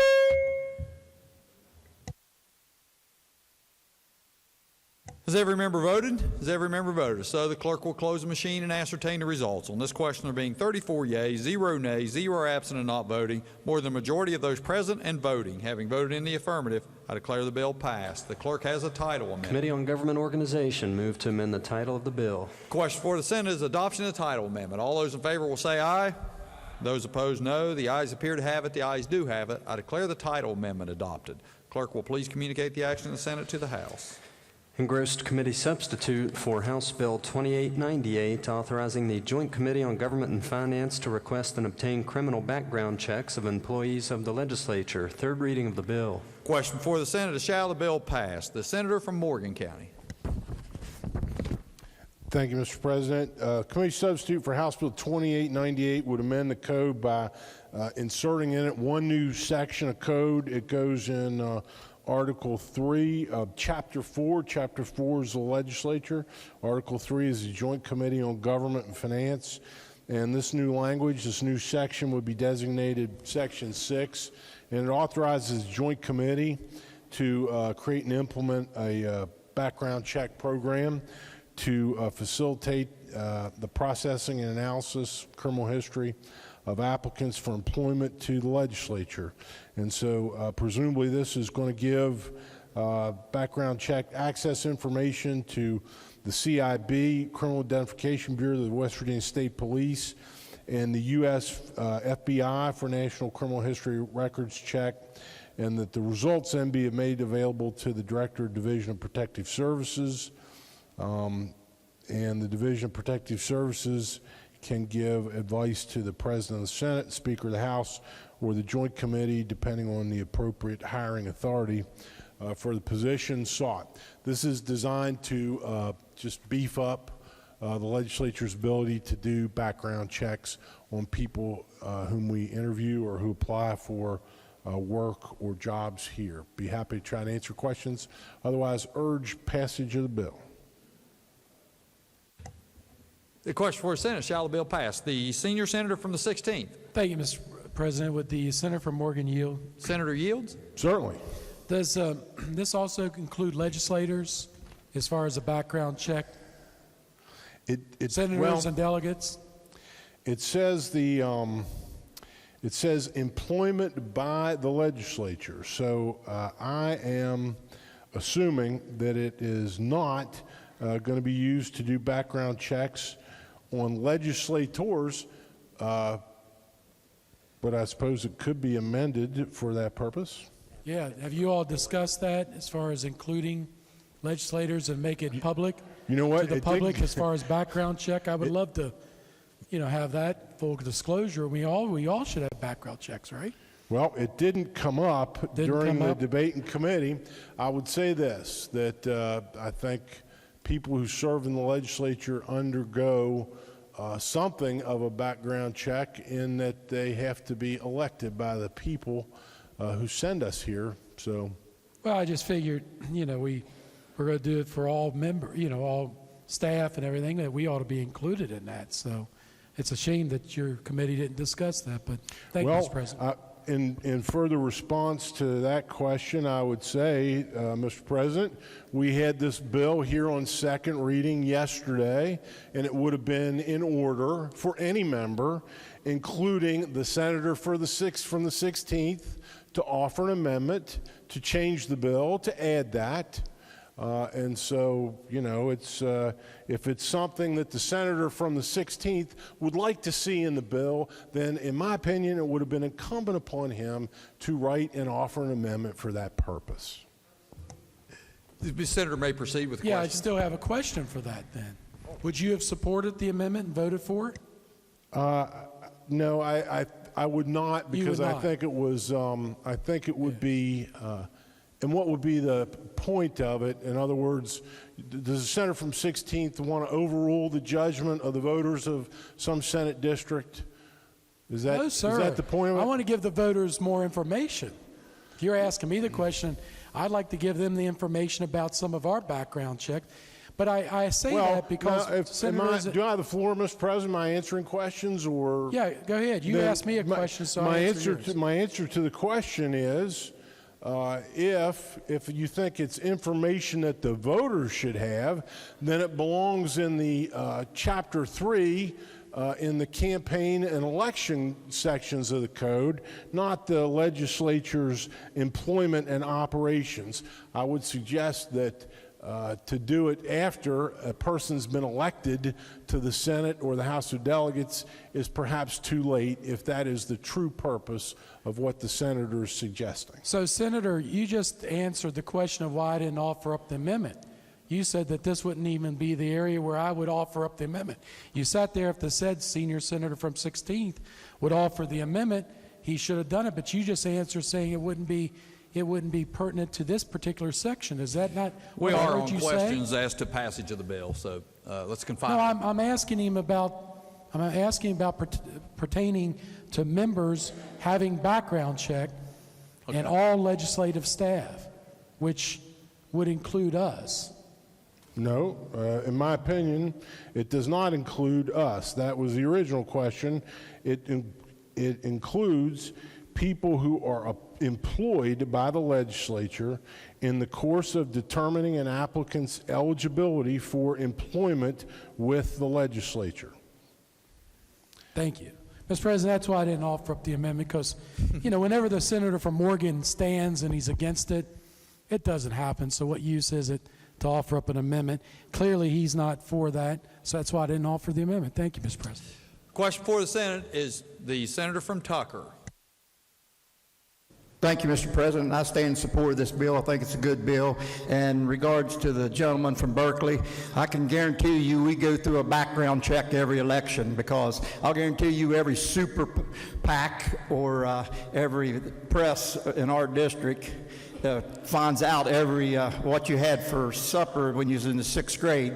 So to rest assured that your concerns are addressed in this, because you're about to go through an election in 2 years, and I'll guarantee you they will do a background check on you. So for that reasons, I support this bill. Question for the Senate is, shall the bill pass? Senator wish to close? All those in favor will vote yea. Those opposed will vote nay. The clerk will prepare the machine.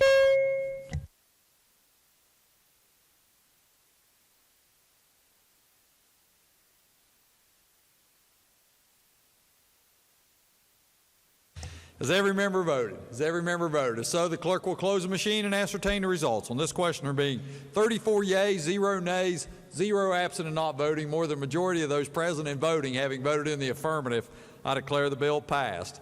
Clerk will communicate the action of the Senate to the House. Engrossed committee substitute for House Bill 2939 relating to the sale of items in the State Police Academy post-exchange to the public. Third reading of the bill. Question before the Senate is, shall the bill pass? The senior senator from the 15th. Thank you, Mr. President. The purpose of this bill is to allow the superintendent of the West Virginia State Police the ability to expand the sale of items from the post-exchange to the general public. Currently, the law forbids any person who is not a member of the West Virginia State Police Department to wear or use the uniform for members of the West Virginia State Police. The West Virginia State Police Post Exchange may offer certain limited items for sale to persons attending training at the academy, to persons actively employed by the state police, and to persons retired from state police employment. The section is amended to include badge and insignia as forbidden for any person who is not a member of the West Virginia State Police to wear or use or imitate in any respect or manner prescribed for by the members of the West Virginia State Police. However, items sold at the State Police Exchange as outlined do not qualify and must be approved by the superintendent. These include ball caps and T-shirts. This bill lays out exactly what the proceeds are to be used for as well. I'm going to add one more thing to it. I think we've all seen NYPD and sweatpants and ball caps and things like that. This is exactly what this bill allows our state police to do, to be able to do that. So I urge passage, Mr. President. Further discussion. The senior senator from the 16th. Thank you, Mr. President. Would the senator from the senior senator from 15th yield? Senator does not yield. Okay. The senator is recognized to speak to the bill. I guess would someone yield to answer a question? How about the finance chair? Let's see if they're willing to stand up. Senator, if the finance chair would yield to a question. You don't want to yield? The senator from Tucker yield? Yeah, senator yields. Yeah. Senator, I guess my question is this bill supposed to help in the sense to make up the shortfall of $1 million we're cutting out of their budget? Do you think that this will actually help raise the money for the state police since we're going to cut $1 million out of the budget? Yeah, it's supposed to help, or we wouldn't be running it. That's what it's for. It's to help. It's to help. I don't know about the budget, but it's going to help the state police. The state police is the one that's wanted it. If you want to go against the state police, then just vote against the bill. But it is to help. They do want it. I just want to ask if this is going to help offset the shortfall. We're cutting them by $1 million. If they sell enough of this stuff, this might make up the money. You think? Yeah. I guess it could. I mean, it's something, they could use that money for something else that they're taking out of their budget. So, yeah, I guess you could say that it could possibly help their budget. Do we have yard sales and bake sales and so forth in this as well? I don't think they cook, but I think they sell T-shirts, hats, stuff like that, you know. Okay. Instead of saying New York Police, it'll say West Virginia State Police. I think it will help in the long run. Okay. Thank you very much. You're welcome. Further discussion. Not the question before the Senate is shall the bill pass. All those in favor will vote yea. Those opposed will vote nay. The clerk will prepare the machine.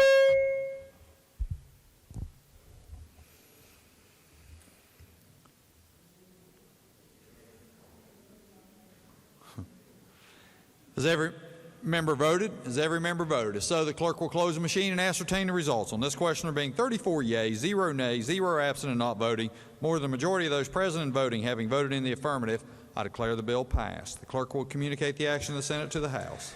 Engrossed committee substitute for House Bill 2949, exempting specified Division of Natural Resources contracts for some replacement, repair, or design for repairs to facilities from review and approval requirements. Third reading of the bill.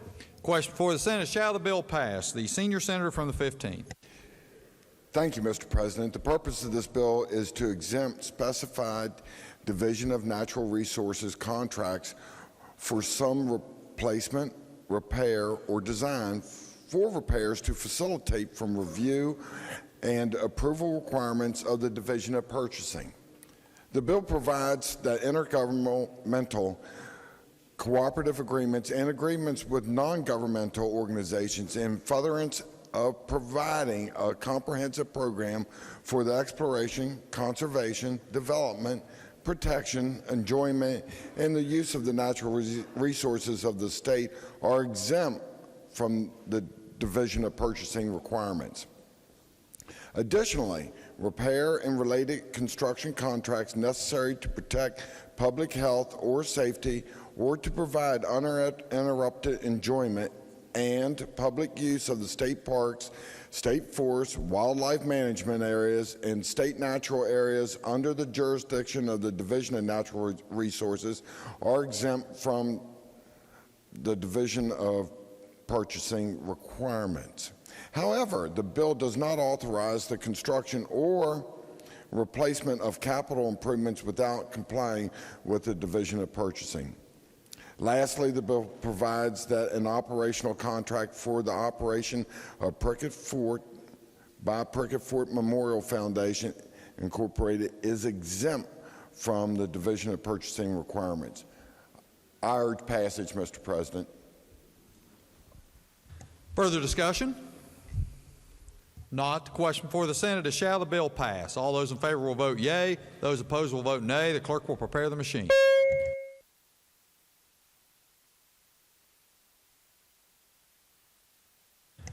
Has every member voted? Has every member voted? If so, the clerk will close the machine and ascertain the results. On this question, there being 34 yeas, 0 nays, 0 absent and not voting, more than the majority of those present and voting having voted in the affirmative, I declare the bill passed. The clerk will please communicate the action of the Senate to the House. Engrossed House Bill 2963, eliminating tax lien waiver requirement for estates of non-residents. Third reading of the bill. The Senate is just wrapping up bills on third reading here. They just have a few more to go. We're still waiting for the House of Delegates to get back in from a recess so they can take up their budget bill, House Bill 2018. The Tax Commissioner for certificate releasing all real property situate in the state or from any other estate tax lien. The current law does not impose an estate tax on estates of persons dying after December 31st, 2004.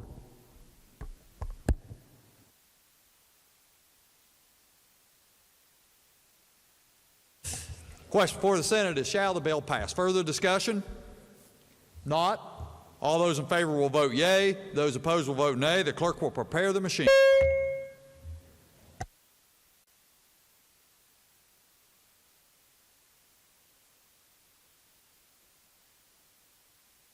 Has every member voted? Has every member voted? If so, the clerk will close the machine and ascertain the results. On this question, there being 34 yeas, 0 nays, 0 absent and not voting, more than a majority of those present and voting having voted in the affirmative, I declare the bill passed. Clerk will please communicate the action of the Senate to the House.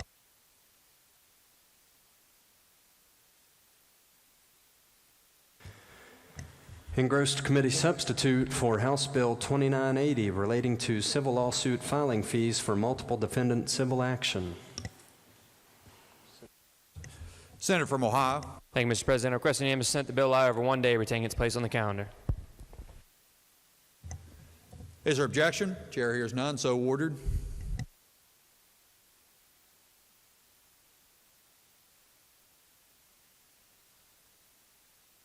So the Senate has finished up bills on third reading. Clerk has a House message.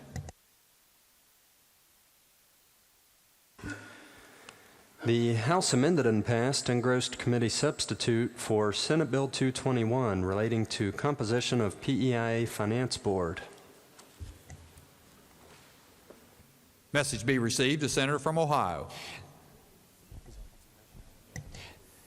Thank you, Mr. President. I move the Senate refuse to concur with the House amendment to Senate Bill 221. Senator from Ohio moves that the House refuse to concur, or the Senate refuse to concur in the House amendments to Senate Bill 221. Is there discussion? The Senator from Ohio. Thank you, Mr. President. The amendment adds a member of organized labor back to the Finance Board, which was purposely removed from the original bill. By adding another member, the board will now consist of an even number. I urge adoption. Is there discussion? Not. The question for the Senate is, shall the Senate refuse to concur in the House amendments to Senate Bill 221? All those in favor will say aye. Aye. Those opposed, no. The ayes appear to have it. The ayes do have it. I declare the motion adopted. Clerk will communicate the action of the Senate to the House. The House amended and passed engrossed committee substitute for Senate Bill 386, creating West Virginia Medical Cannabis Act. Message be received. The Senator from Ohio. Thank you, Mr. President. I move the Senate amend the House amendment to Senate Bill 386. Senator from Ohio moves that the Senate amend the House amendment to Senate Bill 386. Is there discussion? The Senator from Ohio. Thank you, Mr. President. This is a medical cannabis bill. The House amendment substantially rewrites the Senate bill, but keeps the fundamental premise of the Senate bill. The House bill does a number of things, and I'll go over those now. It creates the Medical Cannabis Act and an office within DHHR under the Bureau of Public Health. The House amendment authorizes medical cannabis in pill, oil, topical, and vaporization or nebulization forms. The House version also precludes the legalization of leaf marijuana, but grants authority to the Bureau to allow it should evidence support its use for a medical condition or conditions. It establishes a medical cannabis advisory board to work with the Bureau. The board is similar in makeup and duties that were in the Senate version. Next, the medical conditions for which the cannabis may be prescribed are substantially the same as in the Senate bill. The House amendment sets fees and imposes taxes, whereas the Senate version left those issues to the Commission. The Senate amendments are technical in nature. There is a title amendment and cleanup amendments to which the House has agreed. I urge adoption. The Senator from Ohio moves that the Senate amend the amendment from the House to Senate Bill 386. Is there further discussion? The Senator from Logan. Mr. President, will you yield? Senator from Ohio yield. The Senator does yield. What are the details on the amendment?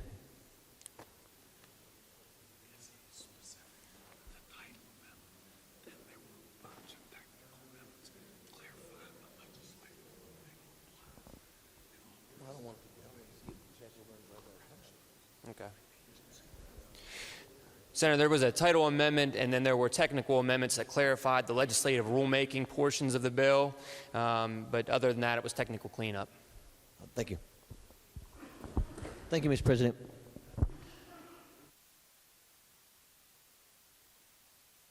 Senator from Boone. Senator from Ohio still yield? Senator yields. Thank you. And again, these technical amendments are just cleanup. They've agreed to the technical amendments and the title amendment then? Yes, and our council has worked with House counsel on these cleanup efforts. Thank you.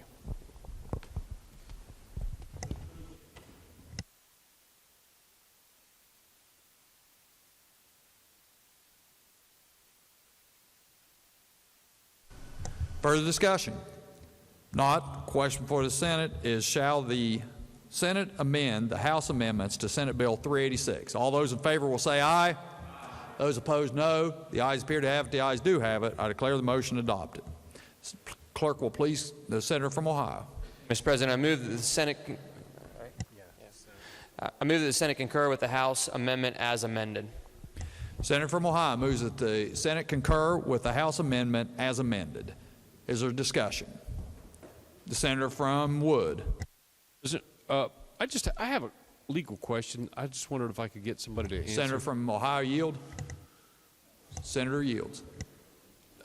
This is just something I came across. Marijuana is illegal by federal law. Am I correct on that? That is correct. And supremacy clause of the U.S. Constitution states federal law trumps state law. Is that correct also? That is correct. So if that's the case, and you use medical marijuana and go to purchase a firearm, fill out the form, and lie about it, is that a felony? Yes, it is.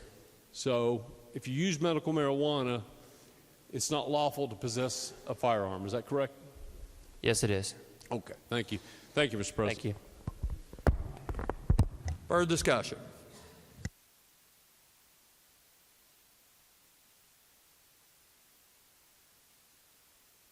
Not. The question before the Senate is, shall the Senate concur with the House amendment as amended to Senate Bill 386? All those in favor will say aye. Those opposed, no. The ayes appear to have it. The ayes do have it. I declare the motion adopted. Question for the Senate is, shall the bill pass? Is there discussion? All those, if this Senator from Brooke. Thank you, Mr. President. I rise today not truly in opposition to the bill, But really to kind of go over and state my reason for my personal opposition. And the senator from Wood County touched upon what I intended to talk about.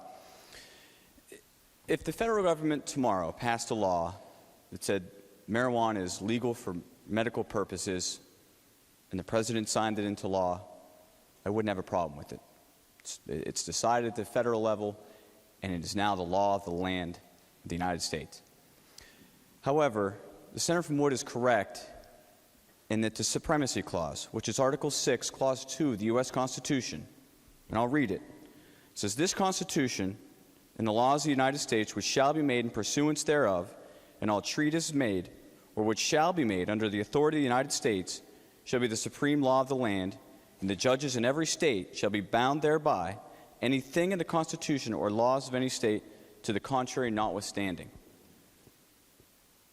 I think that it's pretty clear that that means that the federal law is the supreme law of the land of the United States of America, unless there is a carve-out and Congress doesn't intend to fully occupy that piece of the law. And when there's conflict between the two, there's a test that's done. And that test is pretty simple. And that if there's a conflict, and if you cannot comply with the federal law by adhering to the state law, then there's a conflict, and federal law prevails. We are in complete direct contravention with federal law with this bill. And that's everybody's decision. And I applaud everybody for their vote in this room, whether if it's for or against, because it's a stand and it's an important issue to a lot of people. And I applaud everybody's work, and I think the House did a lot of work on this, and they should be applauded for that as well. But I just can't, for my purposes, vote for something that is in complete contradiction to the U.S. Constitution, in complete contradiction with federal law. And my friend from Wood touched upon the federal firearms, and it specifically states if someone uses medical marijuana on that. And so you either A, tell the truth, you probably won't be able to buy the firearm, or you B, lie. And it's a federal offense at that point in time. And so people have decisions to make, and I think that the public should be aware of all the ramifications, potential pitfalls that are involved with all of this. And I know that other states have done it, and I hope that it works for them.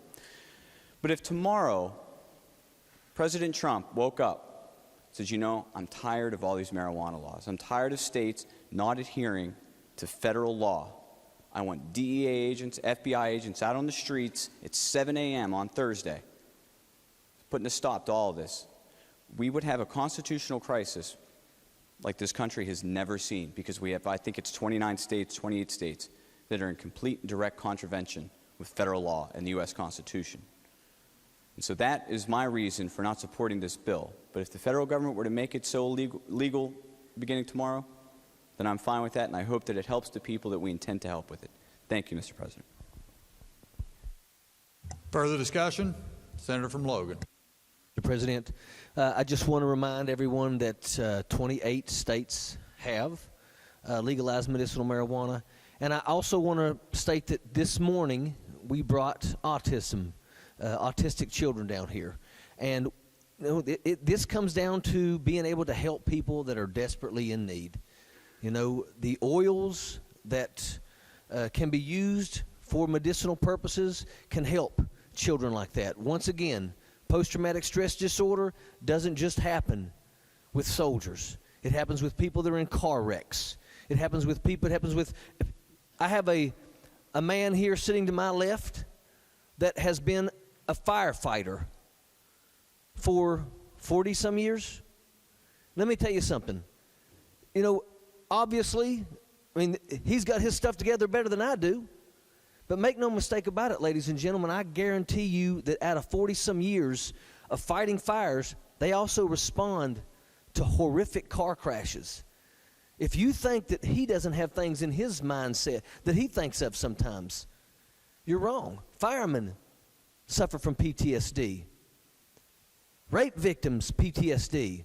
People in their homes, when people break in their houses, PTSD. And then the other long list of illnesses that medicinal marijuana will finally be able to address. So it's went through not one, two committees. It's went through the Senate. The strike and insert was conducted submitted over on the House side, and now it's back over to us. Let's do what's right by the people of West Virginia, and let's help these people finally be able to get the relief that they desperately need and deserve. Thank you, Mr. President. Question for the Senate is, shall the bill pass? All those in favor will vote yea. Those opposed will vote nay. The clerk will prepare the machine.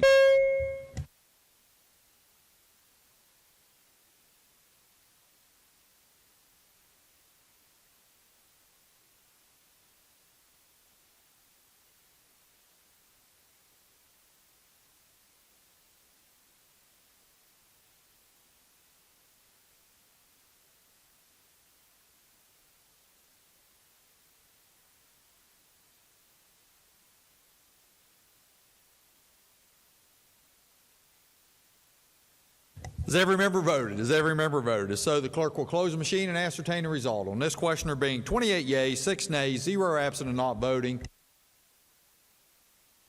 That's for the majority of those elected having vote voted total in the affirmative, I declare the it bill passed the bill originally in the Senate, 28-6. The House amended and passed. All right, we are still waiting for the House of Delegates to convene after a recess in order to hear a description of House Bill 2018, the budget bill in the House. I will warn our viewers and our viewers online that we can only take the House budget bill explanation up until about 5:30, when we have to end our broadcast day for other production responsibilities. But as soon as the House reconvenes and begins discussion of House Bill 2018, we will go with it. Senator from Nicholas. Is there discussion? If not, all those in favor will say aye. Those opposed, no. The ayes appear to have it. The ayes do have it. I declare the motion adopted. Question now is, shall the bill pass? All those in favor will vote yea. Those opposed will vote nay. The clerk will prepare the machine.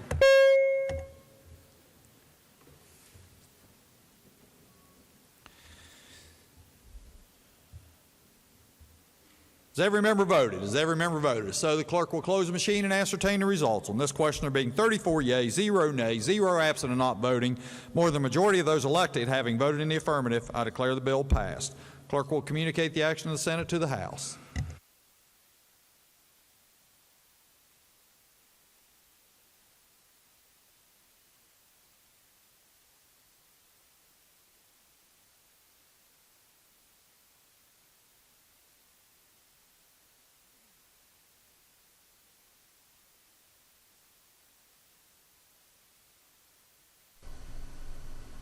The Senate President is probably consulting with his colleagues there if they want to take a break before they start second reading bills at the amendment stage on the floor. Here's a look inside the House of Delegates chamber, where we're waiting for an explanation and debate of the House budget bill.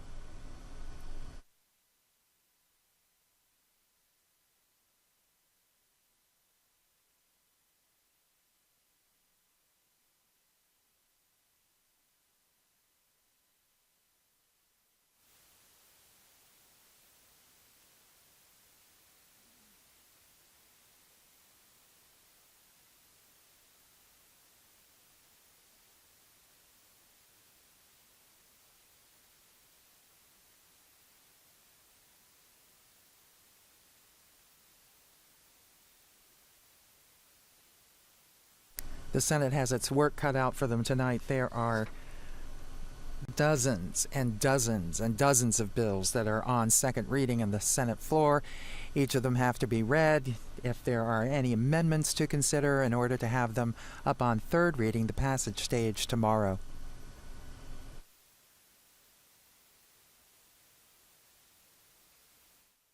The House, too, has a long night of it. They have several bills, probably a little more than a dozen bills on second reading, and then a lot of bills on first reading, so they don't have quite as long a night in the House as they do in the Senate.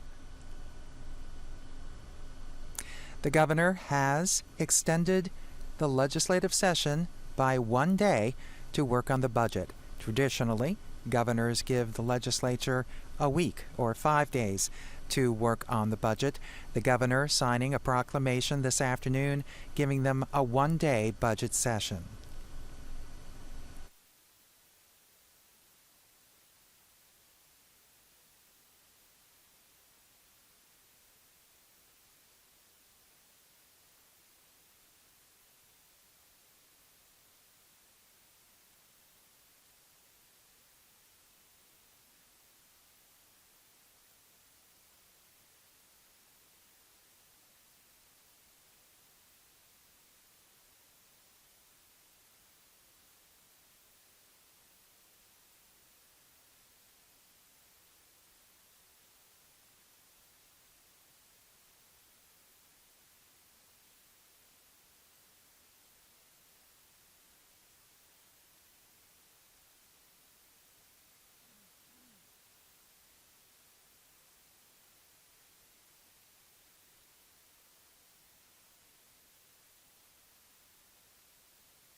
The House was to recess until 3:30.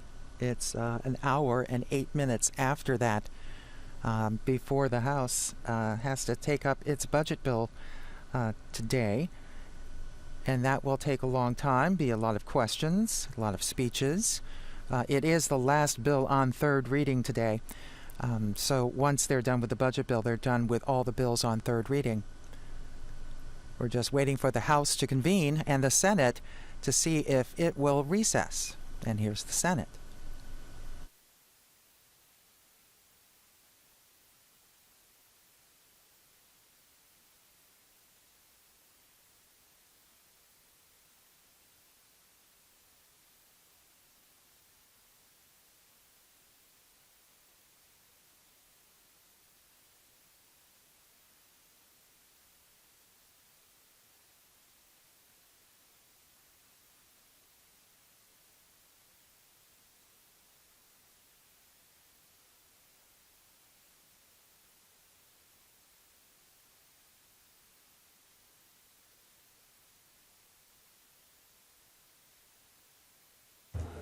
All right, we're coming back.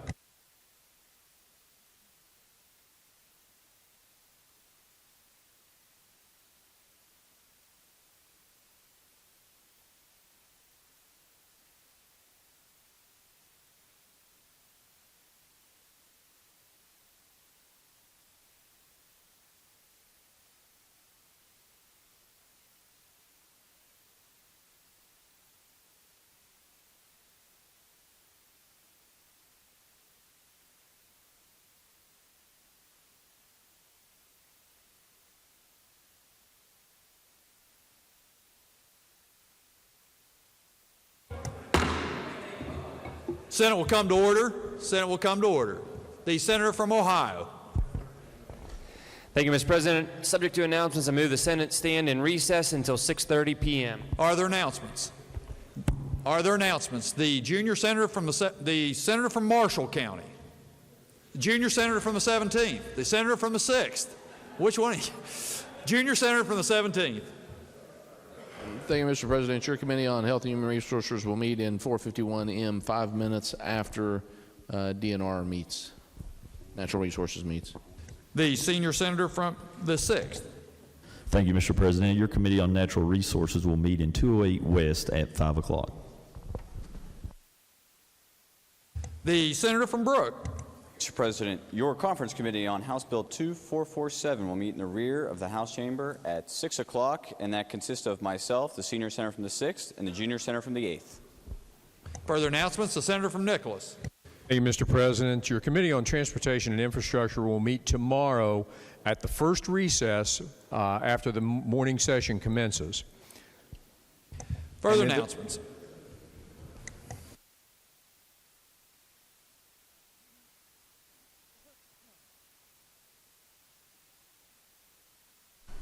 All of these meetings are available, audio and video, on the legislature's website.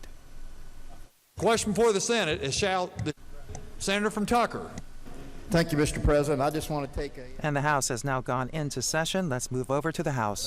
Just wanted to announce that the Conference Committee for House Bill 2447, which is relating to renaming the Court of Claims to the State Claims Commission, it will convene today at 6 p.m. in the back of the chamber. The gentlemen, our delegates who are part of this committee are myself, Delegate O'Neill, and Delegate Miller, R. Miller. Thank you.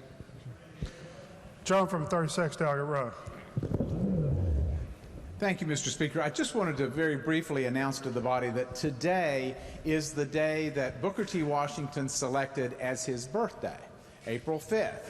And we were talking in the corner about whether it's appropriate to sing happy birthday to someone who is now gone. Perhaps it isn't. But he would be very pleased and honored to have this body remember his birthday. As you know, he walked from close to Roanoke, Virginia to Malden when it was a salt industry town, and he and his family lived there, and then he became West Virginia's most noted celebrity. He had tea with Queen Victoria in the palace. He was a best friend and advisor to Teddy Roosevelt and to William Howard Taft, and was a great American. So please today, when you think about April 5th, just think that this is the day that he selected as his birthday, because no one recorded when he was born. Thank you, Mr. Speaker. Thank you. Bills on third reading.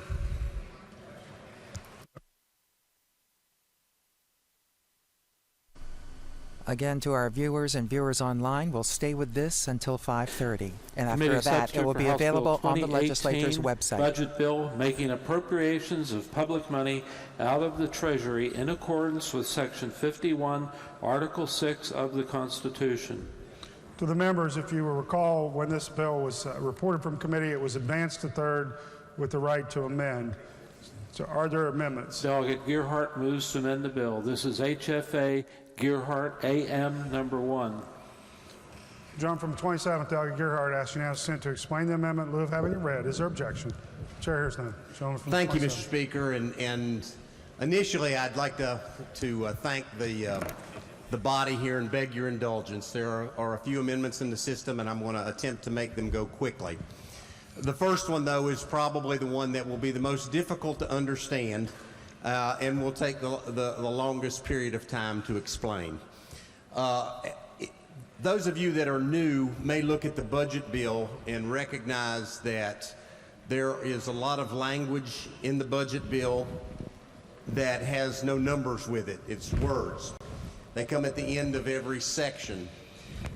One of the parts of verbiage that comes at the end of a lot of the department sections is reappropriated revenue language. And that language is inserted into the budget bill so that if the specific lines that are directed have money left over in them at the end of the year, that they revert back to a reappropriated revenue account that agency may use for specified purposes. This is typical every year, and it took me a few years to figure out what all of that was. And if you all are just looking at it for the first time, you may have already figured it out and be smarter than me, but it took me a while to do that. I don't know that there is necessarily anything inherently wrong with that language, other than in our current state of affairs where money is tight, we often have to go to those reappropriated revenue accounts in order to get money to fill our budget. So this doesn't affect this budget year, but by the time we get to the next budget year, we may be in a similar type circumstance. And so rather than to have to dig for dollars that are left over into the budget, it appears to me to be prudent for us in this one budget year to remove that reappropriated revenue language and to allow anything that is in excess that has a reappropriated line currently to be surplus. And for those of the members that have been here a while, recognize that surplus goes back to, in a 50-50 circumstance, to general revenue and to the revenue surplus fund, something that many of us know as the rainy day fund. So this is a one-year circumstance. The budget bill comes every year. This language is in every budget. I haven't talked about next year's budget, haven't thought about where we are on that yet, but I do believe that in this budget year, when times are tough and we don't want to have to go digging around, as many of you know, or it's often called the cabbage patch for some of these dollars that are left over, that we could remove that language from the budget bill. It's rather extensive, but most of the language being removed is the same. It simply says that those accounts are reappropriated. So with that said, Mr. Speaker, I urge adoption and request the right to close. Thank you. Are there other members desiring to speak to the adoption of the amendment? Gentleman from 35th, Delegate Nelson. Thank you, Mr. Speaker. I stand to ask rejection of the gentleman's amendment. Again, in the way of some background, if one goes through the budget and can almost look at any item number, and if there's an R to the right of it, there are some reappropriated dollars.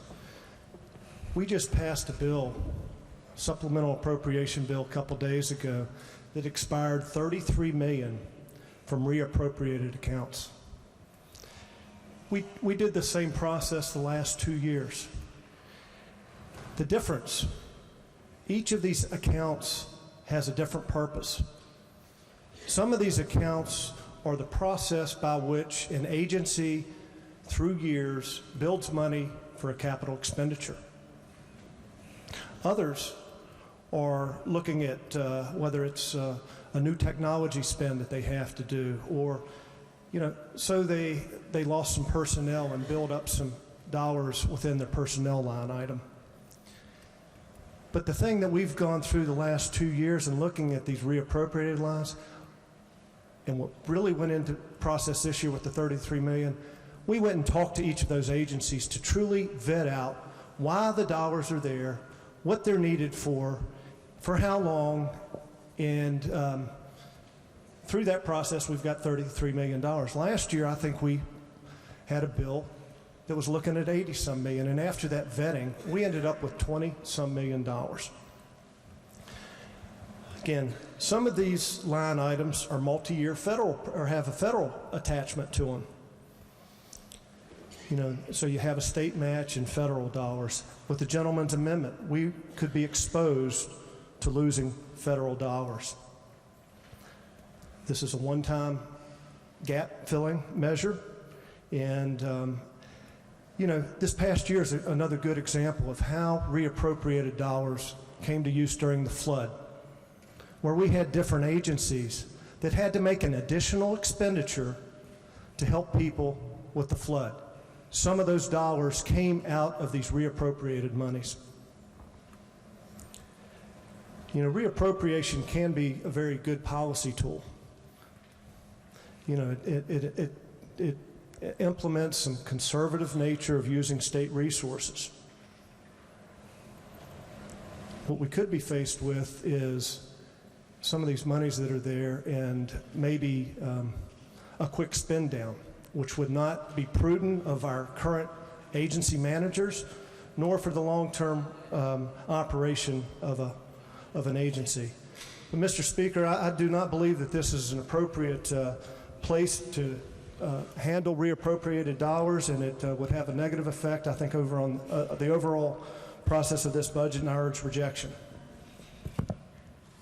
With other members desiring to speak to the adoption of the amendment before I recognize gentleman from 27 to close. Mr. Speaker.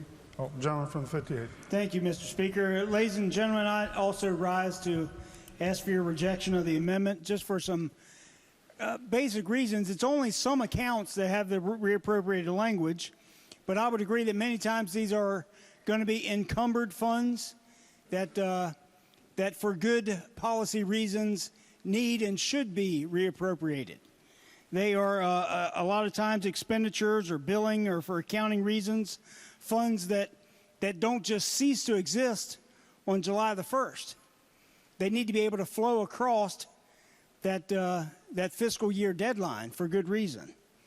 And it is, in many ways, if you wanted to get to some of those funds or if there are excess funds there, the proper way to do it is to work with the agency, figure out what funds are not encumbered, what funds are surplus, and sweep those out of there and into our unappropriated balance.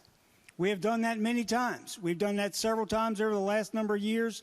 We did it to a large degree to fill out 17.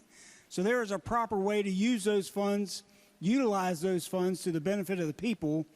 But I would suggest to you that keeping reappropriated language in some of those accounts is necessary and good public policy. The alternative would be a system of use it or lose it too often. That is not necessarily good policy. Or capital expenditures, as the chairman talked about, that if you were limited by the deadline of the fiscal year, you would have to do smaller projects that were perhaps inefficient and couldn't flow across that line. So there's good policy reasons to have reappropriated accounts. We just shouldn't let them build up into surplus amounts. We've attacked those with sweeps, and I think that would be the way to do that in the future as we go. But good policy reasons, we should reject the gentleman's amendment. John from 36, Doggett Road. Yes, I'm not sure to whom the question should be asked, but I'm wondering how much are in those unappropriated accounts that may have built up over a number of years, particularly in the House of Delegates and the Senate. And also, I would question the way the amendment's presented, whether this would recapture those funds as well as any in next year's that might be unused next year. Maybe the chair would know, or Gentleman from 35th Field. I can answer a couple of those questions, but the gentleman with the amendment would have to answer some other. Okay. Current balance of reappropriated dollars is roughly $130 million, and this is before the 33 coming out. So we should be under $100 million at this point in time. And again, reappropriation at any given day can change. I will say that just 4 years ago, 2013, reappropriated dollars at that time were over $400 million. Wow. So you did ask about the reappropriated dollars here in this body, yes, as well as the chamber. We are at a $6 million reappropriated level. This past year, we used $2 million of that to fund the operations of this body. On the Senate, they have a little bit more. It's over $20 million. And they also utilized $5 million of their reappropriated dollars last year as part of their operating budget. All right. Thank you, sir. And if I may ask a question of the sponsor. Gentleman, you. Sir, do you know or what's the intent of your amendment? Is it to capture that $20 million in the Senate and $4 million here, or just the amount not used next year? The intent and the language, I do believe, okay, does not affect the balances currently in these accounts. And I think this is easy to misunderstand because the budget process can be difficult. But right, all we are saying is those items, when we get to the end of this budget year that we are dealing with in this budget, that would be reappropriated, that are left over, that are in excess or surplus, those dollars would not go to the reappropriated account, but would in fact be committed back to the revenue surplus fund, and to general revenue. So it may be we'll use the House of Delegates account, we may have $100,000 is all we have left over. And if that's all that we have left over, then $50,000 would go to general revenue and $50,000 would go to the revenue surplus fund. This is not going to the existing balances. And when you say revenue surplus fund, you're saying rainy day fund? That is the commonly used acronym. Yes, sir. All right. Thank you, sir. Thank you. Gentleman from the 58th. Yes, thank you, Mr. Speaker. I just wanted to clarify, just so the members don't misunderstand. It's my belief that the language of the amendment doesn't do exactly that. The reappropriated accounts, it appropriates previous year's money into the current budget year. So if there are balances from last year left over, accounts that are necessary for encumbered expenses, for capital projects, for federal matching money, the reappropriated R actually allows that money to go from 17 into 18. Absolutely critically necessary that that's allowed to happen. This amendment eliminates that and could cause us really financial difficult problems because of that amendment. I think there's a hope that at the end of the year it would be treated differently under this amendment, but my concerns are the fact that it shuts off money that these agencies have relied upon, have spent based on having it shifted into 18, and is a critical reason as to why you should oppose the amendment. Thank you, Mr. Speaker. John from 63rd, Doggerfolk. Thank you, Mr. Speaker. Obfuscation. Somebody's trying to muddy the water here. The people out there, or the new members, may have heard the term slush funds. That's what these are. These are their agency internal slush funds. So if you had $1 million appropriated to you one year, and you only use $900,000 or $950,000, the other $50,000, if there's $50,000 remaining in the account, it's going to be split one of two ways. It's going to go to the rainy day at the end of the year, or it's going to go to the general revenue for the following year. This is a good amendment. I've been talking about this since I ran for office. I was actually on the amendment that would actually sweep all the reappropriated dollars, because that's the fact that we have reappropriated dollars every year is one of the reasons this financial chicanery keeps going on, where we're stealing from Peter to pay Paul in every budget year. This is a great amendment. I urge your support. John from 36, Doggett Row. Thank you, Mr. Speaker. I also rise in support of the amendment. I think that one of the benefits that's presented by the amendment is that we do bring these amounts into the budget, active budget process. And please recognize that when we vote a budget, it doesn't go into effect until July 1st. So we can be diligent in watching the spending of agencies to make sure that they don't have this, at the end of June, this rush to spend money because they use or lose it. I think we all have to be diligent about the way we spend state money, and also in bringing in these funds to the active budget process. We're not having to look, in order to balance the budget, we don't have to look for tax increases in order to fund the budget whenever there are these funds that are already sitting in different accounts. I don't think, or I wasn't sure, I'm not sure if I've got it right on my system, but I can't tell if it reaches all accounts throughout the budget or if it's just the beginning legislative and general. I don't have the second page on my screen. But I think wherever it would apply, it makes sense. It brings the funds in. We don't have to raise taxes in order to cover those funds. They become a part of the budget process. So I would encourage adoption of the amendment. John from 35th, Doggett Would the sponsor of the amendment yield? John Miel. Yes, sir. Is the civil contingency fund of the governor also included in this sweep? Everything that has reappropriated language, with exception to the Supreme Court, the judicial branch's budget, is included. Yes, sir. Thank you. That's one account where a lot of this flood money is in right now. Let me just caution everybody about that. Another thing about these monies, we had 30 days where we talked to all the agencies. We had some new forms this year that really went through every agency's budget, had reappropriated dollars, and we had extensive discussion in our work groups. Sufficient time to truly dig into this. This is just a bad move. I urge rejection. John from 27th, wish to close debate. Thank you, Mr. Speaker. Like most families, my friend, on occasion, when your brothers get together, you don't always agree. I have great love and respect for the finance chair and for the majority leader, but in this particular instance, we have a disagreement on issues. So let me address a couple of them.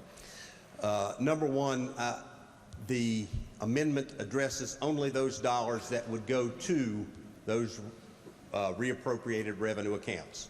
And while I do love and respect the majority leader, I have a great more confidence in the attorney that prepared the amendment than I do in his interpretation of that. And to be honest with you, I'm not a lawyer either. Someone else drafts those based upon my ideas. So I will place my confidence in my intention in the professional expert that I had to prepare it, that it was prepared to accomplish the intention of that amendment. As far as federal funds that are mentioned from the finance chair, these are general revenue dollars. Now, these are excess general revenue dollars. So if they are excess general revenue dollars and they're being used for a federal match, they're still going back to general revenue. They can, in fact, be reappropriated to obtain those federal revenue dollars if, in fact, that was the case. I doubt seriously that that is the case very often.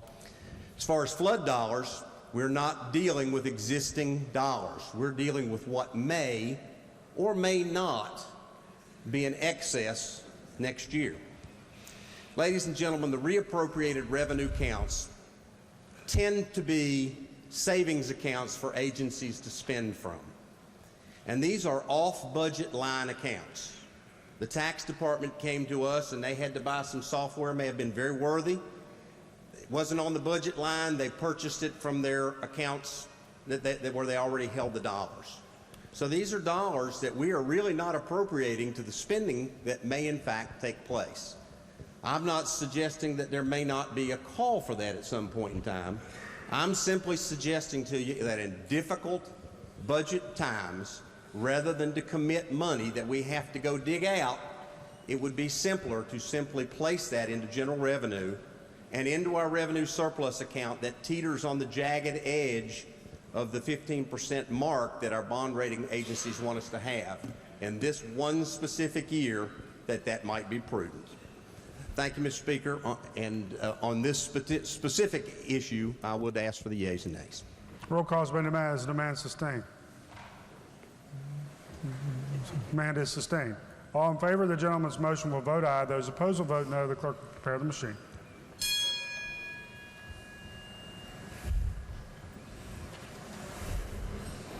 Has every member voted?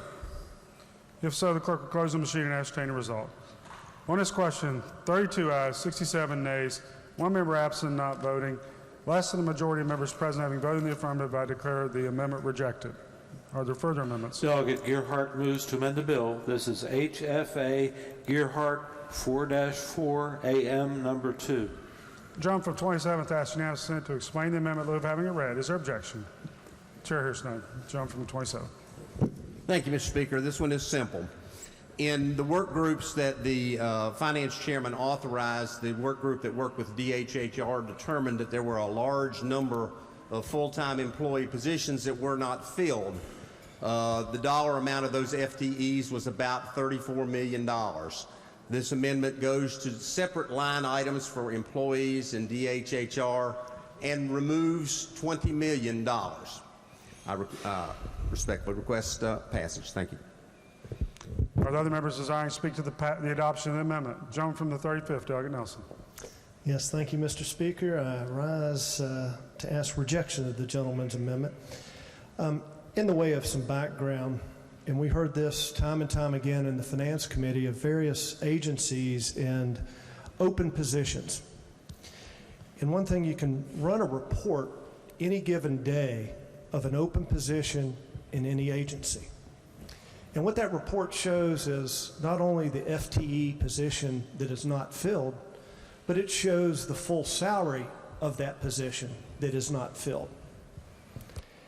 What we heard from DHHR when they had their budget presentation is the high level of turnover that that agency has. And we heard that from one agency after another.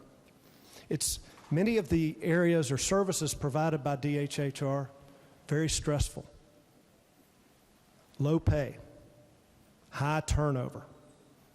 So at any one time they may have, and they had 1,000 positions that were unfilled, $30-some million. However, that service still has to be provided, whether it's home health care, whether it's to the seniors, all across the arena. Well, they go out and hire outside services that more often than not cost us more than what that individual's personal salary is. So these monies, they aren't just there. It's just looking at the open positions. But the service is being filled. Those monies are there. This would, again, take unnecessary monies away so that services cannot be provided. I urge everybody's rejection of this amendment. John for the 58th. Coles. Thank you, Mr. Speaker. I too rise to urge rejection of the gentleman's amendment. The FTEs I think we're talking about are full-time equivalent positions. The dollars, as you heard, are utilized for workers that actually perform those tasks. In my discussions up in finance with DHHR and some of the other agencies, but mostly DHHR, those monies are used for unfilled nursing positions. Now those tasks, you know, if you have a full-time nursing position that is unfilled, the task that that position needs to accomplish still need to be done. Those services still need to be rendered, and those monies are still spent for temporary or swing shift nurses to come in and fill those roles. If we eliminate this money or sweep this money, we're actually going to be cutting money for those workers, and many times, in many cases, for those services that are absolutely critical and necessary. And we certainly have hit that line item over the past couple years to balance the budgets, hit it again this time. There just is not money there to be had to the tune of $20 million, and it is going to hurt critical services, especially in DHHR for nurses, and I would urge rejection of the gentleman's amendment. Lady from 49th, Doggett Summers. Thank you, Mr. Speaker. Would the chairman of finance yield? Gentleman yield. Gentleman yields. When I talk to some DHHR workers that are social workers or in child protective services, they are, like you said, very stressed. If I take that money for those positions, then does that mean that if we could get people to fill those, there wouldn't be positions to fill?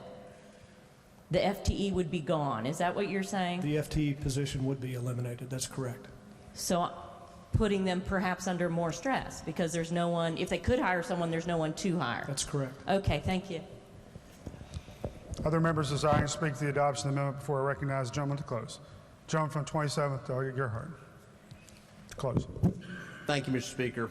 Just briefly, the money is there in order to fund positions that are not currently filled.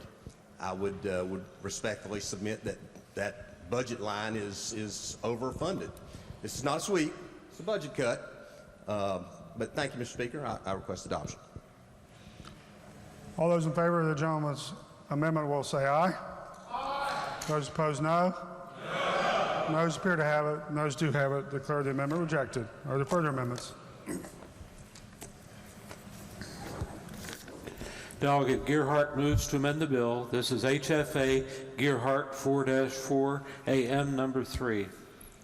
The gentleman from 27th asks unanimous consent to explain the amendment in lieu of having it read. Is there objection? Chair hears none. Thank you, Mr. Speaker. Budget cuts here for everybody. This one will be everyone's favorite, I am sure. Fairs and festivals, something that the governor removed from the budget that we have reinserted. The line item is $1.346814 million. I respectfully request adoption. Thank you.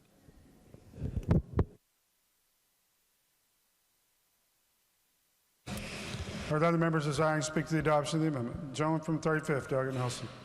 Yes, thank you, Mr. Speaker. I rise once again to urge the members' rejection. In our budget that was presented to us this year, the governor did eliminate the fairs and festivals line item, which has been in place for many, many years and over the years has declined. It has been restored in this budget with a 20% across the board cut, so that 80% of the monies are still there for our local fairs this year. One reason for that, we're within 90 days of July 4th, and more than half of these monies are spent on July 4th. And again, in most of the cases of these fairs and festivals, it's the state money in conjunction with local money and private money, and it's a combination of giving something back. I just urge rejection of this gentleman's amendment. Thank you. Are there other members desiring to speak to the adoption of the amendment? Gentleman from the 27th, Doug Earhart, to close. Well, I'm 0 for 3 so far, so we'll see what happens. But ladies and gentlemen, I would submit to you that we have a difficult budget and we need to make some cuts. These are just a few suggestions. Trust me, I had many, many, many more, as was alluded to by the minority leader when he poked me in the hall earlier. So these are a few possibilities that where we might be able to trim our budget back, and I would suggest adoption. Thank you, Mr. Speaker. Roll call has been demanded. Is demand sustained? Demand is sustained. Those in favor of the gentleman's amendment will vote aye. Those opposed will vote no. The clerk will prepare the machine.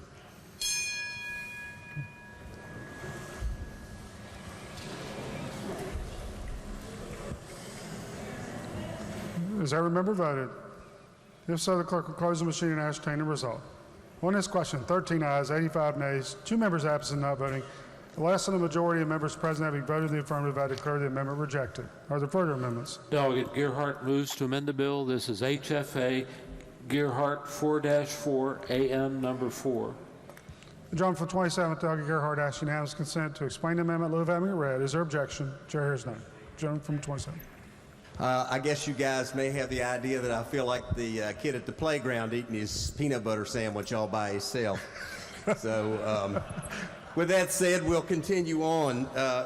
This particular item comes from the same section as fairs and festivals, but takes everything but fairs and festivals. And this includes everything that you can possibly imagine.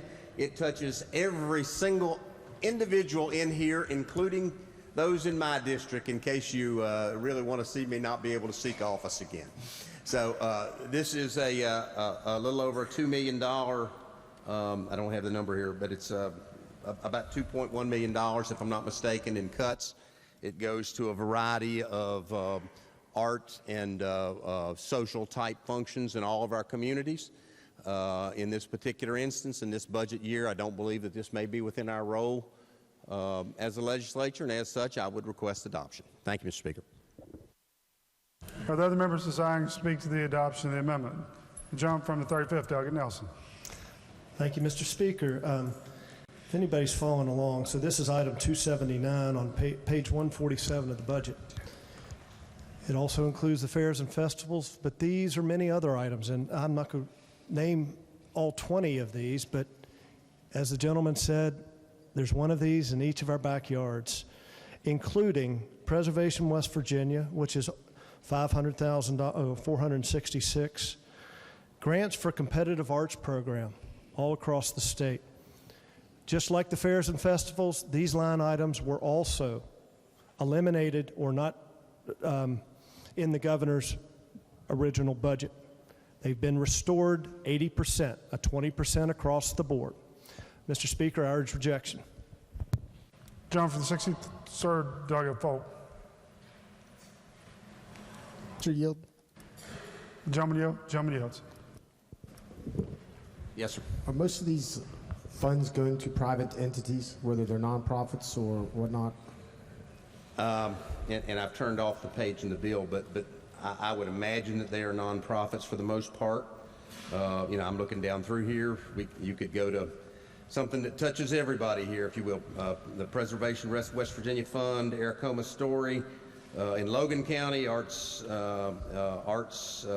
in Mon County, Barber County Arts and Humanities, Beckley Main Street in Beckley. So I'm assuming they are all nonprofits. Thank you. John, for the 14th, Doug Butler. Thank you, Mr. Speaker. I'd say this is another put your money where your mouth is kind of a vote. So I'm supportive of this. Again, at a time when we're asking for more money from taxpayers, nobody ever asks, have you vetted them? I think that we need to support this amendment. Will other members desiring to speak before I recognize the gentleman from the 27th to close? Gentleman from the 27th to close debate. Ladies and gentlemen, this is simply another opportunity to trim the budget, and I would request adoption. Thank you, Mr. Speaker. Request for the House is the roll call has been demanded. Is demand sustained? Demand is sustained. Those in favor of the gentleman's amendment will vote aye. Those opposed will vote no. The clerk will prepare the machine. Has every member voted? If so, the clerk will close the machine and ascertain the result. On this question, 12 ayes, 87 nays, 1 member absent, not voting. Less than the majority of members present having voted in the affirmative, I declare the amendment rejected. Are there further amendments? Delegate Gearhart moves to amend the bill. HFA Gearhart 4-4, number 5. Gentleman eating his peanut butter sandwich by himself asks unanimous consent to explain the amendment in lieu of having it read. Is there objection? Thank you, Mr. Speaker. That peanut butter sandwich is getting a little dry back here, but we're going to continue to work it for two more bites. This one is the one that's most popular. I'm sure with the Speaker's office and the Senate President's office, the amendment before you reduces the appropriation to the legislative branches back to last year's levels. Now, you heard the finance chair allude to the fact that we did a little budgetary work last year, and the Senate used some of their reappropriated dollars to take care of their budget. We used a few of ours. We have a few dollars, a whole lot less than they do over in the Senate. But essentially, this puts us in the same position we were in last year's budget, where we will, in fact, have to probably go to our reappropriated dollars, as will the Senate and the Joint Committee, in order to fund their activities. I do believe that there are monies there adequate to do that. However, this does severely restrict those budgets. I would request adoption. Thank you, Mr. Speaker. Other members desiring to speak to the adoption of the amendment. Gentleman from 35th, Delegate Nelson. Guess what? I heard rejection once again. A little bit of background. Last year, we used a lot of one-time money to fill the gap. The House, as well as the Senate, reduced operating budgets that had been pretty consistent over the last 5 years and used some of our reappropriated dollars. And these dollars have been built up by both chambers over many, many years. This year, both budgets are restored to normal operating levels. This whole budget has been structured to be structurally sound. To do something like this right now, we had the air conditioning go out in this building, or this chamber, I think earlier this year. If some of these monies were eliminated, or if they were completely eliminated, we don't have the funding to redo the air conditioning. Now, I can't speak as much for the Senate. They're working their numbers down, but again, this is not a prudent move, and I urge rejection of the gentleman's amendment. John from the 15th, Delegate Foster. For the sponsor of the amendment, yield. Gentleman yield. Gentleman yields. I haven't stood up this much all session. In line 11 of your amendment, what is that removing? I beg your pardon? Line 11 of your amendment. Lord have mercy. What is that removing the funding for? I'm going to have to turn to the bill to reference it back. Would you believe me if it was for repairs and improvements? Okay. I believe you. Right. Thank you. Speak to the bill. Gentleman may proceed. Seeing that the gentleman from the 10th is not able to be present, I will speak in his stead and say, Mr. Speaker, the acoustics are terrible in this room, and if we strike this line item, they will not be fixed. Thank you.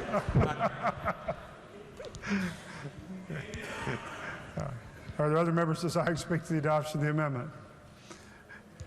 If not, the question for the House is the adoption of the amendment. All those in favor of adoption, or the gentleman wish to close. I'm sorry. I apologize. Why not, Mr. Speaker? Since I've got the mic for a change, we might as well do it. I would submit to my good friend from Putnam County that since I sit in an equivalent seat to our friend from Wood County, you all might prefer I not be able to hear. So you might get a better result. Ladies and gentlemen, this is a simple amendment. It goes to the legislative accounts, and quite frankly, I think most in this chamber know that I'd rather lead from the front. And by leading from the front, that means utilizing our dollars to take care of the budget first. As such, I would request adoption. Thank you, Mr. Speaker. Those in favor of the gentleman's amendment will say aye. Aye. Those opposed, no. No. Those appear to have it. Those do have it. Declare the amendment rejected. Are there further amendments? Delegates Rowe, Williams, Lovejoy, Powell, and Fleischauer move to amend the bill. This is HFA, Rowe, Williams, Lovejoy, and Powell's 4-5. Gentleman from 36, Delegate Rowe, asks unanimous consent to explain the amendment in lieu of having it read. Is there objection? Chair hears none. Gentleman from 36. Thank you, Mr. Speaker. This amendment relates to Higher Education Policy Commission.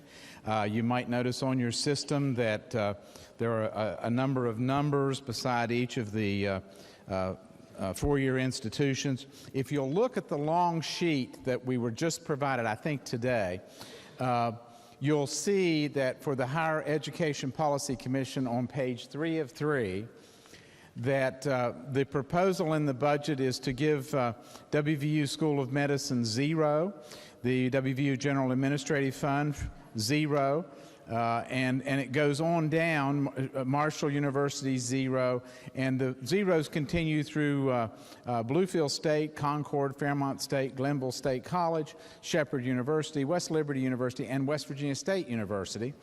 And also there's the osteopathic school in there. Now, you say, well, did we just leave them all high and dry? No, we didn't. If you'll look at the top column, I mean on the side, right at the top above all the zeros, you'll see $309 million that we are giving to a body, the Higher Education Policy Commission, that in prior legislation that passed through this House and is pending in the Senate, we restructured the Higher Education Policy Commission to require that 3 of the members be representatives of 3 of the schools, 3 of the four-year schools. And you say, well, what's that do? Well, what we'll do if this budget passes and also that bill passes, the governor will have to appoint members from 3 schools of the 9. So we are going to turn loose the Higher Education Policy Commission with $309 million to do whatever they want. This is, first of all, as an attorney, I'll just tell you it's unconstitutional delegation of authority. These are state institutions that are in statute. These are not programs that we can play with. These are institutions that we have to recognize in the budget. Now, we've listed them and show zeros. All the amendment does, real simple, all the amendment does is to go back to the language that's recommended in the original budget bill. And you say, well, what does it do? Well, the numbers are there on your screen. Basically, each school has a base budget, and each year we've been dealing with that base budget. All right, so the numbers are set out there beside the school on this sheet, and you can see what was budgeted last year. Now, please know that in this budget, there's a second thing that happens. One is turning loose $309 million to an unelected board who are going to have if that other bill passes, have to have 3 of the schools on the board. Are they going to be the school in your community, in your county? Hey, $309 million is a lot of fun money. Maybe your school gets the governor to appoint your person to represent on that board, and maybe your school gets a little more. Then again, maybe your school doesn't get on the board, and your school doesn't get any money. You say, well, no, wait, they've got to give them something. Why? There's nothing in this budget bill that says that they have to give them a dime. Somebody wants to save $160 million, you can take it out of WVU's budget. And you say, Larry, nobody wants to do that. Really? Do they? $50 million for Marshall? You know, those schools probably wouldn't close. But let me just point out that there are some schools on these lines that will close without state assistance. There's one or two in Mercer County. We've got one in Gilmer County, maybe, who knows, maybe one in Kanawha County. We are playing with fire. This budget is absolutely wrong to leave those amounts zero. And I just would urge the members to say, now, if I go home and need to explain to somebody in one of these institutions why I voted for a budget that zeroed them out, I think it's difficult. I would not be able to explain to West Virginia State College why they got zeroed out in this budget. And that's the reason I'm making the amendment. I'm encouraging people to realize that we, first of all, have a duty to these institutions to treat them fairly and to provide proper budgeting for them. Now, I made this amendment and Finance lost it. This is my second run on this amendment, folks. I lost it because there were arguments made that, look, the funding formula that we have been adopting with these base budgets year after year needs to be looked at. We ought to have some standards so that maybe we would provide funding on a per student basis like we do on the school aid formula. That basis would probably close several of these schools. I don't know. Also, there was an argument that some of the schools are underfunded because they have more students and get less funding than some of the, particularly the smaller schools that are funded with fewer students. What's interesting is, why have we not, if that's a problem, why have we not addressed it in our education committee? Why have we not looked at that and come up with standards of why we want to decide whether we're going to have a school be forced to completely compete or close its doors? And please know that in that room, quietly, I heard someone say, let them compete or close them. Now, that's not the way government usually works. We don't just sort of throw institutions that have been in our state for many, many generations and say, hey, it's time for you to just compete. If you can't compete, then you're not going to get any state money. The problem is that these regional institutions fill niches in their areas. They provide incredible assistance to employers in their areas. They have special academic programs, and they need to be respected for what they do. And one way to do that would be to adopt this amendment, put those numbers back in, and then look at it. Now, please understand there's a second thing. I told you one was going back to our taking responsibility for determining how these schools should be instituted and funded, not just turn it over to an unelected body who's now going to, if that statute passes, that's going to have 3 of the 9 schools sitting on the board making sure that their school isn't the one that gets cut unfairly. There's a second thing. The second thing And I'm sorry, we are going to have to leave the debate there on the budget bill in the House. The debate continues on the legislature's website. More legislative news and information at 6:30 weeknights on the Legislature Today, on TV, on radio, and online from West Virginia.